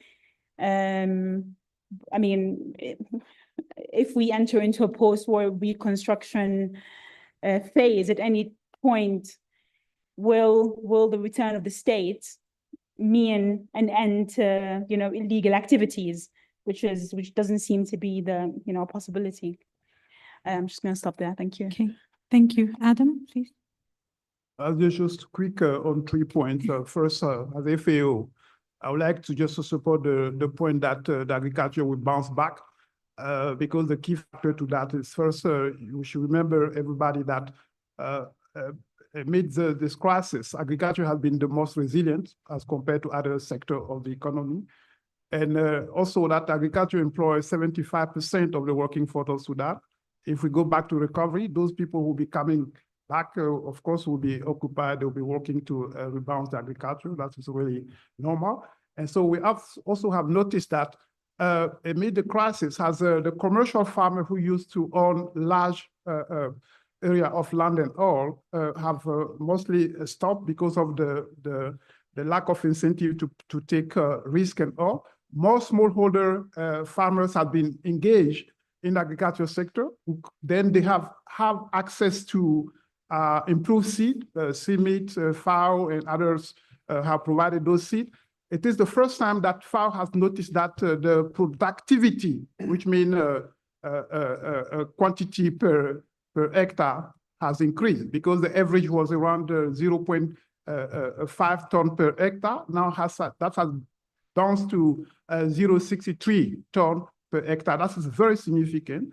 And then we really support that, by if we should continue to work on that, I think that will shed more light on to everybody. Regarding the production, cereal production that colleagues have mentioned here, I just want to use this podium to say that 2024, the cereal production is estimated at 6.6 million tons. Out of that, the sorghum alone is 5.4 million tons. That is an increase compared to previous year, because good rainfall conditions and also smallholder access to seeds, and they all really produce. Now, the deficit, still there is a deficit in terms of the balance sheet of Sudan. The deficit is 2.7 million tons. Out of the 2.7 million tons, wheat alone is 2.5 million tons. Then, when you work on the wheat, you will know also that the wheat is the production of wheat in Sudan is heavily subsidized compared to other crops like the sorghum. If we want to talk about real cost, market economies and all, I don't think that the wheat production in Sudan is competitive compared to the Black Sea region and the world price. But of course, a policy, if it is a policy decisions, yes, people can produce wheat in Sudan, but it needs to be subsidized in a way that the producer could then be able to sell their production. Thank you, Adam. So I will let you comment on that remark that you made, and then I will take a final question from that table over there, because they seem to be upset with me. Lucas? Very valid and important comment. I think there was no, or was there a specific question? Yeah. Yeah, no, I think you're completely right. I fully agree, and maybe we can chat more about it, but yeah. Yeah. No, maybe Paul could just comment a little bit on what Adam has mentioned. Yes, mean, we didn't look at the effects of the subsidy for wheat, but a big part of the subsidies, financial, economic subsidies, have to do with trade policy and whether or not, and in the past as well, whether or not the wheat imports could come in freely or not, or whether there were quotas and such. And there has often been a big gap between what the world price is, add the marketing cost, the import parity price, and what's actually been in the market. And so those distortions have in the past been very huge toward up to 2018, 2019. At that point, they were greatly reduced, but now they've increased some. But in this wartime economy, it's just very difficult to estimate those true costs. Thank you, Paul. So I'll take just one last question from that table. Yeah. Oh, okay, thank you. Don't think we're upset. We're just having a conversation here. I don't hear you well. Okay, yeah, sorry. Can you hear me now? Yes. Okay, just kind of similar to kind of the points that have already been raised. I don't know why there's an echo. Thank you for the presentations and the modeling, and this is not my area of expertise. I just think it's really important to give the political context when we're having these conversations, particularly at the macro level, within multiple regards. So in the response to the previous question around subsidies being linked to trade policy, subsidies are linked to politics at the local level. There's a reason why there is subsidies on wheat. And, we all know who consumes the wheat, where it goes, and, the constituency that builds. So, and I think kind of building on the sessions from this morning, particularly Dr. Suleiman's and Nahala's, when we're looking at these kind of macro level models and perspectives, I think it's important to kind of link it to the political context and dynamics. So in terms of why, it's been quite a market-based approach in terms of why there's that distinction between East and West, but there's also a clear kind of dynamic around the food system being centralized, being dominated by a certain group, and that cross-line access, similar to the aid sector being unable to cross lines, the private sector and traders are also facing significant challenges. And similar in terms of exports, we know that we're essentially in a flourishing war economy. Jibril has been very clear and others have been very clear in terms of everything is going towards the war effort. So my question is kind of around, well, it's two parts. How do you link these macro level models to kind of the political context? And also maybe this is to use the how specifically in terms of, like Dr. Suleiman in particular has presented this morning, Sudan wasn't working for many Sudanese, the vast majority of Sudanese. And issues like this is kind of in terms of control of capital, control of assets, production systems, and so on. So if you, Zuhal, or anyone who wants to answer is that, how do you feel these models can go to building maybe localized solutions in terms of kind of rebuilding Sudan? Because thus far, the conversations we've had or reading between the lines around rebuilding, it's been very centralized. It's been very kind of top down, and understandably so in terms of kind of the mandate that many of us have in this room. But I think I'd be interested to kind of hear more around how you feel these models can get more innovative kind of ways. I think this is a very intense question. And Paul, I think you need to answer that. But the idea is that the political effect and the monopoly that is centric to Sudan, how does it impact, how can we, I don't know, use the data? Yeah, I'm looking at Khaled and I'm thinking, that's the guy that should answer this. But next time, Khaled. But, we do these models and we act as if there was a central policymaker who's making the decisions. And sometimes in past governments and in some countries, in fact, you could say that there is a central policymaker. But in general, there's a very complex political economy back and forth, and a lot of things that are happening outside of Khartoum, and of course the war and all this. And so there's a lot that the models miss, absolutely. So I think they should be used with limited objectives to answer certain questions and perhaps not pretend that they can answer everything. You agree with that, Khaled? Khalid, do you Okay, want to thank you. comment or it's fine? Okay, so this is the closing of our session. I thank our panelists and presenters here. I know from Khalid that all of this data is going to be presented in a very nice book that is going to be available when, Khalid? Inshallah. And the idea is that this research has been disseminated with all of you to take upon and also add on your own takes on it and possibly help the country recover. Thank you all, and I think we'll go for a coffee break. Please help me close the group with a clap. Thank you.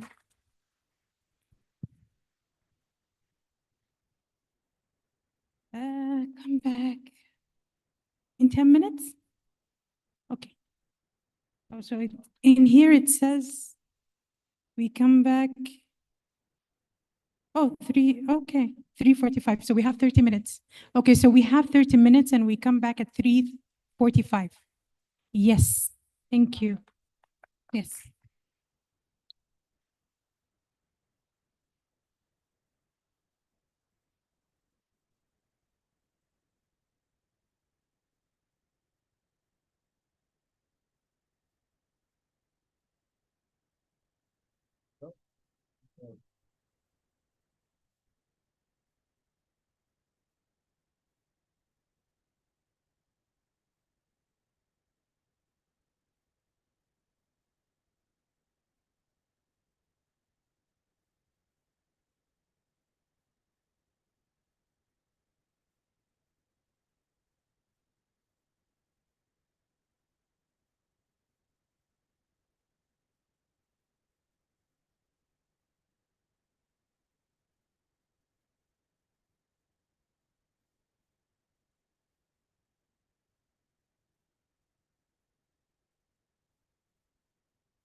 No, no,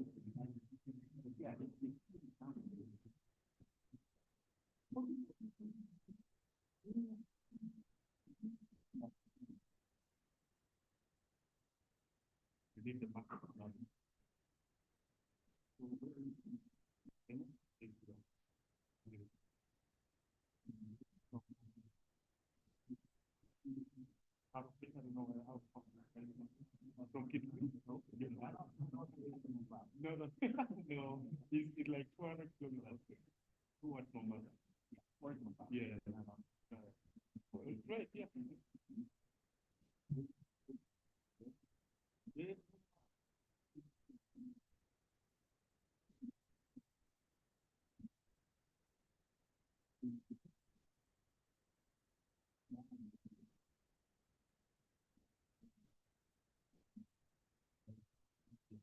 You don't have the delivery much, perhaps the modeling part is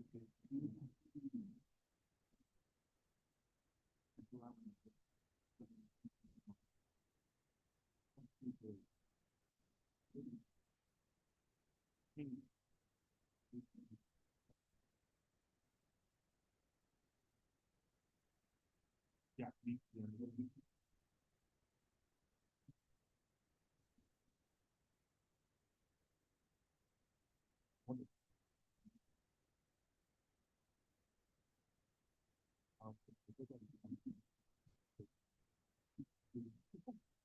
did a little bit.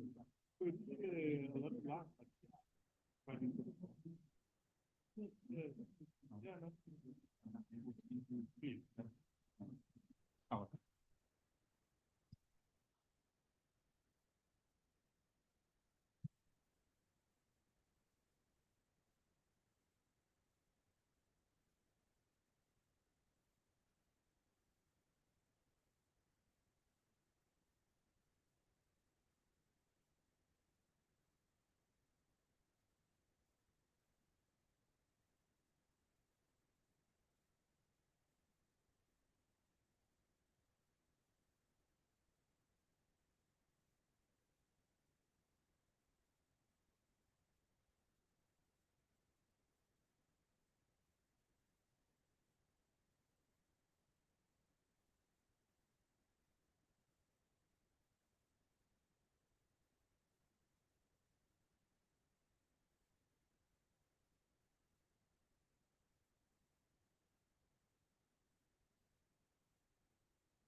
Good afternoon.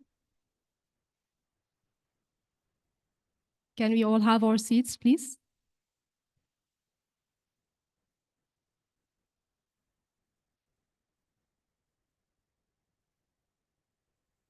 Okay, we will start our discussion for the fourth session for today on resilience and recovery strategies amidst war. We have three distinguished presenters with us here, and I'm calling upon Yusuf Shaitani to join us. He's online. Okay. Raja Makawi, please join us on the stage. Kiprom Epey, is he also online or he's here? Okay. So Kiprom, please. Okay. So I've been informed by Raja that Muzan Anil is also part of the presentation.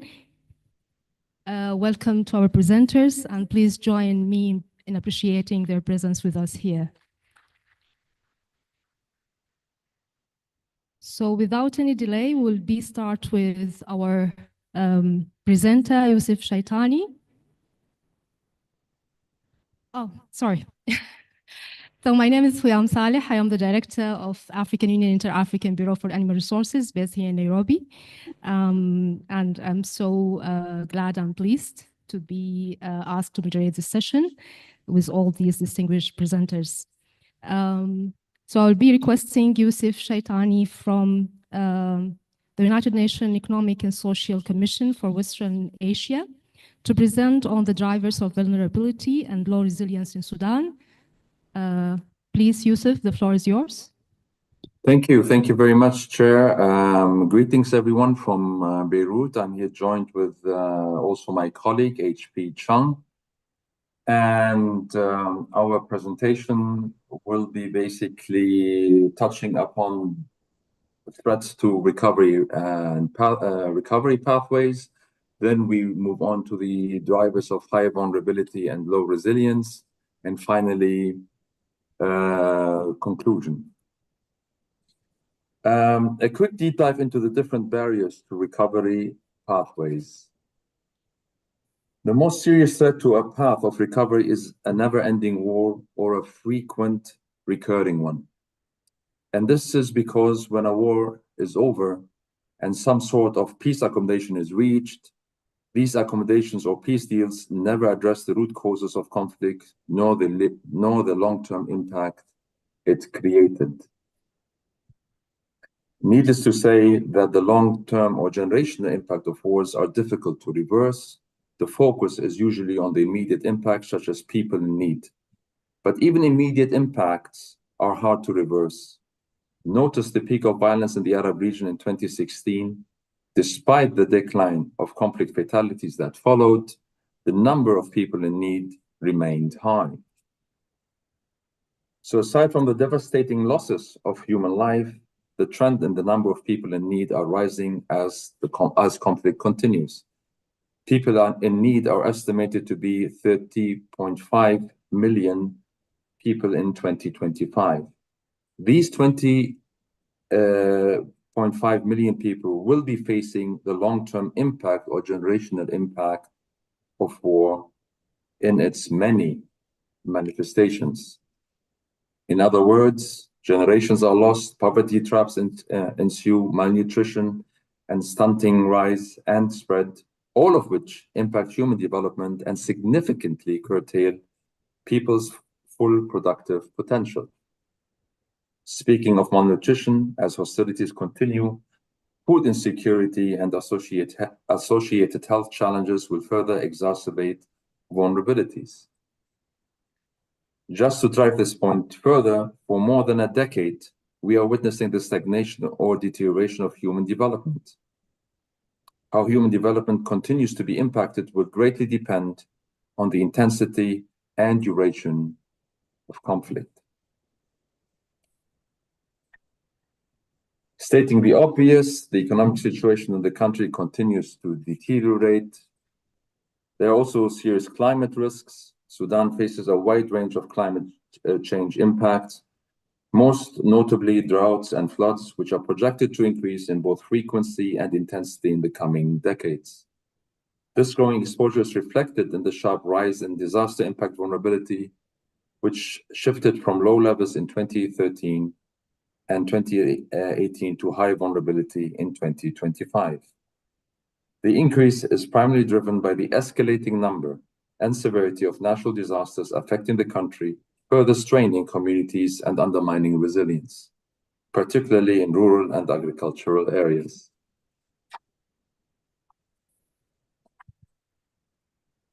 Deterioration in institutions also leaves precious little agency to manage vulnerabilities, if those are resulting from conflict, climate, or any other shocks that are set to increase vulnerability and lower resilience. Moving on to the drivers of high vulnerability and low resilience, which have been exposing Sudan to frequent conflict relapse. The long overview on different threats to pathways of recovery that we presented, in which we skimmed over the challenges resulting from conflict, the challenges on human development, economy, climate, and institutions, are just to illustrate the multiple drivers of vulnerability and how interrelated they are. And now I give the floor to my colleague, HP. Thank you, Yusuf. So we've discussed the different risk factors that is facing Sudan and the wider region. And we've discussed also some of the interconnectedness of multidimensional risk. So at this point, we want to briefly introduce a tool that we have developed called the Arab Risk Monitor, a framework and a tool to understand and also visualize the trends that are happening in the region, and in this case, particularly Sudan. So the basic framework is to look at risk from three large pathways: conflict, climate, and development. And under these pathways, we further go into detail in terms of risk domains, which are conflict, climate hazard, natural resources under climate, and under development, economy, society, and institutions.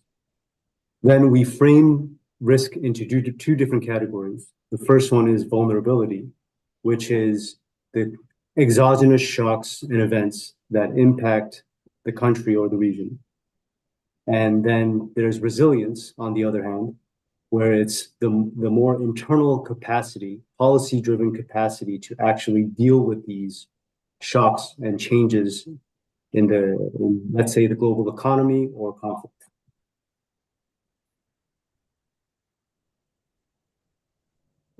So in order to actually do this, we're looking at approximately 36 drivers of risk that go into further detail that are under each of the 6 domains that consist of approximately 40 to 50 indicators.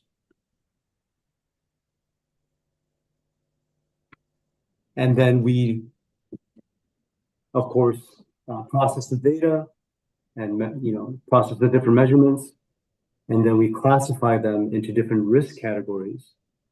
So, for example, if you have low resilience and high vulnerability, we would classify that risk as severe. At the other end of the spectrum, if you have high levels of resilience, again, internal capacity to deal with risk, and you have low levels of vulnerability, we would call that risk negligible, and anywhere in between. So you can actually visit our website at espoir.org, and then you will have, we have the more technical and conceptual publications regarding this, as well as some country risk assessments. So let's take a look at the actual numbers. So this is just a very bird's eye view of the situation in Sudan. You can see the graph on the left, which is the total risk, the total vulnerability and the total resilience. Vulnerability on the vertical axis and resilience on the X or horizontal axis. A couple of observations here. And just to give you a reference, these are the 22 Arab countries in comparison. However, the data set itself does comparison across all the countries available across the globe. Again, going back to the chart on the left, we observe, first of all, resilience is very highly correlated with vulnerability. In other words, countries that have lower resilience to risk tend to also have higher vulnerability. And unfortunately for Sudan in 2023, which is the latest year of data that we were able to collect for this particular framework, it has the lowest resilience among the 22 Arab states. And once again, more unfortunately, this trend will likely to, this resilience, this low resilience and high vulnerability will likely to worsen in 2024, at least from the preliminary data that we were able to collect. You can also see by risk domain, which are the different categories of, let's say, conflict and institution. The highest vulnerability are in conflict, institutions, and climate, whereas the lowest resilience is also in conflict, institutions, and natural resources.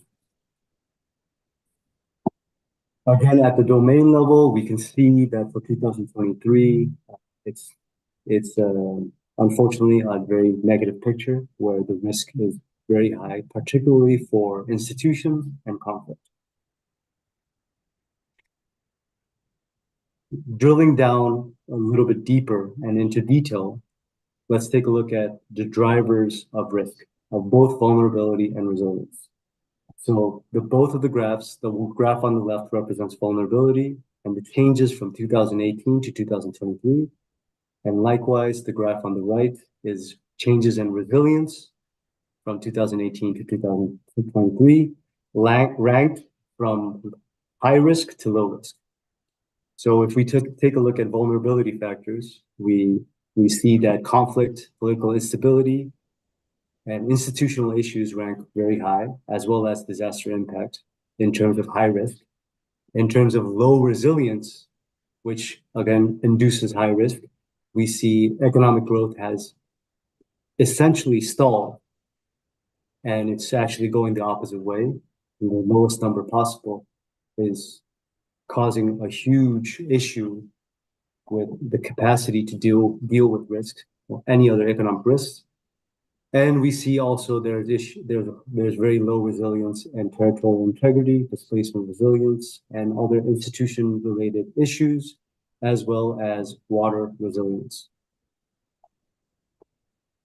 So over the next 4 slides, we're going to show a couple of tables that detail the drivers of risk according to the domain.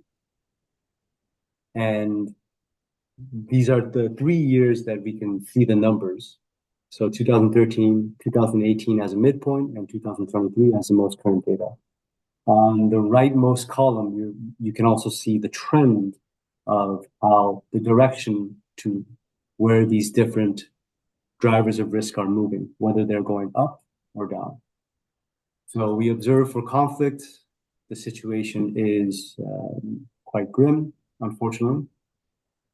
For natural resources, it's a similar story. Same thing with climate hazards. The risk is quite high. For economy, things are also either stable or deteriorating. Institution is one of the weakest points in this risk assessment for Sudan. And society as well, where we unfortunately see some trends that are stable, but not good because they started from a very low point, at this point, and then we also see some deterioration. Well, one thing that we can observe from the 4 slides that we just showed is that even during the periods of stability, let's say between 2015 and 2020, we can see that the drivers of risk have not really improved, and in fact, some have deteriorated. So I'll leave the floor back to Yusuf. Thanks. So basically, in conclusion, a quick revisit of the fundamentals that make the pathway of recovery fraught with risk, and this given what the current and previous wars have done and which are difficult to reverse. So I'm not going to list the whole slide, but obviously issues with root causes of conflict remain unaddressed, obviously, amidst increasing geopolitical and geoeconomic challenges that you're all aware of. Humanitarian aid dependency is also set to increase, human capital to decrease. Also, HP was very clear about the economic decline and the disintegration of basically public institutions. It is our contention that any intervention or assistance program will need to focus on strengthening people's resilience.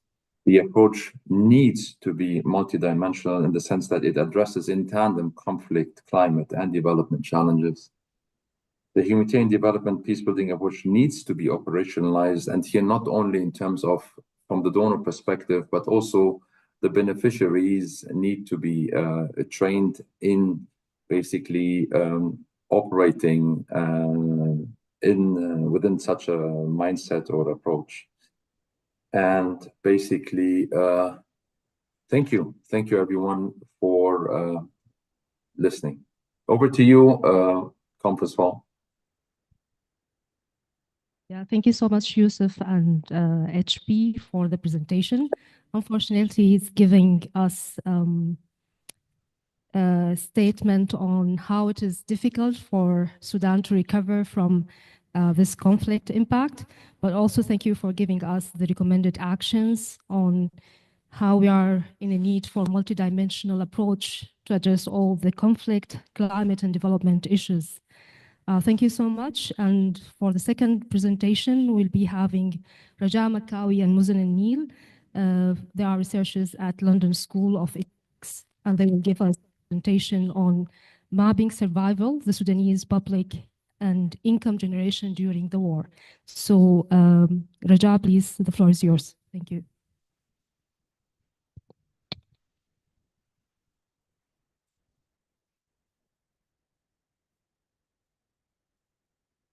Hello all. First of all, I'd like to apologize in advance if I come across as a bit incoherent. I've been up for more than 24 hours. And, you know, the topic of the war economy is not a walk in the park. I'll be presenting on survival mechanisms within a war economy together with Muzan and Neil. So the way that we've done this, we've developed a compounded methodology where we each kind of collected data on two different aspects. I mostly kind of mapped the operational logic of a war economy using a bird's eye view of Khartoum as a specific geography to kind of determine how the war economy works, what are its leverages, who are its main actors, how they operate, how does input and output of, you know, various forms of economic activities and transactions, how they kind of, you know, flow.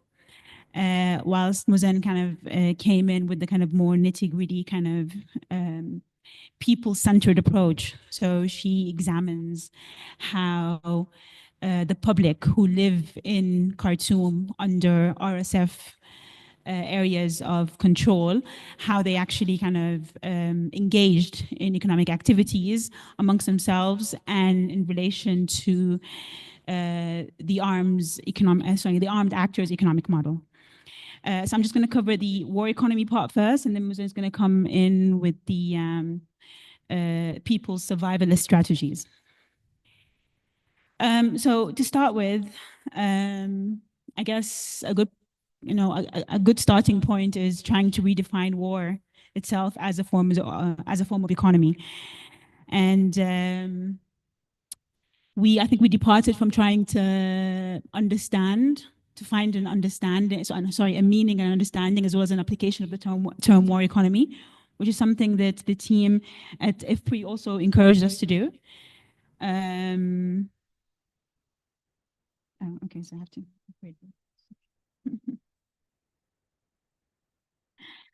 And so the war economy, in in our paper goes beyond mapping the destruction of, central state or centralized institutions, measured in kind of neoclassical economic terms. So GDP, trade, balance, imports and exports, and the existence of value chains. Instead, we try to find economic logic in the disorder by identifying new forms of productivity and the way existing labor organizes around it. Central to our methodology in trying to identify a war economy is the cognizance of the effective presence of the militia form in Khartoum. And perhaps this is the second point in my slide, which trying to understand what is it that the RSF did when it came to Khartoum, how they actually managed to control it. There's a lot of talk usually whenever there's discussion about the war in Sudan, it's kind of, reduced to a debate on the military intervention. Whereas the economic aspect or the economic kind of front of managing territory is a huge part of the military effort. So how then does the RSF, as a predatory extractive system, manage the economy of Khartoum so closely and with such kind of precision and success? The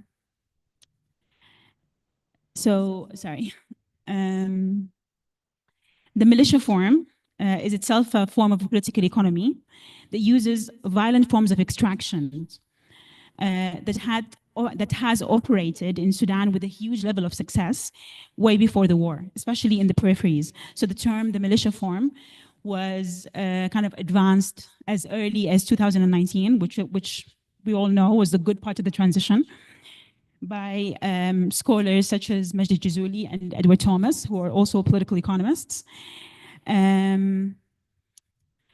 And they basically defined the militia form. So basically what the RSF, before coming to Khartoum, what the RSF was doing on behalf of SAP, behalf of the state, in places like Darfur, is that they were basically a form of militarization of the countryside. And it's adapted from a mix of insurgents, neutralization. So obviously, yes, the RSF was developed to fight rebels in the periphery, but also at the same time manage the economy. And this is this is a part that's usually kind of overlooked. So the RSF, long before it came to Khartoum, when it existed in Darfur and in Kordofan and other places, and even in places as close to the capital Khartoum as the hinterland and the near periphery, in 2019, a paper written by these two scholars kind of alludes to the fact that the RSF was, on behalf of SAP, on behalf of the state, managing economic projects in Jazeera. So the state not only kind of parceled out and privatized security contracts to non-state actors, it also parceled out economic management. So the RSF, as early as 2019, was playing a civic bureaucracy role on behalf of the state. It was both managing insurgency in the periphery, but it was also organizing labor and overlooking productivity, especially in sectors that have to do with, especially in productive sectors, such as agriculture, livestock, and whatnot. So this is basically what we mean by the militia form. Sorry. How do I go back? So, sorry, what? Oh, it's not working. Oh, yes, it is now. It's not working. Okay, no, sorry. Am I going to help? No, can you go back? Can you go back? Yes. So I just explained the militia form as a predatory extractive system that existed long before the 2023 war. And then the third and most important part about the war economy, which Muzan will elaborate on, which is the fact that, the war economy is not just a process that exists between two armed actors. The civilian input into the war economy is a very important aspect of the functioning of it. So the whole kind of civilian armed nexus. What does that mean? Oh, wow. Okay, so just very quickly to kind of just explain briefly what the structure of the war economy in Khartoum looked like. So the militia form kind of, espoused or adopted kind of 3 models to manage its economic territory efficiently. First of all, it differentiated it, it's employed a differentiation mechanism. So basically, it didn't govern all of Khartoum in the same way, right? It mapped the territory and divided it. So the tri-state area was divided into 3 parts, and some parts of it were kind of, ostracized and extremely kind of, excessively militarized, places like Omdurman. And it wasn't just in military form, but the fact that they kind of, closed it off, they besieged it in a way that didn't allow markets to emerge and evolve. And by contrast, they opened up Khartoum, right? Not the whole, I mean Khartoum, the tri-state, sorry, the sub-city. That was an area that economically flourished, right? There were multiple Dagalo markets that were reported, connected to, kind of a robust checkpoint roadblock system that doubled as a supply chain. So the other thing that they did, which I just explained, sorry, can you go back? Securitization of territory, again, in order to be able to control the territory, link markets to kind of, infrastructure, and ensure that supply chains run efficiently, but also manage access and exit routes to ensure taxation, revenue raising, to kind of fund the RSF machinery. Security was paramount. So again, the use of checkpoint, roadblocks, and control of the infrastructural grid. And the third aspect of the structure of the war economy was population control and management. So a labor hierarchy kind of emerged in RSF territory. Really, 0? Okay, so I'm just going to finish this point and then hand it over to Muzan. You guys can just read our paper if you find what I'm saying intriguing. So yeah, the third aspect is population management, and because of that, I mean, obviously, you can't have a market if you don't have people to run it and trade within it, and you can't raise revenue. You can't tax. You can't tax if there aren't people doing economic activities, and so population management and the labor hierarchy was essential to the war economy structure, and the hierarchy itself was quite interesting because at the top you had soldiers. And at the bottom, you had peddlers, all kind of peddlers that were kind of, connected to the RSF security system. However, the people at the top also had the added advantage and the incentive of becoming war economic entrepreneurs. So if they were to kind of become economically savvy and kind of, explore economic opportunities that bring in profit, then they would be able to kind of grow as both economic and military entrepreneurs very quickly. So the merging of the 2 spheres, the military and the economy, was a central aspect of the war economy structure in Khartoum. I regret that I'm not able to go through the rest, but maybe this is a perfect segue into what Muzan, the whole kind of population bit, people's involvement.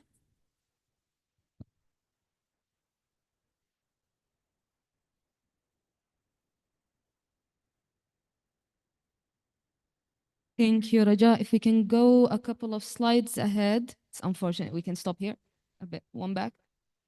Yeah, it's unfortunate Raja was not able to explain those slides to us. But anyway, let's jump to the second part. As she explained, that will be the part about the civilian survivalist response and their economic engagement. So here we attempt to address the civilian place within this emerging war economy that Raja explained.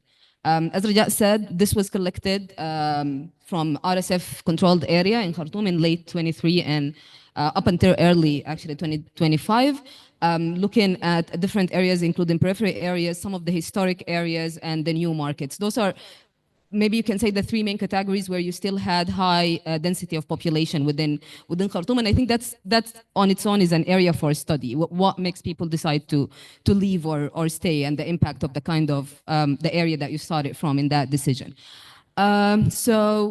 Within this exercise, we saw, no, not yet, sorry.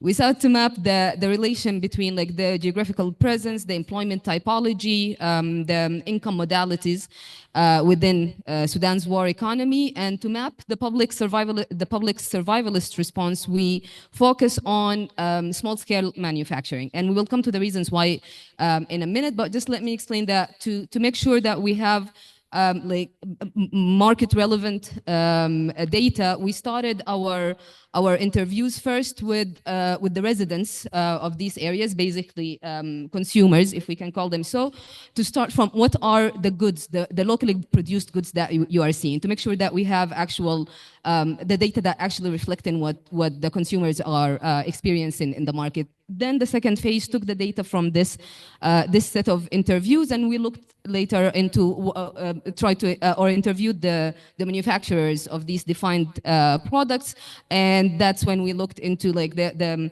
rationale behind their economic decision, why they might engage in this activity or another, the structure of the supply chain, and so on. So regarding the reasons of why, we're still not moving to the next slide, sorry. Regarding the reasons of why we chose small-scale manufacturing, you'll find them, that's what you can see. Do I have a pointer somewhere? What do I need to do? So yeah, we're looking at these reasons over here, and you see that we see it as a strategic selection, the selection of manufacturing, and it's selected from a broad range of productive and non-productive activities and strategies that the civilians employ within the war economy. But manufacturing is characterized with a lot of forward and backward demand linkages, and that kind of it provides a comprehensive understanding of market relations, whether for the producers themselves or the manufacturer themselves, or for us studying the market through the lens of those manufacturers. There's also the issue of resilience that is due to structural features of the small-scale manufacturing, and it's because this sector is to a far extent it's characterized by limited economic of scale. It also has low fixed capital investment, and it heavily relies on household or community labor, which enables in total economic resilience amidst this situation of disruptions. And finally, we find that micro and small scale manufacturing itself, it emerges as a livelihood strategy that people select due to security issues related to it. We find that small scale manufacturing, for example, just one example, it's an economic activity that provides modest but continuous income, which makes those manufacturers, they're not a tempting target for the armed men. They cannot provide, yeah, okay, I'm gonna have to jump. They cannot provide, they're not tempting to be looted, basically, but still it's an activity that provides you some sort of continuous income. So that makes it a survival strategy that the public will select. So our findings, we can go to the next slide.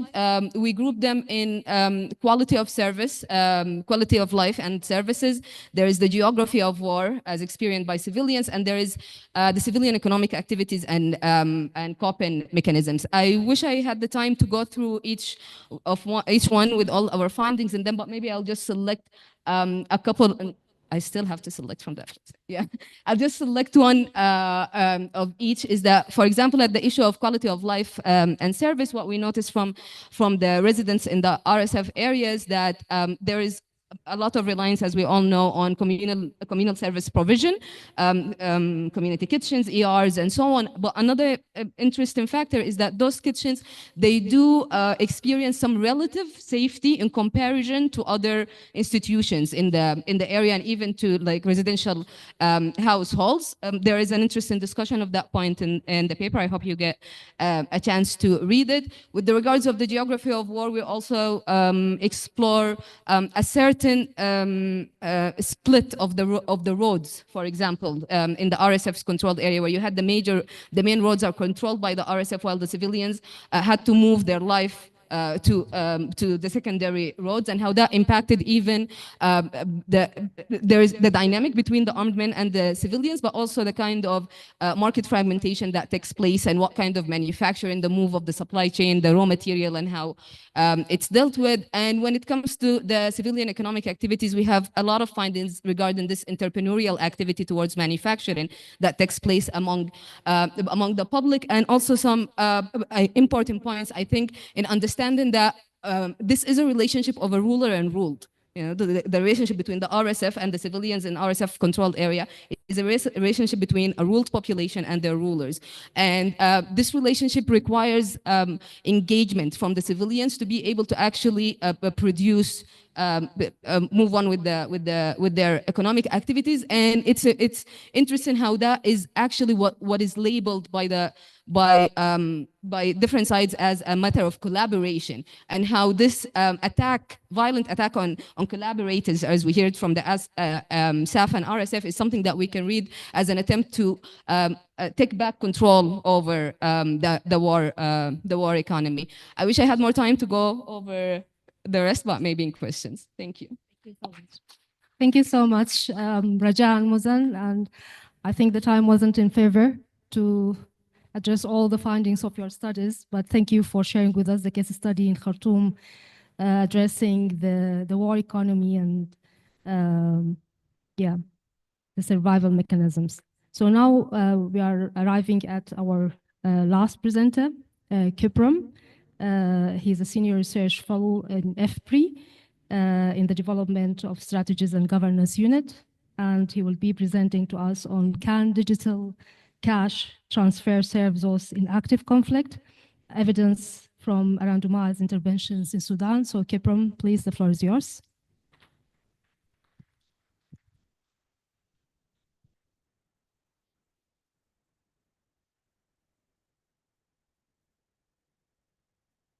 Okay.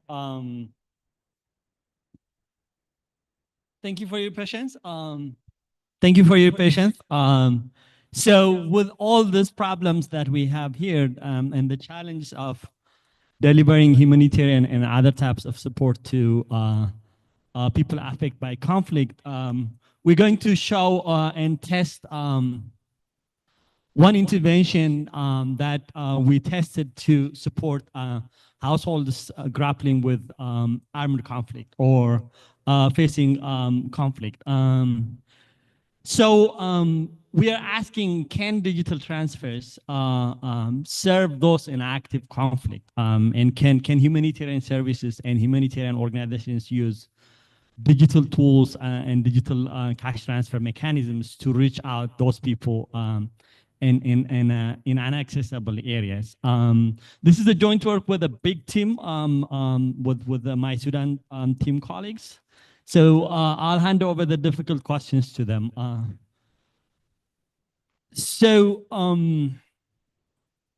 Next slide, or do I use this one?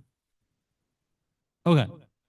So to motivate this, we know that active conflicts disrupt the delivery of humanitarian services.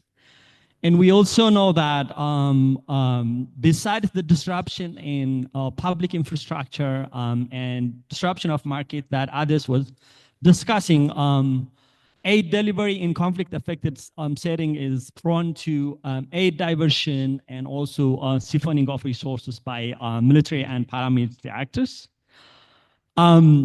These challenges necessitate the need for technological innovations to address some of this service delivery challenges. And the advent of digital tools and digital innovations comes as a huge is one huge potential mechanism to reach out people who might be inaccessible otherwise. So there are several studies showing the potential of digital tools or digital innovations and digital cash to support people suffering in remote areas, but there have not been proper tests in active settings, particularly in cases like Sudan, where many parts or many areas remain inaccessible. So what do we do in this study? So in this study, we test a mechanism where we try to introduce a randomized cash transfer program. That is a digital cash transfer program where we randomly assign people to receive or households to receive some amount of transfer remotely. And we have two variants of transfer sizes. One is equivalent to 50 US dollar for a family. And this is somehow comparable to WFP's transfer for an average family of 5. And then we want to test whether that amount is sufficient or whether a slightly increased amount is needed. And so we have another arm with 75 US dollar. So the question we want to address in the study is, can digital cash transfers reach those people and improve nutrition and food and nutrition security? And can they also help people grappling with mental health challenges in those settings? And we also ask whether these impacts vary by the size of transfer and by different characteristics of the household. So why is this important? Here is a map from the UN OCHA. And the red lines or the red routes show roads that are not accessible. And you can see at the bottom there is a lot of areas that are not effectively accessible by road. So what do you do in this situation? And I think that is what motivated us to test the digital transfer in this setting. So with that, I also want to show that the conflict in Sudan is evolving dynamically, which also challenges, again, the physical delivery of humanitarian services significantly. If you see what the number of fatalities in Q3 of 2024, you can see there are obviously significant number of fatalities in several states. This intensified in Q4 of 2024. If you see here, this is not working. Can you go next? And that's Q4 2024. You can see that this is significantly intensified. And then if you go to Q1 2025, it just changes. So there's a lot of dynamics in the evolution of the conflict itself, which is very, very important. And then, so within this context, what we do is we introduce this intervention within the context of a large household survey where which mostly focus on urban areas. So this study builds, or much of the sample builds on what we call the urban household survey, the Sudan Urban Household Survey, and this is based on the data compiled from our partners, including WFP and other partners. We're focusing on urban households, and the respondents were asked, I think, interviewed in between May and July 2024. This is the baseline without any intervention. So we have about 3,000 households in this one. And then following this households, I'll try to simplify this. So we had 3,000 households, and then we followed up with them if they are interested in a digital cash transfer program, and we asked them how we can transfer that if they are selected. Again, we didn't promise anything because it was not, it was a random assignment. So we collected, you can see that about half of them wanted through bank hack. This is a sort of bank transfer, and another half wanted through airtime credit. And following that, and about 3% of the people said they're not interested in the cash transfer, so we dropped them. And then once we have the sample, we randomly grouped them into 3 groups. One is the control group that receives nothing, and then we have 2 treatment groups. One group receiving $50 per month, and this is one-time transfer, and then another group receiving $75 per month. And then once we have that, we introduce the intervention in January and February, and then we followed up with these people going forward. We had a post-transfer survey and then inline survey, and I think what's interesting for this audience is next slide. Okay, I'll skip this slide because here we're showing that our method holds, and we conducted different tests to compare and test whether the randomization have worked. One of the merits of randomization is it creates a balanced sample across treatment and control groups. That is, in the absence of the treatment and the cash transfer, everything should be similar across the 2 groups. So here are some data and descriptive statistics, and you can see that after the baseline, the economic condition of households deteriorated significantly. Most households are now reporting that their economic condition has deteriorated. This is consistent with the evolution of the conflict I was showing you.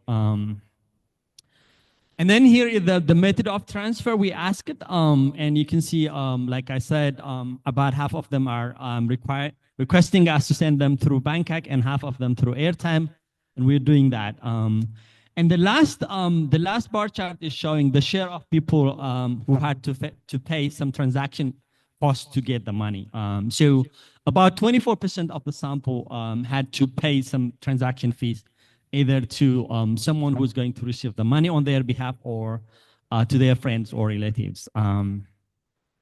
We asked the purpose of we asked them what would they use if they get the money, and about 70% of them say they are going to use it for food, which is consistent with the challenge they're facing. So here we have some impacts. Fred was talking about the food consumption score in the morning. So we're using the food consumption score as our measure of food security. And what you can see from this figure is the control group received nothing. And you can see that they suffered significantly. Food consumption scores dropped from about 68 to 50. But if you see what happened to the treatment group who received the cash, you can see that they have been protected significantly, and their food consumption score is much better than the control group. This is the impact of the transfer. And then we have here another measure of food security, that is the food insecurity experience scale. And you can see that the control group households significantly increased or reported an increase in their experience of food insecurity by almost 1 scale. But if you go to the treatment group households, they have been protected, and that's exactly what we expect the transfer to operate. So what that means is the transfer is helping households grappling with an increase in food insecurity. So we also have impacts on subjective well-being. These are more perception of well-being and happiness, and you can see that those households who receive the transfer are slightly better off than the control group households. You can see here we have also impacts on mental health. We are measuring mental health through stress and anxiety indicators.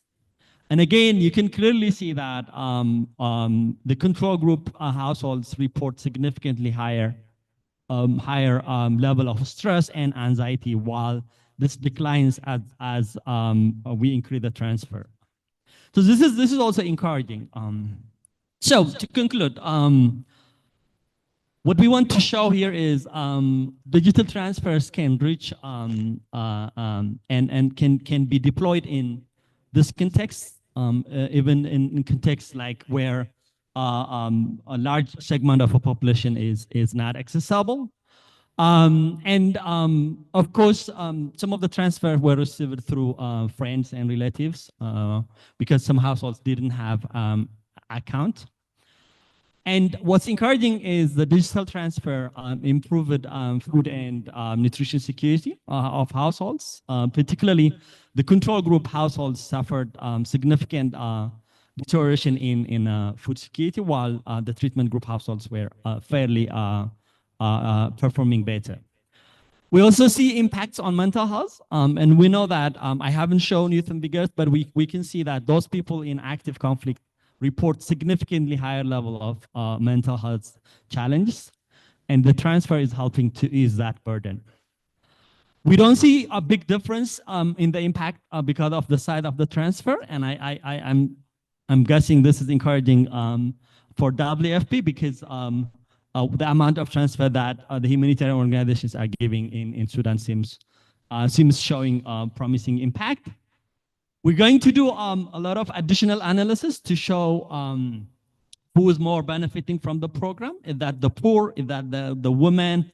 Or different types of households? We haven't done that, but it's going to be, we're going to do that so that we can inform targeting of these programs more effectively. So yeah, so with that, let me stop here. And I think I'm happy that we're concluding with a positive note on how we can help households grappling with challenges in Sudan. Let me stop here. Thank you. Thank you so much, Kiprum, for sharing this case study findings on the impact of the digital cash transfer on food and nutrition security and also on mental health. So now we'll be opening the floor for discussion. We'll be having questions for the three presenters. Please start by introducing yourself and to whom you are asking the question. Okay, I'll start with Dr. Ahmed Sid Ahmed. Before I forget, the last one. I mean, the set of data you presented about the difference between the controls and the bank, I can't see any significance in at least the illustration. Can you explain more? Okay, please. Yeah, thanks also for Kiprum. We're a mama with IFPRI. If you were to remove the adjective digital from that statement, what would be the difference? So digital cash transfers versus cash transfers. What is it about digital that you feel is different? Okay, there is the point that you couldn't get it there otherwise, but is there something about the digital form that is different? Okay, the guest. Thank you, and thank you for the presenters. My question is to Kiprum. You mentioned the survey was conducted through phone.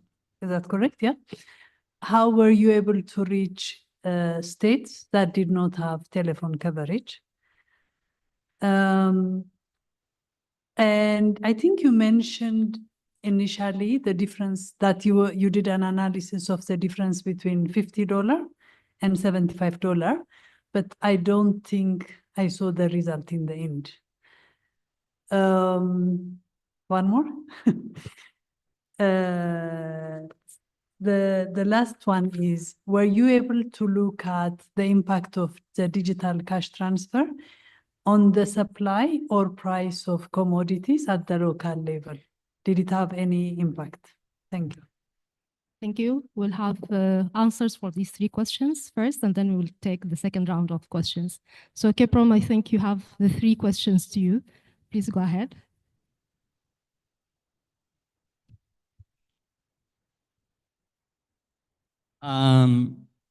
Thank you for the great questions. I didn't bring the tables with significance levels, but these results are significant. there was a confidence bound, if you can see, it was not visible, but there was a confidence bound showing that. So the results are significant. We don't report them if they were not significant. Of course, some of them are small, but they are statistically significant. I'll start with next, and then I might get a response on the way for your question. Where, yeah, I think this is a CATI survey. So we missed about 10% of the sample in the first round because of the problems you said.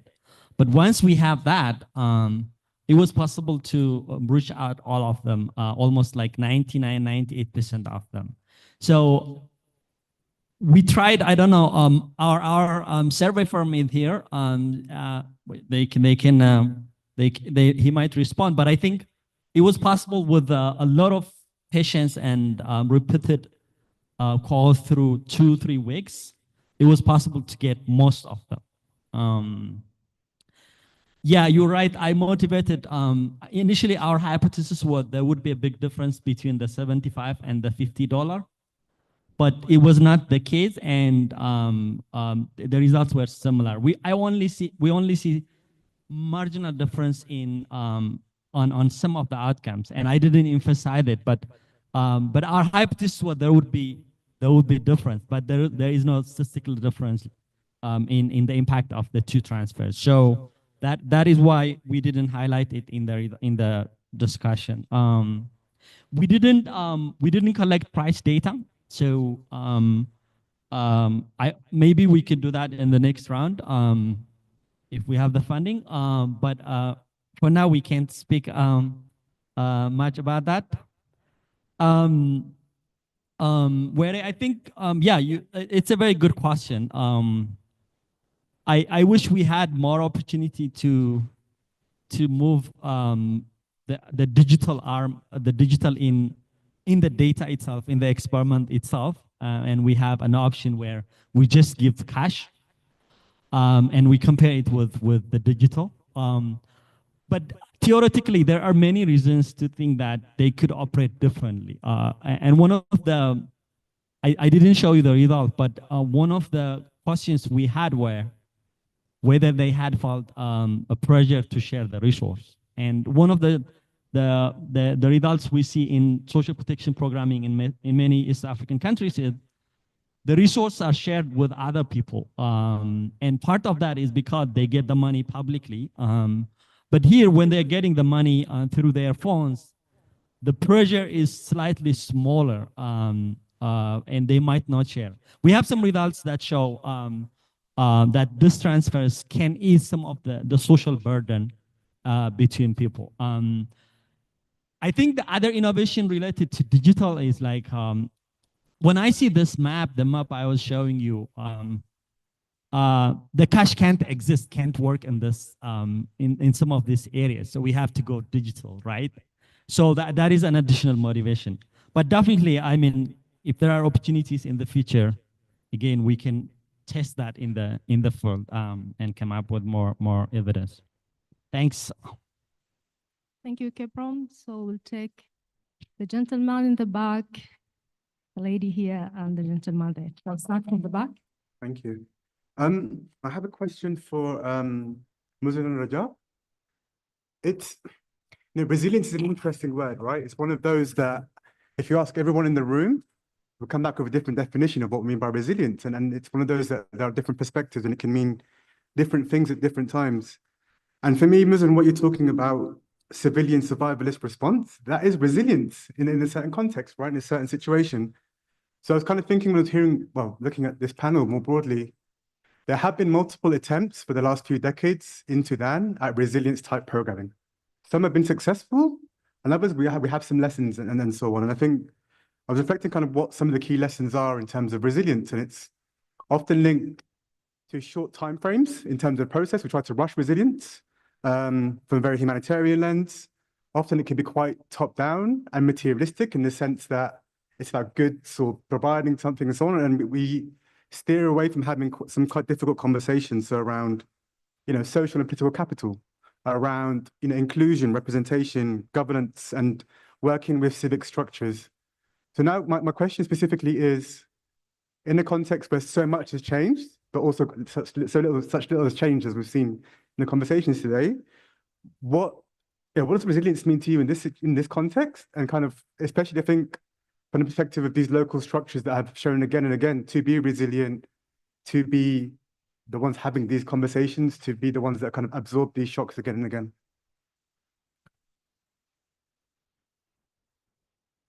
I think the question is here in the front, please. Sorry. Yeah, so I have 3 questions.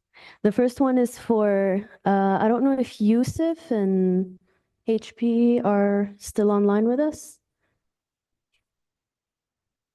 Can you guys hear us? Yusuf, are you still online? Yes, we are. We are, okay. Yeah, so my first question is for you guys, and thank you for the presentation. So you showed a very interesting framework that showcases Sudan's positioning between vulnerability and resilience. So my question is, compared to, the MENA region countries that we also saw, what do you think are the most significant avenues for resilience in Sudan at the moment, given the ongoing context? So this is my first question. And then I've got 2 more quick questions for Raja and Muzan. Thank you for the presentation. It's an interesting angle to think about.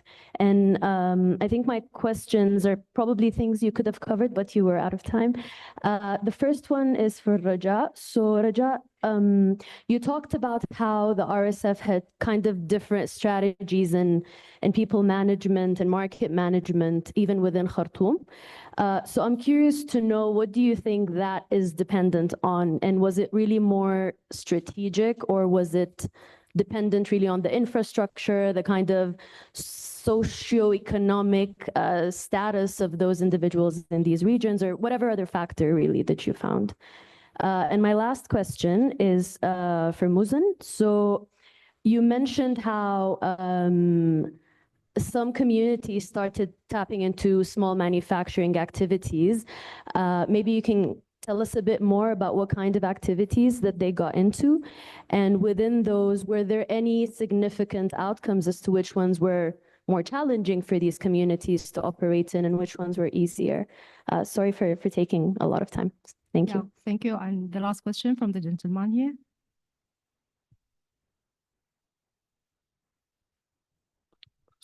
Sorry, I have a question for Yusuf.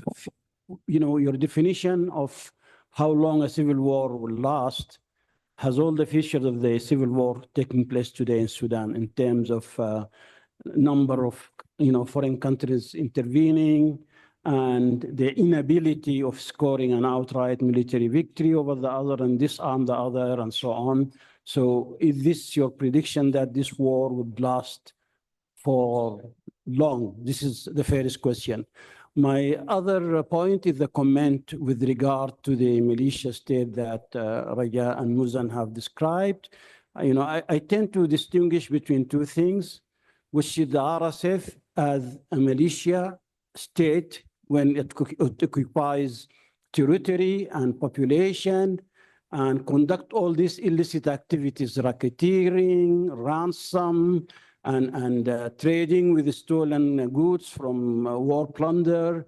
This, in my mind, stays with the zonal soldiers and commanders who are operating this kind of illicit operation. It doesn't go to a central pool of resources for the rapid support forces per se. It doesn't go for the purchase of drones or, and things like that. So if you are okay with that, you can explain it. And then on the other hand, the rapid support forces, in a way, very similar to a private security company. It's run by a clan of the Dagalus who have a very sophisticated structure of corporations, just as described by Ms. Shami earlier today, only in the agricultural, agro-industrial sector.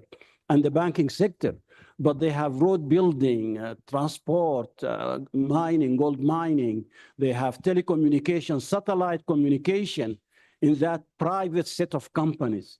So this private enterprise, I don't think it feeds its profits from the money into the RSF as a force. Where do you make the connection? How is the RSF as a force financing its purchases of weapons? And this is the big mystery for me. There are no payments going to soldiers, as far as I know. So if you have evidence of payments going to soldiers as salary, that is something interesting to know. I think there is a coexistence of two models, and it's quite remarkable and unique. Thank you. Thank you. I'll give the floor to Yusuf and HP to respond to the two questions, please.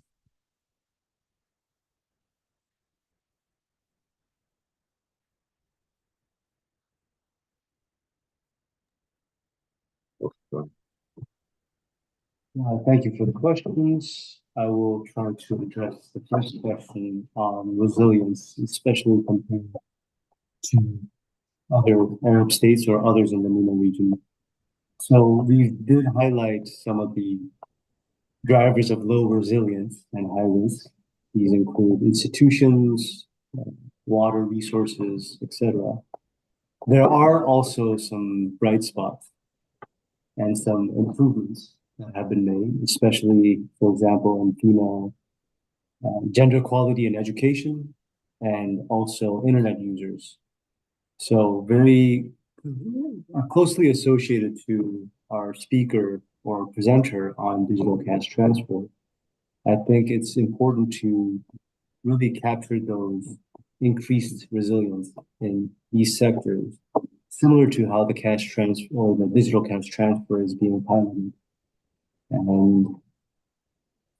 But at the end of the day,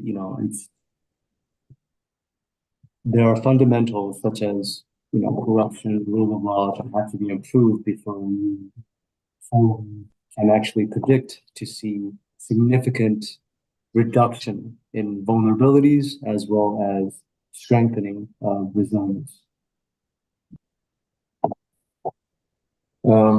Okay, regarding the question from the gentleman from the floor in terms of how long will the war last, unfortunately, as is the case with most wars in the Arab region, most civil wars, and I come from a country that underwent several. I'm from Lebanon. So unfortunately, in most civil wars in our part of the world, the root causes of conflicts are never addressed. I mean, we always reach a settlement, but the settlement never addresses the root causes of conflict, the existential issues that always drive a country back to conflict relapse. And these are like, what kind of governance system do we want? Is there agreement on this? Is there consensus on? Is it Islamic? Is it autocratic, developmental? Is it religious-based, inspired by Islam? What kind of Islam, if we agree on Islam, and so forth? Also, the issue of political identity and basically which identity dominates, tribal, family, tribal, and so on, sectarian, religious area, from which area you are, and so forth. Also, who's going to manage or control the resources in a country? So all these three existential questions are unfortunately never addressed, and we always find ourselves, going back into instability. Obviously, also our region, unfortunately, is very much interlocked with the geopolitics and now geoeconomic, basically at the global stage, and we always have. Find ourselves in our countries as, entertaining proxies that are closely, supported by foreign powers who vie with each other for control.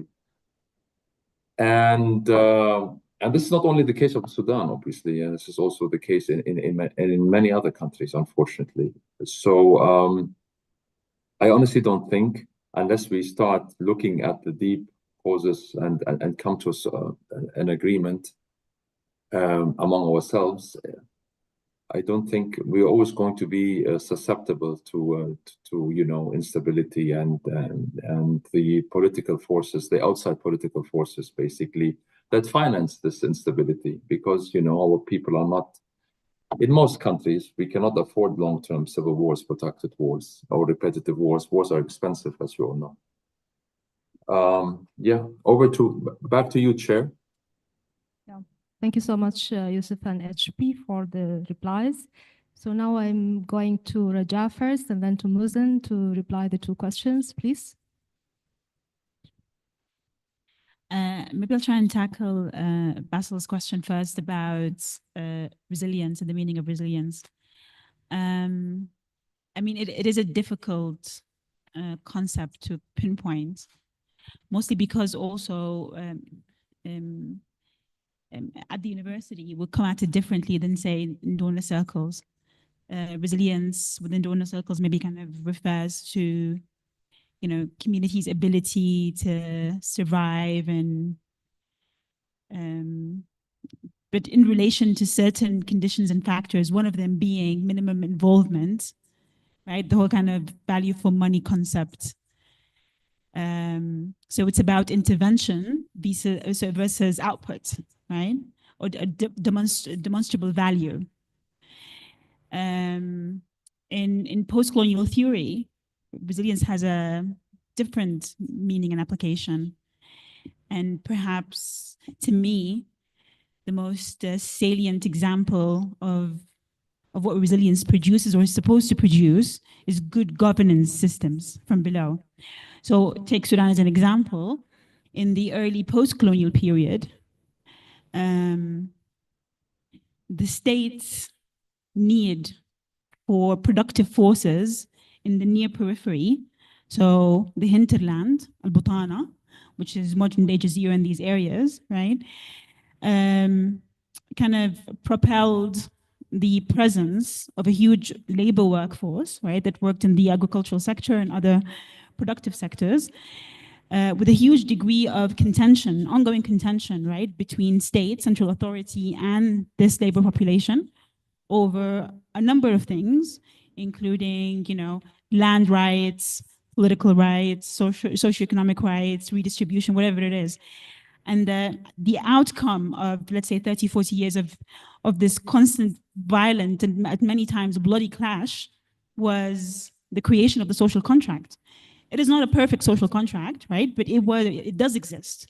And the evidence that we have that it does exist in the center and the near periphery is that when you compare, let's say, places like Khartoum and its surroundings to other more kind of peripheral places where there is no social contract, because the state did not invest in economic projects for its kind of developmental expansion. And okay, so basically this is this kind of roundabout way to say that we can't think about resilience in separation from people's, you know, control over their, you know, productive capacities, the labor, right? And any political and social rights that come out of that. That's real resilience, that, you know, that reshapes kind of governance from below. And that should be the ultimate game. And I'm thinking that maybe Muzan, in her work with communities now, you know, kind of existing under new modalities of governance, you know, RSF or whatever, there's you know, this kind of, you know, engagement between ruler and ruled, as she said, is starting to produce new forms of resilience. What will be the outcome in terms of governance? Who knows? So that's one thing. To answer your question, Hala, about what factors came into play. I mean, there are many, and again, they're not homogeneous across all of Khartoum, but perhaps, and this is unfortunately the slide that I missed, the most particular feature is that the RSF actually draws upon the state model of governance to a huge degree, which is this dispossession and redistribution. And both these aspects of both, you know, extraction, but also reinvestment is a standing feature of economic, you know, kind of development. And it's interesting that a militia form is using it in order to be able to govern with a degree of legitimacy. But I guess it doesn't matter who does it, right? Because it is the model of governance, whether it comes from the state or, you know, a non-state actor.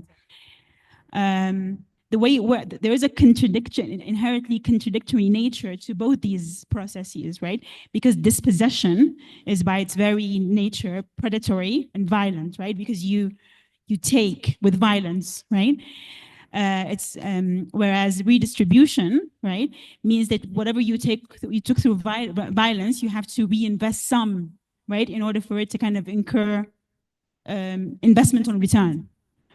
And this redistributive aspect, right, is in the case of Khartoum, under RSF, is very privatized and predatory as well as parasitic, in the sense that it leeches off people's viable economic activities, manufacture, these kind of budding manufacturing activities being one. But it is an economic model. Perhaps maybe you need to read a paper to kind of get a sense of, but obviously we don't have all the answers. This is just a glimpse into how it works. Dr. Suleiman, I mean, you were peer review of my first paper. We don't have all the answers as well. Some of our interviews, especially in the early days of Khartoum under RSF, suggested that yes, the RSF was actually paying some fighters salaries, but the selection of who get paid a salary and who was paid through the incentive of, booty was depended to a huge degree on the labor hierarchy. The interesting thing is that the RSF by itself did not create this model, because it descended on a system, on a center that had a huge degree of accumulated wealth, the capital, but also existing economic infrastructure, markets, people with a degree of economic viability. They actually opened up the space and allowed people, right, to come forth with their entrepreneurial ideas, and then they basically kind of emulated them or kind of adopted them, and it became an enterprise. So this kind of nexus, the civilian armed nexus. A very good example of this is in a paper that from the Small Arms Survey that I authored with Joshua Craze, and it talks about how looting of homes in Khartoum was not an individual activity of just a bunch of robbers. It wasn't just robbery of random people. It couldn't have been done. The scale of looting had to be an enterprise. It had to be part of a productive system that included the people actually who emptied the homes, the people who marked the homes to be emptied, right? Which means that you need a system of informants who have knowledge of existing nodes of wealth. It also required the presence of a transportation system and infrastructure that's secured, again, through roadblocks. People moving with these goods to, marked points of X, Y, and Z. These goods being taxed at certain checkpoints. Again, then entering into markets and being sold. At every point in this economic process, a cut was made for someone, right? So, I mean, basically, this is redistribution. Thank you, Raja. I think you have to give the microphone to Muzen to listen from her as well. Thank you. Sure. Thank you, Raja. Just adding to the point regarding resilience, to look at some of what I would think are main differences by the communal approach to resilience that we saw from the residents of Khartoum, and like what we can call the mainstream approach to resilience in international aid and development literature in general. It's not, I wouldn't say that the issue is of one-to-one characteristics of this does it this way and this the other way. It's not, this is short-term and that, and the communal is not short-term. The communal approach to resilience also has a lot of short-term strategies, and that has to do with the emergency framework that these structures are working in. But and even the point regarding whether it's top down, in this, yes, there's a huge difference. The one coming from the mainstream is more of a top down, but it's not always this clear. The one thing I would say is the clearest is the responsiveness and adaptability of the communal approach to resilience, which makes it, whether it's the same for either manufacturing or livelihood, the ability to adapt and to respond to whether it's market needs or the needs of the community you are serving, in case this is a community kitchen, for example. These are stuff that we heard in interviews a lot. It comes in stories of, so we were doing this thing, and then I was passing by this street and somebody told me this doesn't work for us because of this. So maybe you should think about another way. And that's how we started this totally new initiative. And then it went on and was replicated by these emergency rooms or by these manufacturers and so on. So this kind of responsiveness, being able to closeness to the community, being able to listen and actually adapt quickly is the main thing that makes even utilizing the same tools that the mainstream approach to resilience might utilize, it gets its benefits in a better way. So that's on the point of resilience. Maybe just quickly about the kind of manufacturing that we're seeing. Very briefly, please, Muzan, very briefly, because the time of the session has very been briefly. We're seeing types of manufacturing in sectors that are basically appearing because of the disappearance of a previous monopoly. So that is the clearest on dairy products. That is gone, everybody can make zabadi. Very simple. So that kind of thing is something that we see a lot with a lot of manufacturing activities. There are others that are appearing because of a reduction of a level of technology that is utilized. So Khartoum had a growing industry of leather products, not as much as the raw material that is available, but it was a growing industry to some extent, but it was also very centralized. So when we lost the Khartoum Tannery corporate, which was at the middle of Khartoum, right next to Sakal Umla. So when that area was gone, a whole level of technology was gone for the entire country. And this sector went like 100 years back in the kind of technology that it utilizes. It changed some of its raw material with plastic instead of leather, and it changed some of its technology. And because we are now in a war zone, a new product appeared, which is leather holsters for guns, for example. So that shows that a different kind of response also happens depending on what kind of demand you're getting. There are other examples, but it's mostly a response to a need or jumping on the gap that big businesses, when they basically ran out of Khartoum and left the people, the kind of gap that was created in the market. Thank you. Thank you, Muzan. And we have arrived to the end of the session of today.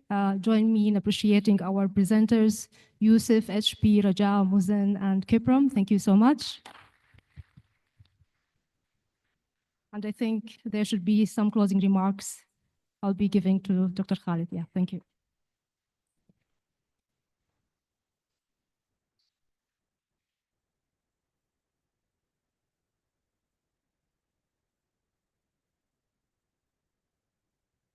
Thank you very much, Qiyam and the session team. Before giving the floor to our unit director, Stefan Amamo, to give an official closing, I'd like to highlight some logistical issues. So I would like to confirm that all the presentations will be made available online. We'll just try to make them uniform after the conference, and we will post them online. And we'll also share them with you by email for all the registered participants. We will also develop a concept note, a policy note, summarizing the conference and all the interventions made during the 2 days. And that would be also shared with you and be made available in our website. If you are here driving, please make sure that you take your parking ticket to the hotel downstairs. Tell them that you are with IFPRI conference for them to stamp it. Tomorrow we will start at 9 a.m. sharp, and we will start by a comprehensive summary of today's. So all the takeaways from today will be presented at the beginning. So if you missed part of today's work presentations, it would be good to be in that session, and maybe also to just to get a refreshment of what has been discussed today before we go into a completely different day from today. So today it is mostly a kind of a research day. It might feel somehow heavy for people who are not very much into research. tomorrow it is going to be more of a discussion-based day, and hopefully we will see many of you, all of you there, and maybe many more coming as we have a higher number of registered, those who registered to come tomorrow. Yeah, I think that is all what I wanted to highlight. And now I would like to invite Stefan Wera Omamo, who is the Unit Director for the Development Strategies and Governance at IFPRI, and he's also the IFPRI Director for Africa. Stefan Wera Omamo, the floor is yours.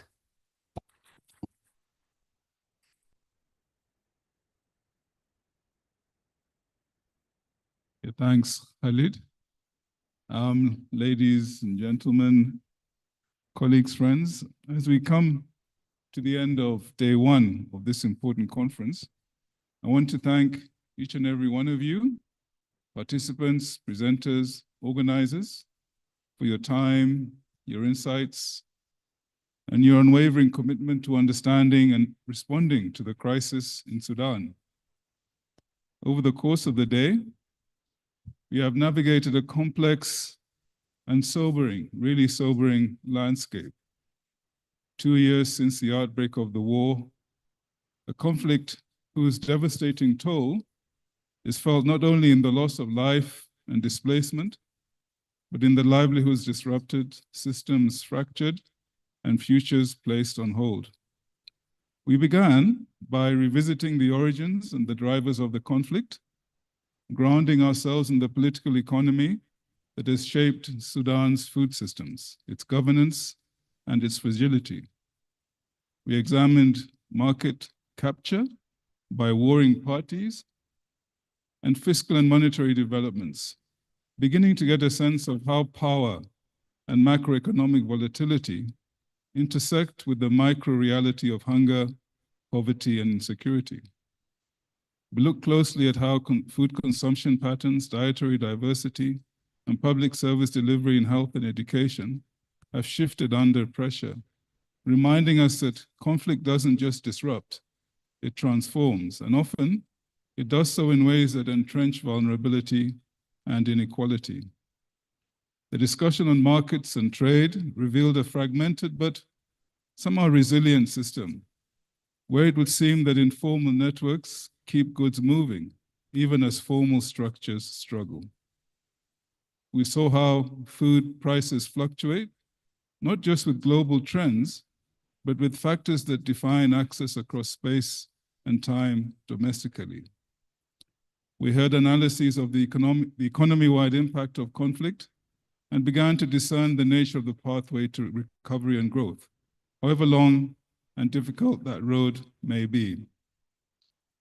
We heard about potent links between conflict and vulnerability, but also glimpsed sources of resilience, households adapting, communities self-organizing, and new tools like cash transfers being tested, like digital cash transfers being tested, even in areas of active conflict. Taken together, I think what we've learned today is not only a deeper picture of the crisis, but a more nuanced map of some of the possibilities ahead. I sensed that our collective view is that this anniversary, 2 years since the war began, is not just a marker of time past. It's a moment of collective resolve. It's a moment for objective, impartial research of the kind that we have been discussing today. Research that does not take sides, but seeks only to generate evidence, to build understanding, and help shape policy and investment. It's a moment for international partners to stay engaged. Most important, it's a moment for Sudanese voices to remain at the center of solutions, the voices that have come out in the research that is reported today. Perhaps a message coming out of this day of collective reflection is that recovery is not a return to the past.